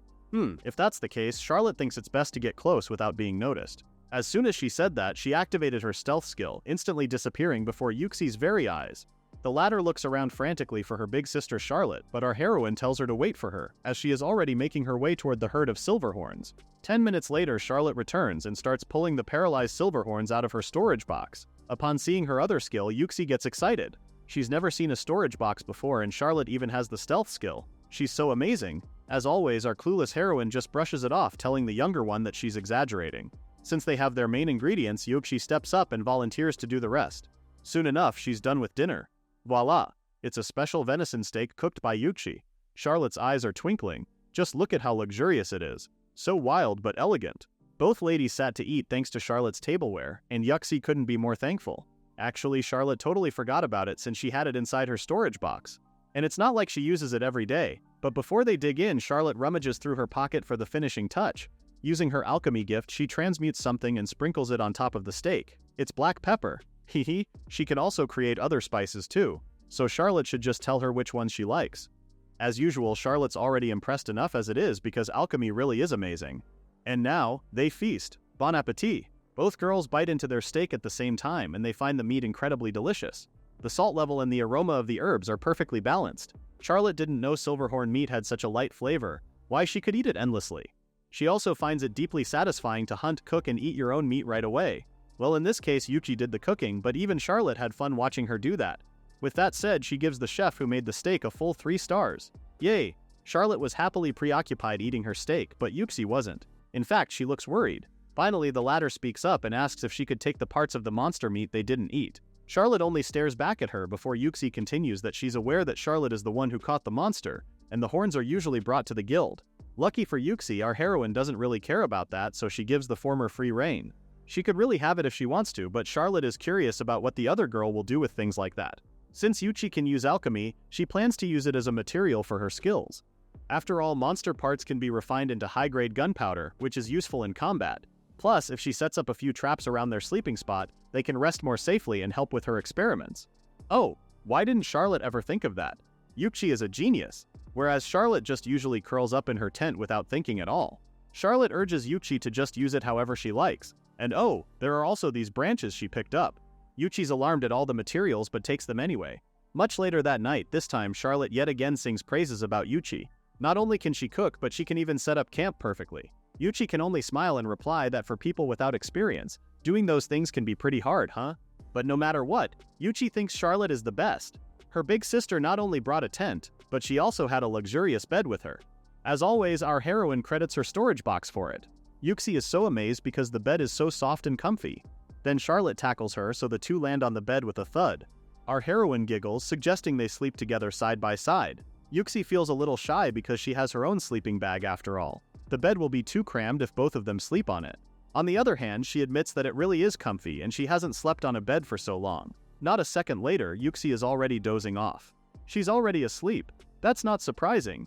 Yuxi swam a lot yesterday, and Charlotte thinks she also moved around a lot today.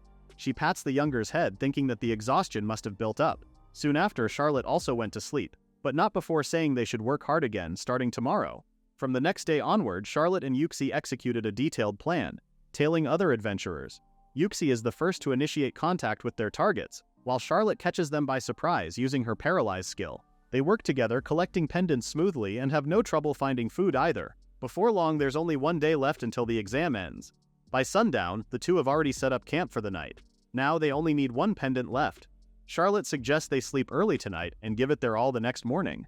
Yuxi agrees, but somehow she doesn't look excited or happy about it, which Charlotte noticed. She has looked so sad since dinner, so our heroine couldn't help but ask if she's worried they might not find the last pendant.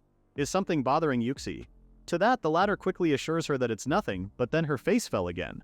When she speaks, she finally tells her big sister how she was just thinking about how much fun it's been. Even though the exam was tough, eating and sleeping with Charlotte was incredibly fun.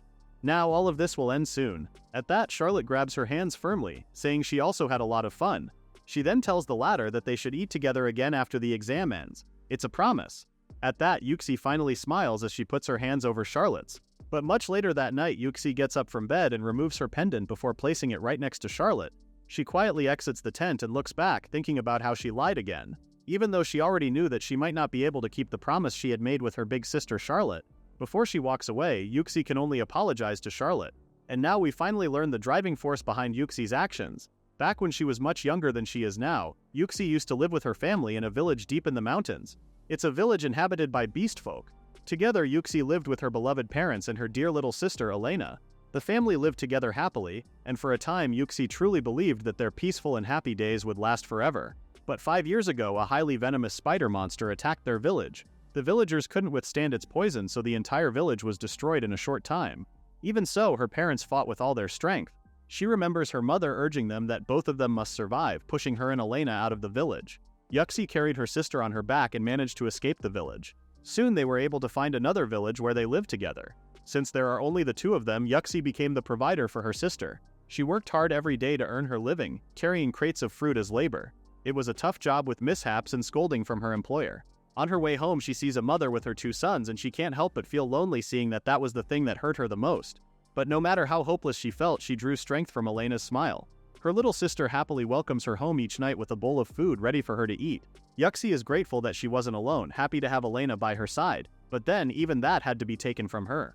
Suddenly, Elena collapsed and Yuxi soon found out the reason why. It turned out that Elena had also been poisoned by the monster's venom. The amount of poison in her body was small, so its progress was slow. However, it was gradually eating away at her. The doctor said she wouldn't live more than 5 or 6 years, adding that there's no cure for now.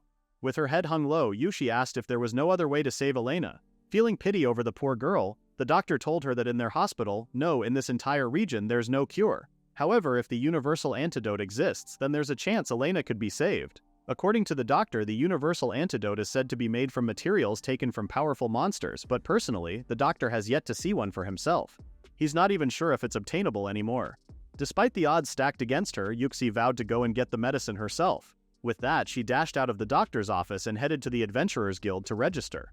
As an adventurer, Yuxi earned money and gathered information about the universal antidote. Every day she traveled to different lands, fought monsters, and strengthened herself.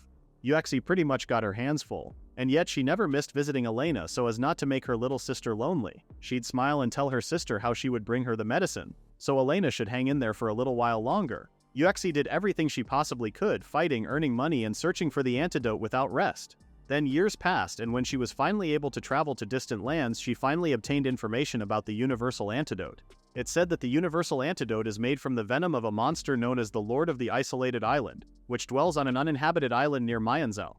This island lord doesn't usually attack humans, but its combat strength is immense. Extracting its venom is extremely difficult. The Adventurers Guild classified it about 40 years ago as unbeatable. Upon reading the entry, Yuxi felt hopeless. She's not strong enough as an adventurer, and it hasn't been long since she received her gift. How could she ever defeat such a monster? She won't be able to save Elena. Her poor little sister has less than a year to live. Speaking of Elena, her body began to grow weaker little by little, and ever since she learned that there was no way to save her, it became painful for Yuxi to look at her face. At the hospital, she could only remain right at Elena's door, which she finds pathetic, given how her little sister is the one suffering the most. Now she wonders if Elena will have to endure several more months like this, suffering all that time only to die in the end. No, that would be far too cruel for Elena. So Yuxi thought she should let her rest from her pain quickly. So Yuxi entered Elena's hospital room after being away for an entire month. Looking at her sister, poor Elena could barely breathe. At the time, Yuxi had obtained some type of medicine, but it wasn't the universal antidote. This drug she found would let Elena sleep peacefully, forever. She thought that if she told Elena it was a medicine to cure her, the latter would drink it without hesitation. Yuxi intended for her to drink half of it and for her to drink the other half herself. But then, maybe Elena can't even speak anymore, right? If she's asleep now, maybe it's better to let her sleep just like that. She approached Elena's bed, apologizing, and as soon as her sister heard her voice, she stirred. To Yuxi's shock, Elena welcomed her big sister with a smile, despite feeling so weak. This made Yuxi stop in her tracks, while Elena reached out to her, saying how happy she was to see her big sister. It's been so long after all. Yuxi apologizes, saying there was a big mission she had to complete, but Elena assures her it's fine. If anything, she's the one thanking Yuxi for doing everything for her. Her big sister tells her that she couldn't do anything while Elena was in pain. But Elena doesn't think so. She remembers how Yuking always said that her big sister would definitely save her, which is why she doesn't feel any pain. Seeing Elena's strained smile, Yuking dropped the vial and hugged her sister, crying. While doing so, she told Elena to think hard about what she wants to do once she gets better because her big sister will make all her wishes come true, every single one of them, she promises. Now back to the present. Yuxi broke the warning chain at the mouth of the cave where the Lord of the Island resides. Now she's ready. Ever since that day until now, she has been preparing for this battle for so long, since the moment she arrived in Mayanzel until the start of the final exam. Thanks to using Big Sister Charlotte's materials, she managed to collect more from monsters than she initially planned. Actually, she lied about the gunpowder she made with alchemy. She told Charlotte back then that she would use it for the exam, but in reality, Yuxi reserved most of it for her personal plan. She looks back to where Charlotte's tent is, thinking about how she never thought she'd meet someone here whom she could share meals and go adventuring with. Honestly, Yuxi misses a warm bed, but there's something she must do. She activates her alchemy gift, igniting the fuse that leads to the entrance of the cave. She can't allow Elena to remain in pain, and she vividly remembers her sister's smile on that day. Elena believes in her, so she won't give up anymore. What does unbeatable even mean? It doesn't matter what happens to her. Even if her blood mixes with the blood of the Lord of the Isolated Island, she will save Elena. Finally, the explosives lit up, causing the walls to come crashing down to the ground. The explosion was enough to shake the whole island, alarming the guild members and even Charlotte's tent. Yuxi waited as the debris finally settled, thinking about how she had placed gunpowder inside the cave to bring the ceiling down on the sleeping Lord of the Isolated Island. Additionally, she also set powerful explosives around the creature's perimeter. Now she could only hope it would be enough to inflict a fatal wound. Just then, something started slithering under the rubble, and Yuxi already knew this was going to happen. What she didn't quite expect was to see that the Lord of the Isolated Island is a three-headed snake monster. As it roared in fury, Yuxi could only mutter for her sister to wait a little longer. A little while before Yuxi lit the fuse, Charlotte stirred in bed, feeling cold. She opened her eyes to see that the spot next to her was empty. Yuxi, where is she? She calls out to her, and that's when Charlotte notices the pendant right next to her. Why did Yuxi do this? Since she was already up, she decided to look for Yuxi, walking around and calling out to her. Even before they went to sleep, Yuxi's behavior was strange, so of course Charlotte is pretty worried. Could Yuxi be facing other problems too? Just then, she hears something off in the distance, quickly followed by the ground shaking. Charlotte covers her ears and looks up. wondering what that sound is. Back to Yuxi. She's on the run as the Lord of Long Island chases after her. She looks back eager to lead the monster in a certain area. You see, the Lord of the Cave, who was sleeping on the isolated island, is a mutated three-headed serpent monster. It was categorized as unbeatable by the Adventurers Guild 40 years ago. If she can defeat it, she plans to obtain the poison from its fangs, and that very poison will be used to make the universal antidote. With that, Yuxi believes Elena can be saved. She heard a rumor that the promotion exam to the platinum rank is usually held on this deserted island, and with effort she managed to secure the right to participate in the promotion. But the thing is, even she's aware that staying alive up to this point has been a miracle. Be that as it may, she's definitely getting that venom. Suddenly, she hears electricity crackle, soon followed by a powerful current blasting right where she was just a moment ago. The middle head exhales electricity. It's just as she read in the report. She read an engagement report from the Adventurers Guild about their encounter with the Lord of the Island. According to them, several characteristics of that monster were mentioned. The breath emitted by the three heads is different. Regarding a point of weakness that appeared during combat, apparently the other two heads stop moving when the middle head, the one that emits lightning, is shocked. In other words, it's believed that the middle head gives orders, so if they can crush the middle head, they may become unable to act. With that report in mind, Yuxi believes that if she targets the middle head, then maybe she could defeat it. As she nears a solid rock formation ahead, she swipes her hand over it as she passes by, and the debris collapses over the beast pursuing her. It's a success. Dropping boulders and debris actually stopped the Lord of the Island from moving. Now's her chance. Yuxi made her way to the monster's head, targeting the middle one. She grabbed something from her utility pocket, activating her alchemy gift, stuffing her hammer with the strongest gunpowder she made. She leaped high and put her full strength in this one hit, literally hammering the middle head of the monster with an explosive strike. Her move hurt the creature, but it also made the monster angrier. The middle head roared, causing Yuxi to slip and fall. As she did, one of the heads noticed her. It didn't matter that the middle head passed out. Unguarded and with no way to defend herself, Yuxi could do nothing as the monster's tail slammed her into the boulders, severely injuring her. Crap, she couldn't kill it. Despite coughing up blood, she's still determined to carry out what she came here for. If she can't get the materials from it, then at least she should make the monster vomit the venom. That's when she noticed her right hand was broken. Oh, right in front of her, the Lord of the Long Island looms before her. The middle head starts generating electricity in its mouth, with Yuxi just staring at it blankly. She could only apologize to Elena. This is it, she failed. She couldn't keep her promise, and what's worse is that she probably ruined the island and lied to Charlotte a lot. With tears brimming in her eyes, Yuxi apologizes one last time before she hears a familiar voice. Pucci fire. The next thing she knows, an explosive flame counters the monster's attack on Yuxi. Huh. Of course it's Charlotte. Our heroine finally appears, and she's as bubbly as ever. Charlotte's the only one in their whole universe who smiles upon seeing the great serpent monster. With her standing against the rising sun, she really feels like a savior in Yuxi's eyes. But typical Charlotte, she gets distracted by a sound, and the serpent monster used that chance to zap her into the next life. The scene horrified Yuxi, who could only scream her big sister's name. As soon as the blazes are out, there's Charlotte, barely harmed, and complaining about how much that hurts. It's like an electric sting. The monster heads tilt, looking at her curiously as our heroine goes off, describing it as that annoying feeling when you wear fur clothes and get a static shock. She hates that feeling so much. Yuxi can't believe it. Charlotte just took a direct hit and isn't even harmed. What's even more ridiculous is that she treated the electric breath like it was static electricity. Of course, Charlotte has her beast eater ability to thank, plus the mountain of skills she accumulated from eating monsters. God bless her defense resistance and boosted defense skills. The other head is now also perceiving her as a threat. Now there are two of them firing up their electric charges. Seeing them powering up, Charlotte also put both of her hands up in defense. A 2-on-1 fight is totally unfair, so with every electric current sent her way, Charlotte counters it with Pucci fire. She was so busy countering their attacks that she didn't realize a third attack was creeping up on her side until it hit her. As the smoke clears, Charlotte sneezes, leaving the monster head stupefied yet again. Ugh, this one is so cold. If she catches a cold, what will this monster do about it then, huh? Yuxi is now sitting up, watching the fight unfold. Amazing, even the ice breath doesn't affect her big sister Charlotte. She's got amazing defensive power. But more importantly, she notices how her right arm is starting to heal. Huh? Is this also Charlotte's power? Speaking of Charlotte, she opens her storage box and rummages for a handkerchief when Yuxi notices that the third head is gearing up to attack. She cries out, warning Charlotte to run for it. The third head has poison breath. The third head breathes its toxic fumes into Charlotte, even killing the surrounding trees and foliage in the area. But the third head is just as shocked as the other two, because what do you mean, Charlotte is just coughing at worst. And she even called this smoke very annoying. This time she should thank her skill complete prevention negative status effects. What the hell? No matter the attack, this girl will not fall. For the first time, the Lord of the Isolated Island turns tail and tries to flee from the natural enemy he's facing for the first time. But the rubble on its body slows his movement for a moment. That one moment is all Charlotte needed as she poochie fired the heck out of that monster with a smile. The giant blazing ball of flame is the last thing the monster sees before its whole body is set afire. Yuxi watched as the fearsome monster collapsed to the ground, still blazing, while Charlotte approached its flaming carcass. Now Yuxi is confused. Did her big sister Charlotte really take down the monster with just one strike? Speaking of Charlotte, our heroine turns to Yuxi and starts walking toward her.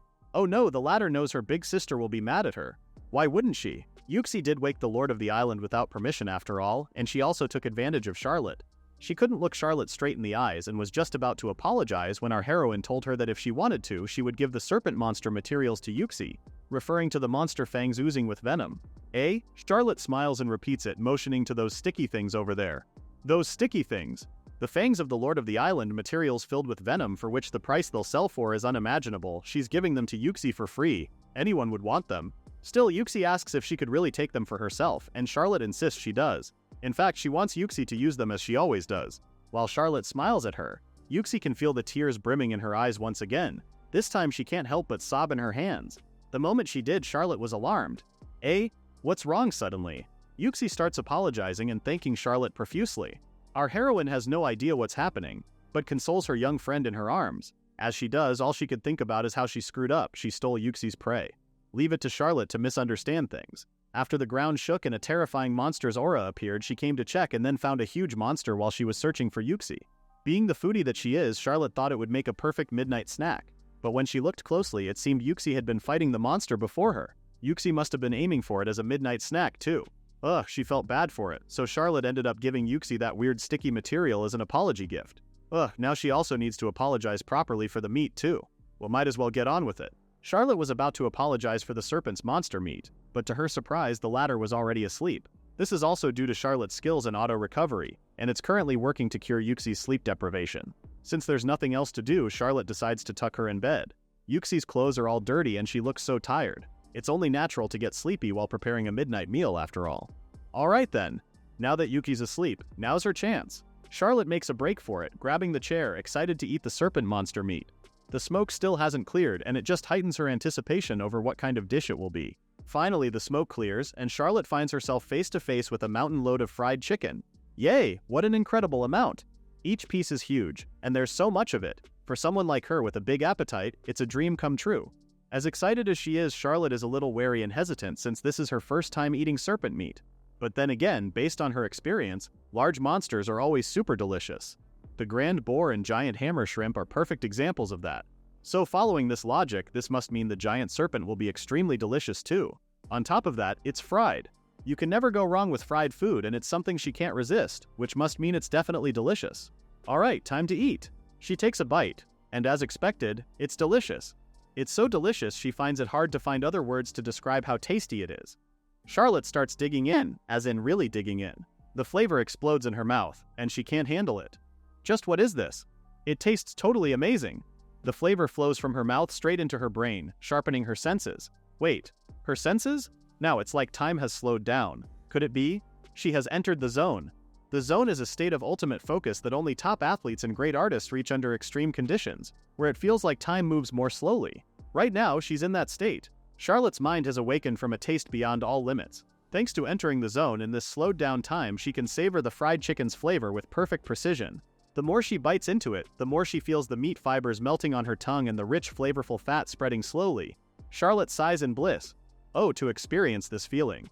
She can enjoy it in complete calm, this moment that usually passes so fast. The zone is truly amazing. So just like that, Charlotte continues to devour the Lord of the Island leisurely while Yuxi sleeps right behind her. Just how powerful is she by the next chapter though? To recap, Yuxi awakened the Lord of the Isolated Island and our girl Charlotte defeated it with a single blow. Obviously, that turned the monster into a massive pile of fried chicken. Like the other dishes she'd had so far, the flavor of the dish was so divine that Charlotte entered the zone. She savored every bit of taste with all her senses, eating in total immersion, not letting anyone approach to interrupt her. Until finally, there's only one piece left. Keep in mind that this is from the massive pile of fried chickens that was there before. K-horror, at least from Charlotte's perspective. She takes the last piece, musing that the final bite is always special, no matter what the dish is. Well, there's nothing else to do but enjoy it slowly. As she was about to take the final bite, the persistent ringing in her ears started up again, indicating that her level had increased by 40 after eating the unique monster. This startled her, but thankfully she didn't drop the last piece. Huh, Weird, the ringing in her ears was so much faster than usual that she almost dropped the chicken out of shock. The voice continues, saying she has a devouring reward. She has learned time magic time stop. Time stop? Why, that sounds incredibly useful. She'll just test the magic later. For now, she needs to focus on this last piece. But in true blue Charlotte fashion, her meal gets interrupted again. She sees some people approaching from afar, and this time, the last bite really did fall off her fork. Oh no, her chicken piece. In a split-second decision, Charlotte activates time stop. And what do you know? Time did stop. Her chicken piece is left floating mid-air, a mere inch away from the ground, while the examiner and a few others are approaching her from ahead. But wait, her food. Charlotte picks it up and puts it back on her plate. Yay, she saved the chicken piece. Looks like even while time is frozen, she can move whatever she touches. But more important than that, she ought to eat this fast before it drops again. As she enjoys chewing the very last of her fried chicken, all Charlotte can think about is how the last piece is always especially delicious. Just then she notices the birds resume flying. So time started moving again after about 10 seconds. What's more, even the dishes summoned by magic are disappearing. Good thing it did, because Roderick is soon all over her, asking about the Rocky Mountains. He rapid fires all these questions to Charlotte, asking where the Lord of the Island went and if she killed it. As usual, our clueless heroine can only echo what the examiner is saying, which obviously made Roderick even fussier. What's this terrifying aftermath of a battle? Didn't he explicitly tell her not to approach the mountain? Speaking of the mountain, why is it gone? And that tree over there, why is it rotting? Did the monster spew its venom on it? Just who in their right mind would fight the Lord of the Isolated Island alone? Charlotte asks him to calm down a bit before blurting out how she has no idea about this Lord of the Island he's saying. The one she defeated was a three-headed snake monster, and she already finished eating it, that's all. Roderick is dumbfounded. Did he hear that right? She ate it? Did she mean to say she ate the three-headed snake? Charlotte affirms, adding that she turned it into fried chicken and enjoyed every bite. His 40 years of research went down the drain and was turned into delicious fried chicken. Roderick bursts out laughing. So that's it, huh? The monster tasted delicious, huh? His sudden laughter takes Charlotte by surprise, and honestly, it scares her. To put it simply, she defeated a tasty-looking serpent and ate it, right? The shaking Charlotte asks what's so funny about that, but fortunately, Roderick didn't take it to heart. At least he admits he was a fool to care about the details, but to her, that monster was just another ingredient. No? How vast the world truly is. Anyway, now that he remembers it, did Charlotte manage to collect 3 necklaces? Oh, now that he mentioned it, she completely forgot to wear them. She reaches into her item box to retrieve the necklaces, thinking about how she and Yuki have 5 necklaces between them right now. They just need 1 more for the exams. Roderick reaches into his pocket and hands her one. But why? And you know what he said? It's a spare necklace. As if that explains things. Well, Roderick says she should just consider it as a small token of gratitude. On behalf of the Adventurers Guild, he thanks Charlotte for defeating the Lord of the Isolated Island. He genuinely thanks her before walking away, but not before telling her to stay cautious until the exam is finally over. Even though the examiner thanked her, Charlotte still has no idea what this Lord of the Isolated thing he was talking about is. As Roderick regroups with his colleague, he could barely imagine how headquarters would react if they told them that one of the examinees single-handedly defeated the Lord of the Island, turned him into fried chicken, and ate the whole thing. Would they even believe them? His companion thinks headquarters would probably think it's a joke, so yeah, they really can't do much about it. As they walked away, Charlotte went to Yuxi and showed her the spare necklace Roderick had handed her. The gesture made them both qualify to pass the final exam. After that, nothing particularly noteworthy happened and the exam ended peacefully. They sailed back to Myanzal, and on that very same evening, at the headquarters, the guildmaster congratulated the remaining adventurers for passing the promotion exam to platinum rank. He asks those who have been summoned to come forward and collect their cards. Charlotte cries out in joy. Yes, this is it. She finally got her platinum rank card from the Adventurers Guild. Mind you, this is not a point card, which she thinks it is. She rubs her face all over it, admiring its refined shine and majestic weight, truly amazing. Now she wonders, is there a special menu only for platinum card holders? She'll have to ask about it once she gets back to town. Honestly, even during the voyage home on the ship, Roderick's warning to stay cautious weighed heavily on her mind. She's even got a scary imaginary depiction of him. Charlotte was so nervous as if it were really happening, but now that she had her card, she could finally feel at ease. She looks around and sees that His Highness Prince Ozis also passed the exam. What a wonderful and happy day this is. She looks around again and is a little disappointed. Yuchi isn't here. Ever since they arrived in Myanzal, she has gone somewhere with the examiners. It seems they had something to discuss about what happened this morning. Still, Charlotte prays for her friend. She passed the exam too, right?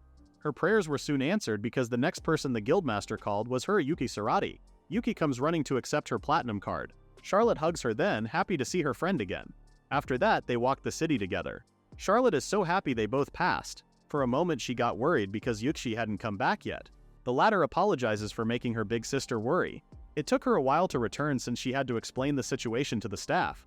They said Yuxi violated a few rules, but since she defeated the Lord of the Isolated Island and fulfilled the exam success conditions, all they'll do is impose a minor temporary penalty on her upcoming quest rewards. Oh, there it is, that Lord of the Island thingy again. Charlotte still has no idea about that, but she nods in agreement. Anyway, Yuxi still passed, didn't she? That's all that matters. The Beastkin stops mid-track and tells Charlotte that she was only able to pass because of her big sister Charlotte. In fact, all of it is thanks to her sister Charlotte. Yuxi passed because of her? Charlotte doesn't understand. That's when Yuxi started rummaging through her bag and took out a vial with some sort of liquid in it. Looking at the color of the liquid content, Charlotte asks if the liquid came from the monster's fangs. Yuxi confirms that it is that. The reason she took the platinum exam was to obtain this very substance. She needed it to treat her sister's illness. She wanted it no matter the cost. So even if it was reckless, she thought she had no choice but to try. Yuxi even formed a team with Charlotte during the final exam, so she could use her to gather the gunpowder she needed. But in the end, Yuki admits that she couldn't do anything. If Charlotte hadn't been there, her fate right now would have been grave. So now that everything is out in the open, Yuki bows her head and apologizes to Charlotte for lying and causing trouble for her. Our heroine is surprised and hurriedly tells Yuxi to raise her head. She doesn't see her as trouble at all, so she shouldn't worry about it. Plus, that taking advantage thing, well, if Yuxi said it like that, then Charlotte has been the one using Yuxi for cooking and even catching prey for them. Plus, there's also setting up the tent. Seeing how Yuxi is still not buying it, Charlotte adds that she had also wanted to be the one to slay that monster herself. And if what they talked about before going to bed last night wasn't a lie about having so much fun, then she still feels the same way now. That tugged Yuxi's heart. What she told Charlotte last night wasn't a lie, and she truly wanted them to adventure and succeed together. Finally, Yuxi smiles as she wipes the tears off her face. She tells her big sister Charlotte that they should go on an adventure and eat together again. Now that everything is cleared out, Charlotte asks her if she's heading back to her hometown. Yuxi says not yet since there aren't any carriages today, though she plans to leave ASAP. So she'll just take the first shared carriage tomorrow morning. Their conversation got cut short by her growling stomach. Well, since everything's eased up now, she finally feels her hunger. But not to worry, our heroine is starving too. Isn't she always? Charlotte suggests they head to a restaurant and have a party to celebrate passing the platinum exam. They should eat to their heart's content. Sounds like a plan. Yuxi's on board. They really should celebrate their success. That was no easy feat after all. Wait, speaking of success, Charlotte remembers something. Not far from where they are, two figures are poorly hiding behind a single lamppost. It's the prince and Subas. All this time the two have been spying, trailing after Charlotte and Yuxi. Well, the prince has an ulterior motive. He wanted to invite Charlotte to dinner, but it looks like he's too late. Even Subas is worried because it looks like His Highness's plan won't come to fruition. But the prince, heir Oraf, is too focused on the two ladies ahead of them. He can't hear what they're saying, but it looks like Charlotte is planning to take the other girl with her. As much as he hates to admit it, they may have to give up this time, but wait. Subas yells that it's not over yet. He urges the younger man to just give it a try and see what happens. But the thought of being rejected horrifies Oraf because if that ever happens, he will never recover. Gosh, is this man really a platinum-ranked adventurer? The butler can't help but wonder, but to the desperate Oraf, he doesn't care, and it doesn't matter. Oraf stops in the middle of running away upon hearing Charlotte almost call out his real name. Thankfully, she managed to yell Oraf in the last second. Yuxi watches quietly from the side, though she knows that guy, the masked man. Anyway, Charlotte asks if Oraf has just arrived and if they have some time. She and Yuxi were about to have a party to celebrate passing the platinum exam, so would Oraf want to join them? If he'd like, they can all eat together in a lively and cheerful atmosphere. Of course he'll go. The prince has never said yes this fast in his life, and Subas is all for it. This is so much better than him passing the exams. Well, it's decided. They'll have a celebratory dinner. But Yuxi is concerned about her outfit. Her clothes are all torn up and dirty, so maybe she should head back and change her clothes first. Now that she mentioned it, Charlotte thinks she should do that too. If that's the case, then they should just meet at the restaurant later. Speaking of restaurants, which one would be good? Maybe a restaurant on the main street, no? Or if Quickly turns and stops them. He knows a place that serves really delicious fish dishes. Cut to the next panel. Yuxi stands flabbergasted at this place.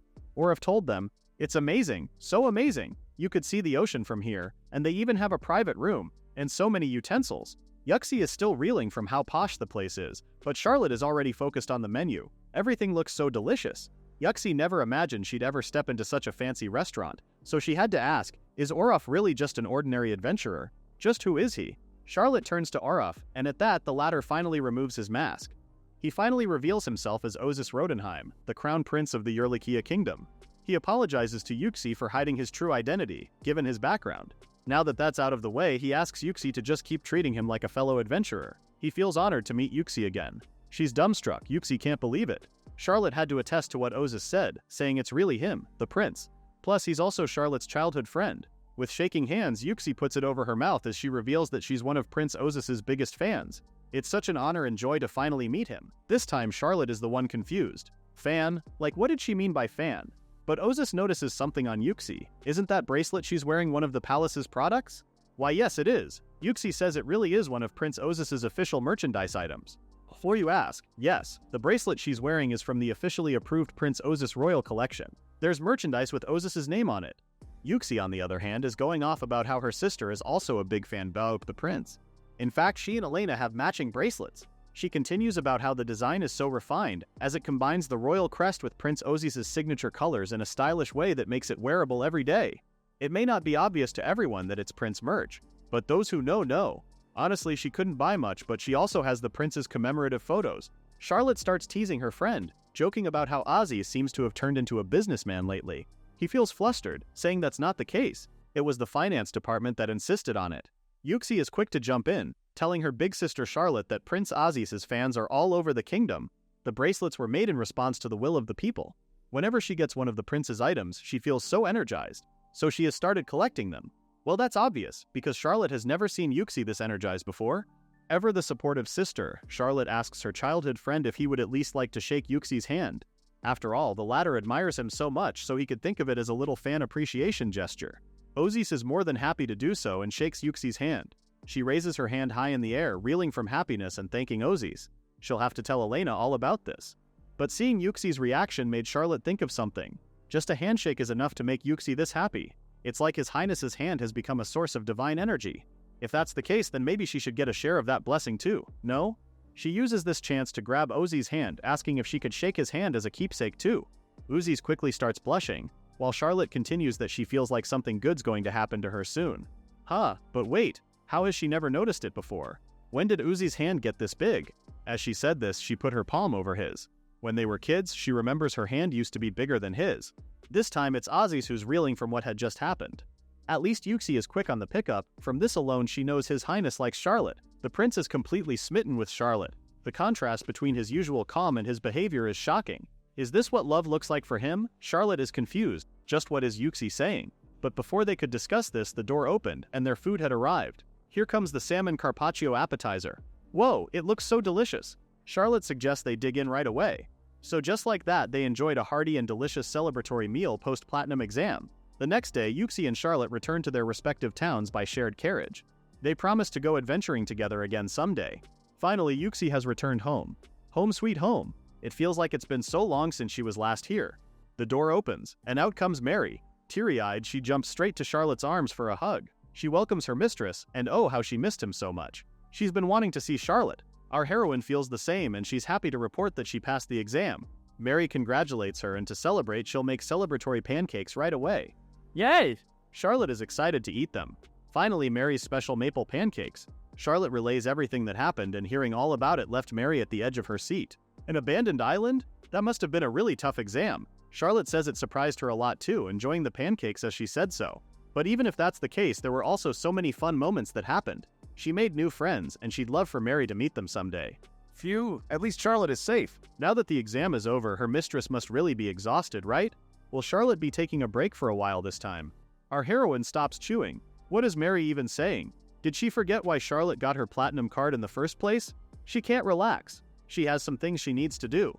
In the Rotnau Valley, a place where you can only enter with a platinum card, she's going to find and eat the red wyvern she missed during the festival.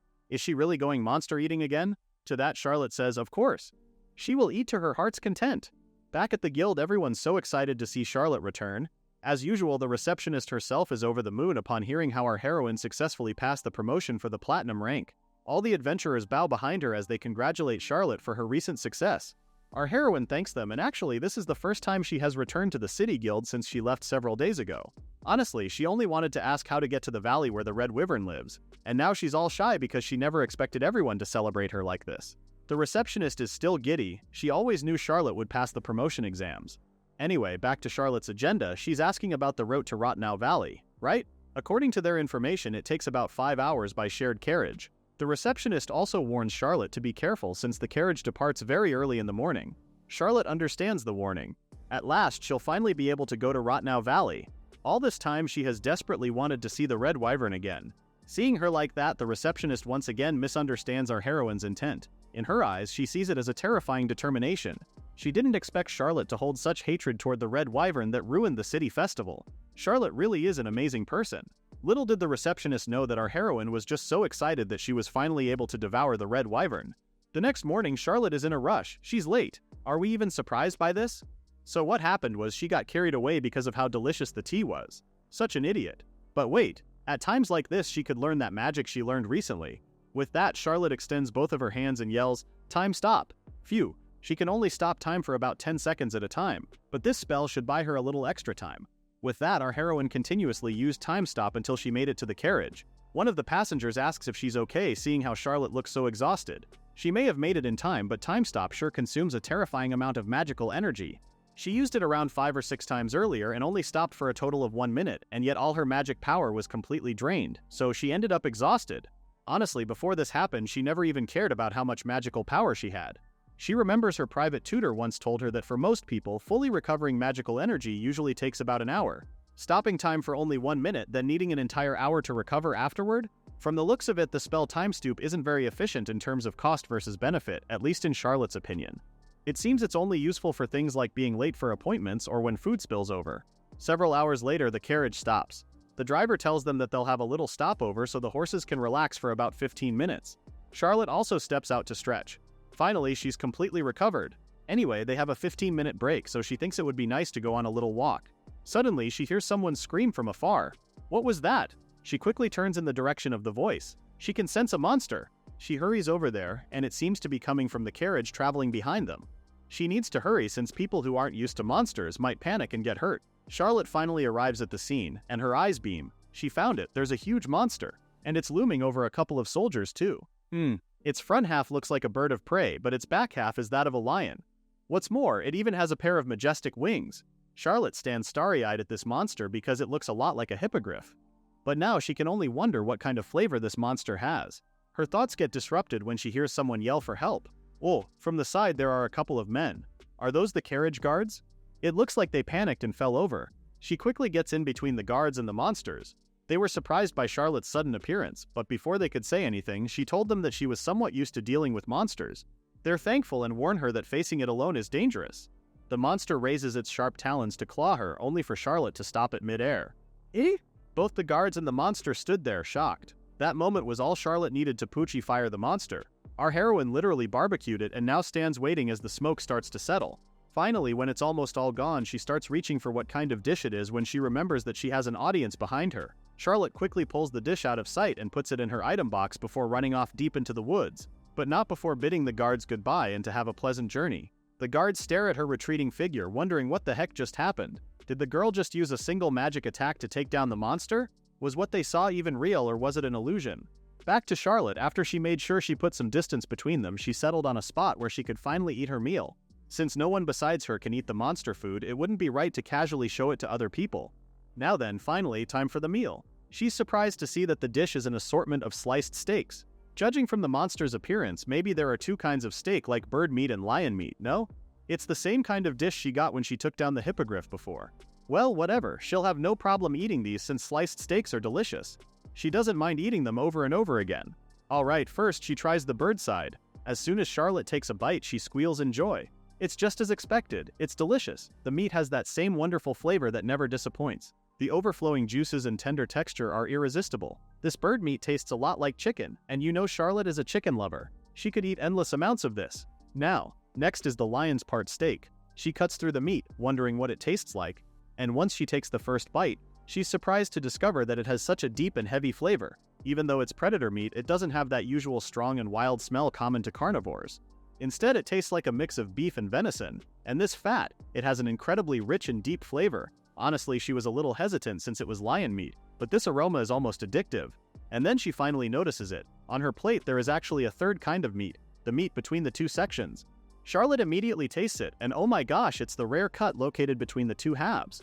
The flavors of both meats blend together in perfect balance, and each one enhances the deliciousness of the other. Wah wah! She can't believe she gets to enjoy both juicy richness and deep flavor at the same time. What a truly luxurious meal.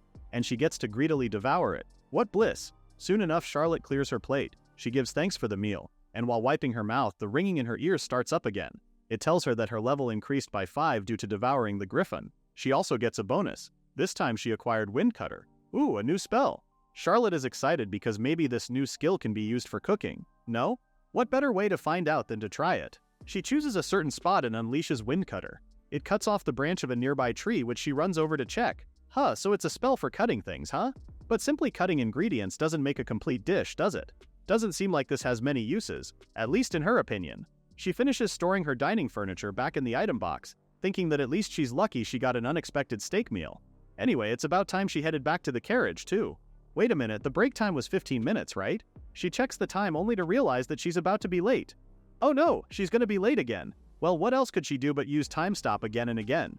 So even though Charlotte ended up exhausted again, at least she still managed to board the carriage safely. After that, the carriage continued its journey smoothly. Finally, after some more traveling, they arrived at their destination, Rotnow Valley. The rock formations stretch on for miles as Charlotte looks on with excitement. The mountains are pretty rugged and the cries of monsters can be heard echoing in the distance.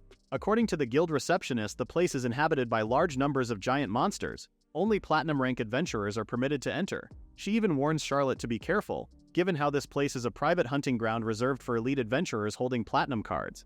But she's not too worried, in fact she's excited. Now it just makes her all giddy, wondering what kind of monsters she'll encounter here. But first, she needs to find the red wyvern. According to the guild's information, they don't know the exact place where it lives within this valley. Charlotte starts exploring the place until she finally finds a river. Surely the wyvern also comes to the water's edge when it gets thirsty, no? She intends to continue exploring along the river in the hopes of finding the monster. Along the way, she starts clearing the rock formations, hindering her way using gravity pressure and Wind Cutter. The terrain is pretty difficult to walk through, but thanks to her magic, she can adjust it accordingly and walk freely. So far everything's going smoothly. Even Wind Cutter, which she thought would be rarely useful, has actually become pretty handy. As she walks along the river's edge, the sound of the flowing water is enough to relax her. Suddenly, there was some rustling from the bushes behind her. The unsuspecting Charlotte was shocked when something darted between her legs and jumped straight into the bushes ahead. What was that? It was red and fast. More importantly, she can sense a monster aura from it. Since it's still hiding in the bushes, Charlotte gets to work and uses paralysis to stop its movement. After that, she puts her hand through the bushes until she finally touches its form. Charlotte pulled the monster out and wasn't expecting to see that the monster was actually a red slime. But more importantly, why is it red? This is her first time seeing it. She remembers the slime she ate the day she got banished was a light blue one. This just piqued her interest even more. So she sets the slime down and pulls the guidebook out of her item box. There it says that slimes are omnivorous creatures, and what they feed on differs depending on the region. As a result, the color of their bodies changes accordingly. The guidebook also says that there are currently 7 colored varieties of slime confirmed to exist on this continent. Ooh, 7 kinds. She's excited that there are a lot of them. With her curiosity satisfied, Charlotte turns her attention back to the red slime. The light blue one became an extremely refreshing and delicious sherbet back then, so this red one is getting her all hyped up to discover what kind of sherbet it will become. So she pooches the little fellow. Lo and behold, it turned into red sherbet. Time to eat. She takes a bite and instantly notices how it's strawberry flavored and has a fruity sweetness. It must normally feed on sweet wild strawberries, no? Its pleasant crunchy texture and refined sweetness are also good. Greedily devouring it is such bliss. Charlotte finished her sherbet quickly, pleased to discover that the red slime was incredibly delicious. This just made her update her bucket list. Someday she'd love to gather all 7 different colors and compare their flavors together. What a dream! Then as usual, the ringing in her ears starts up again. She's now level 115 and has acquired a devouring bonus. She has now acquired Party Link. Huh, wait, party. So is it like a feast? Charlotte thinks it sounds interesting, but since it's a spell, she can't test it out. Plus, she doesn't really understand what a skill is supposed to mean anyway. Well, there's no point standing here overthinking it. Besides, she has restocked her sweets too, so it's about time she continues exploring the valley. Much later that night, Charlotte successfully set up the tent and had a fire going. Tonight's sleeping spot is prepared. Everything is perfect. After eating the red slime, she wandered around for a little longer, but she still couldn't easily find the red wyvern. Since it was starting to get dark, Charlotte decided to rest here for the night. Looking at the tent right now makes her nostalgic because back when she was taking the promotion exam for platinum rank, she still couldn't pitch a tent and struggled a lot. She even ended up sleeping in the rolled-up fabric of the tent on the first night. But thanks to Yuxi, who formed a team with her, the latter taught Charlotte how to do all that over and over again. So now our heroine can set it up by herself like this. Yuxi also taught her how to start a fire since the Poochie fire flames she can use are way too powerful and don't really seem suitable for lighting a campfire. Ah, she wants to show Yuxi how things are now. They exchange contact information, so maybe Charlotte should send her a thank you message, no? Wait, no.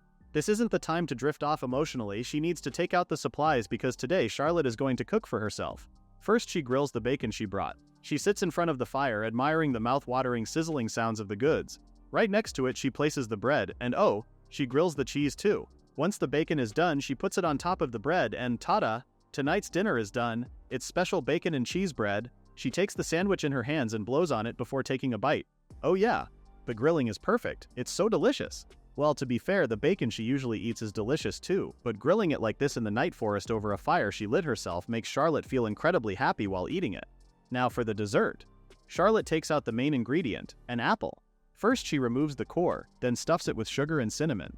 From there she lets it roast slowly, and with that, the roasted apple is done. The wonderful cinnamon aroma is pretty irresistible. Now, time to eat again. She smiles. It's so sweet and delicious. Not only is there the apple's natural sweetness, but the added sugar mixes with the juices and bursts inside her mouth. Ooh, she really loves roasted apples. In fact, she'll roast another one. Now that dessert is finished, Charlotte sits by the fire drinking tea. With the night sky lit up by stars and surrounded by nature, she can't help but comment on how peaceful the place is. She's the type who likes these quiet moments alone, but right now she feels a little lonely. Charlotte starts remembering the time she spent with Yuxi.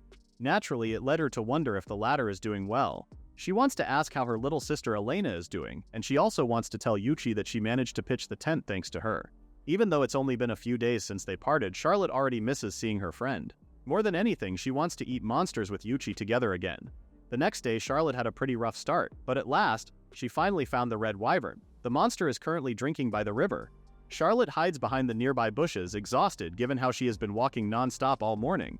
But finally, it's here. From the looks of it, there doesn't seem to be a wyvern nest nearby, so it probably stopped here to drink water. If it escapes again, she'll have to search for the wyvern all over again. So she needs to take it down here.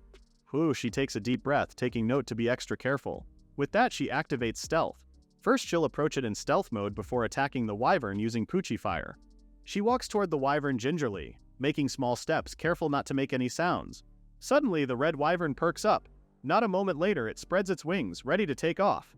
Oh no, it's flying away. What should she do? She's still so far away from it.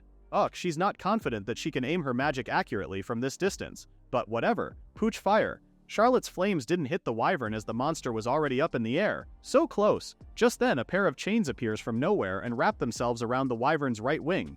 Huh. Where the heck did this chain come from? It's Yuxi. She grabs hold of the other end of the chain, desperate to hold on to the wyvern. Upon seeing her friend, Charlotte lights up, while Yuxi is still busy with the capture of the wyvern. Too bad the latter just aggressively flapped, with the chain slipping through Yuxi's hand. In the end, the wyvern got away again. Plus, it also took the chains with it. Charlotte is already running toward Yuchi, and the latter hears a voice from out of nowhere. Our heroine cancels her stealth mode at the last minute and finally appears before Yuxi with her arms outstretched. Yuxi is shocked by her sudden appearance, but it is soon replaced by joy. It's her sister Charlotte after all. The latter grabs Yuxi, so happy to see her again, before proceeding to ask what brings her to Rottenau Valley. Yuxi says she accepted a quest to subjugate the Red Wyvern, and she wanted to do a high-reward mission. But the thing is, the Red Wyvern is really hard to find. The moment it notices them, it immediately runs away, so it's pretty exhausting to chase and capture it. Oh ho! Charlotte is actually looking for the Red Wyvern too. Wait, she just has an idea. How about they team up and take the Wyvern down together? Of course, if Yuxi is only okay with it. Of course, it's an instant yes from Yuxi. Yay, the party is reunited again. But on the downside, this just means they have to search for the wyvern all over again, right? Charlotte sighs. If only they knew where the nest was, then they could go there and ambush it. Huh? Actually, Yuxi had just found the nest yesterday. As expected of her. Yuxi really is reliable. She looks up, saying they'll have to walk a bit. But there it is. She points to a certain area, saying the wyvern's nest is over there. By there, she means at the top of a steep mountain. Charlotte pales because, bro, what the hell? That mountain looks more like a cliff than it does a mountain. There's no way they can climb that, right? Oh ho, Yuxi thinks otherwise though. They can actually climb it. The path leading there is probably harder though. She hasn't even processed everything yet when Yuxi is already walking towards it, saying they should hurry and go. Well, what else was she supposed to do but follow suit? Fast forward several hours later, they've finally reached the foot of the mountain. Yuxi turns to Charlotte and is horrified to see her collapsed and on the brink of unconsciousness. She quickly pulls out her jug and urges her big sister to drink, asking if she's okay. Poor Charlotte mutters about how she can't walk another step. Just getting to the foot of the mountain is already filled with brutal paths. Charlotte is way too tired both physically and mentally. But Yuxi seems okay though. How is she still so full of energy? Yuxi could ask her the same thing. They've been walking this whole time and yet big sister Charlotte is already spent. Could it be that she's not good at endurance races? She finds that strange given how Charlotte is super strong. That's a pretty unexpected weakness, but Charlotte doesn't think so. On the contrary, it's because Yuxi is pretty amazing actually.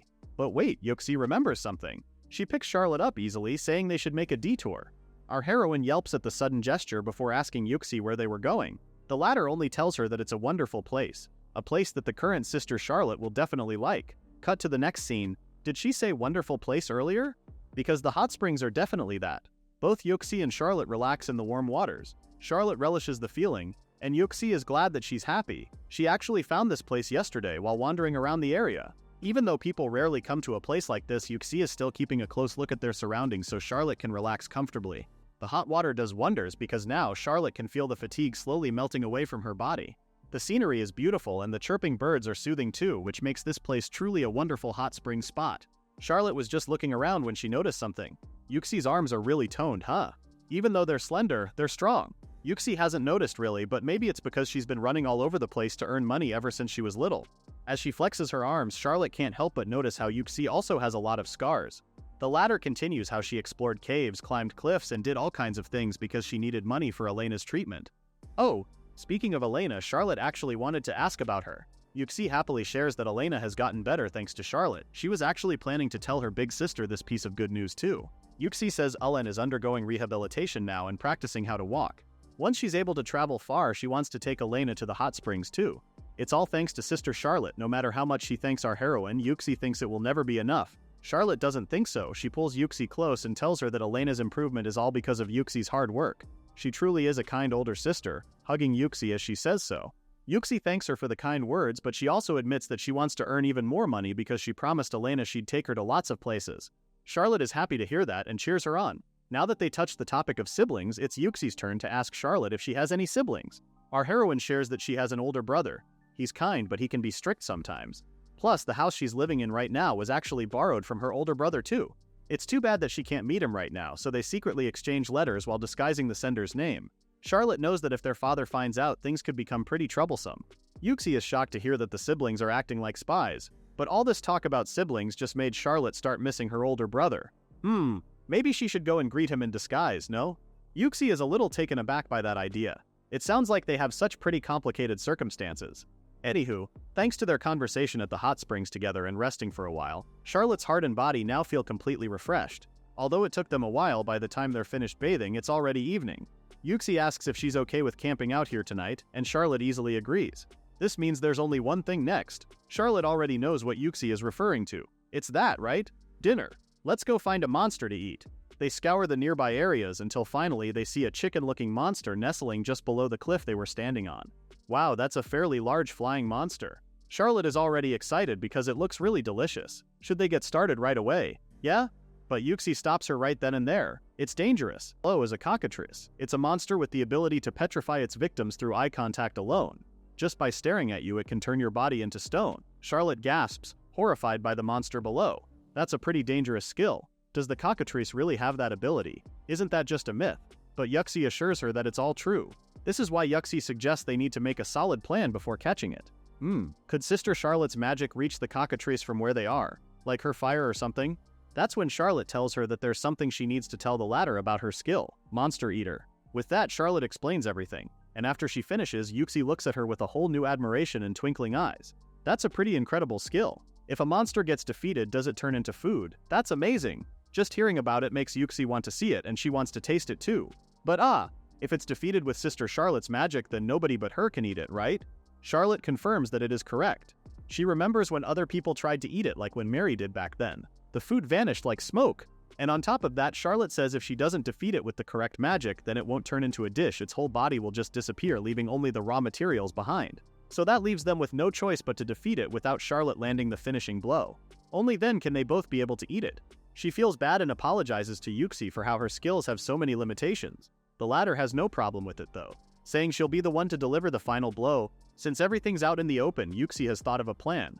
First, they'll descend the slope from farther away. Then she'll make the noise behind the cover to draw the cockatrice's attention. While that's happening, Sister Charlotte should sneak behind it using invisibility magic and cast paralysis magic. Once the monster can't move, covering its eyes with a cloth should work, no? From there, Yuchi will deliver the finishing blow. That's a wonderful plan. Charlotte was just about to say that they should execute it right away when the ground she was squatting on collapsed, and down came our heroine. Charlotte rolls over straight into the cockatrice's nest, jolting the monster awake as she does so. Oof, she was so shocked and startled that she didn't notice the cockatrice was staring straight at her, just as shocked as she was. Uh-oh, from above Yuxi knows this is bad. The cockatrice will turn Sister Charlotte into stone, or so we all thought. Because now the monster and Charlotte are caught in a deadlock, not batting an eyelash, even when the cockatrice is already using its petrification. Huh, she didn't turn into stone? Of course she has her complete status negation skill to thank for that. From above, Yuxi is hollering and impressed at how the cockatrice's petrification would never affect Sister Charlotte. She's really amazing. Just to check if she's okay, Charlotte pinches her cheeks, noting how they're both soft and smooth. So the petrification really wasn't just a myth? If that's the case, then Yuxi should come down here too. Since the petrification didn't work, the cockatrice turned to manual labor and was about to claw Charlotte, screeching as it did so. Of course, the terrified Charlotte instinctively Poochie-fired the hell out of that thing. Yuxi also saw the monster's body blazing before poof. It's already turning into something else. Charlotte dusts herself off, startled by the cockatrice's sudden attack, but oh no, she used Poochie Fire instead of the paralysis spell. She completely ruined the plan. Now it will turn into a dish that Yuxi can't eat. Yuxi quickly turns to Yuxi's direction, apologizing for messing up the plans, but then Yuxi cuts her off, asking if this was the monster eater food she was talking about. You see, she's wondering if the dishes come out in pairs. Huh? There are two of them? Charlotte turns to where the cockatrice's monster used to be, saying that usually only one dish appears.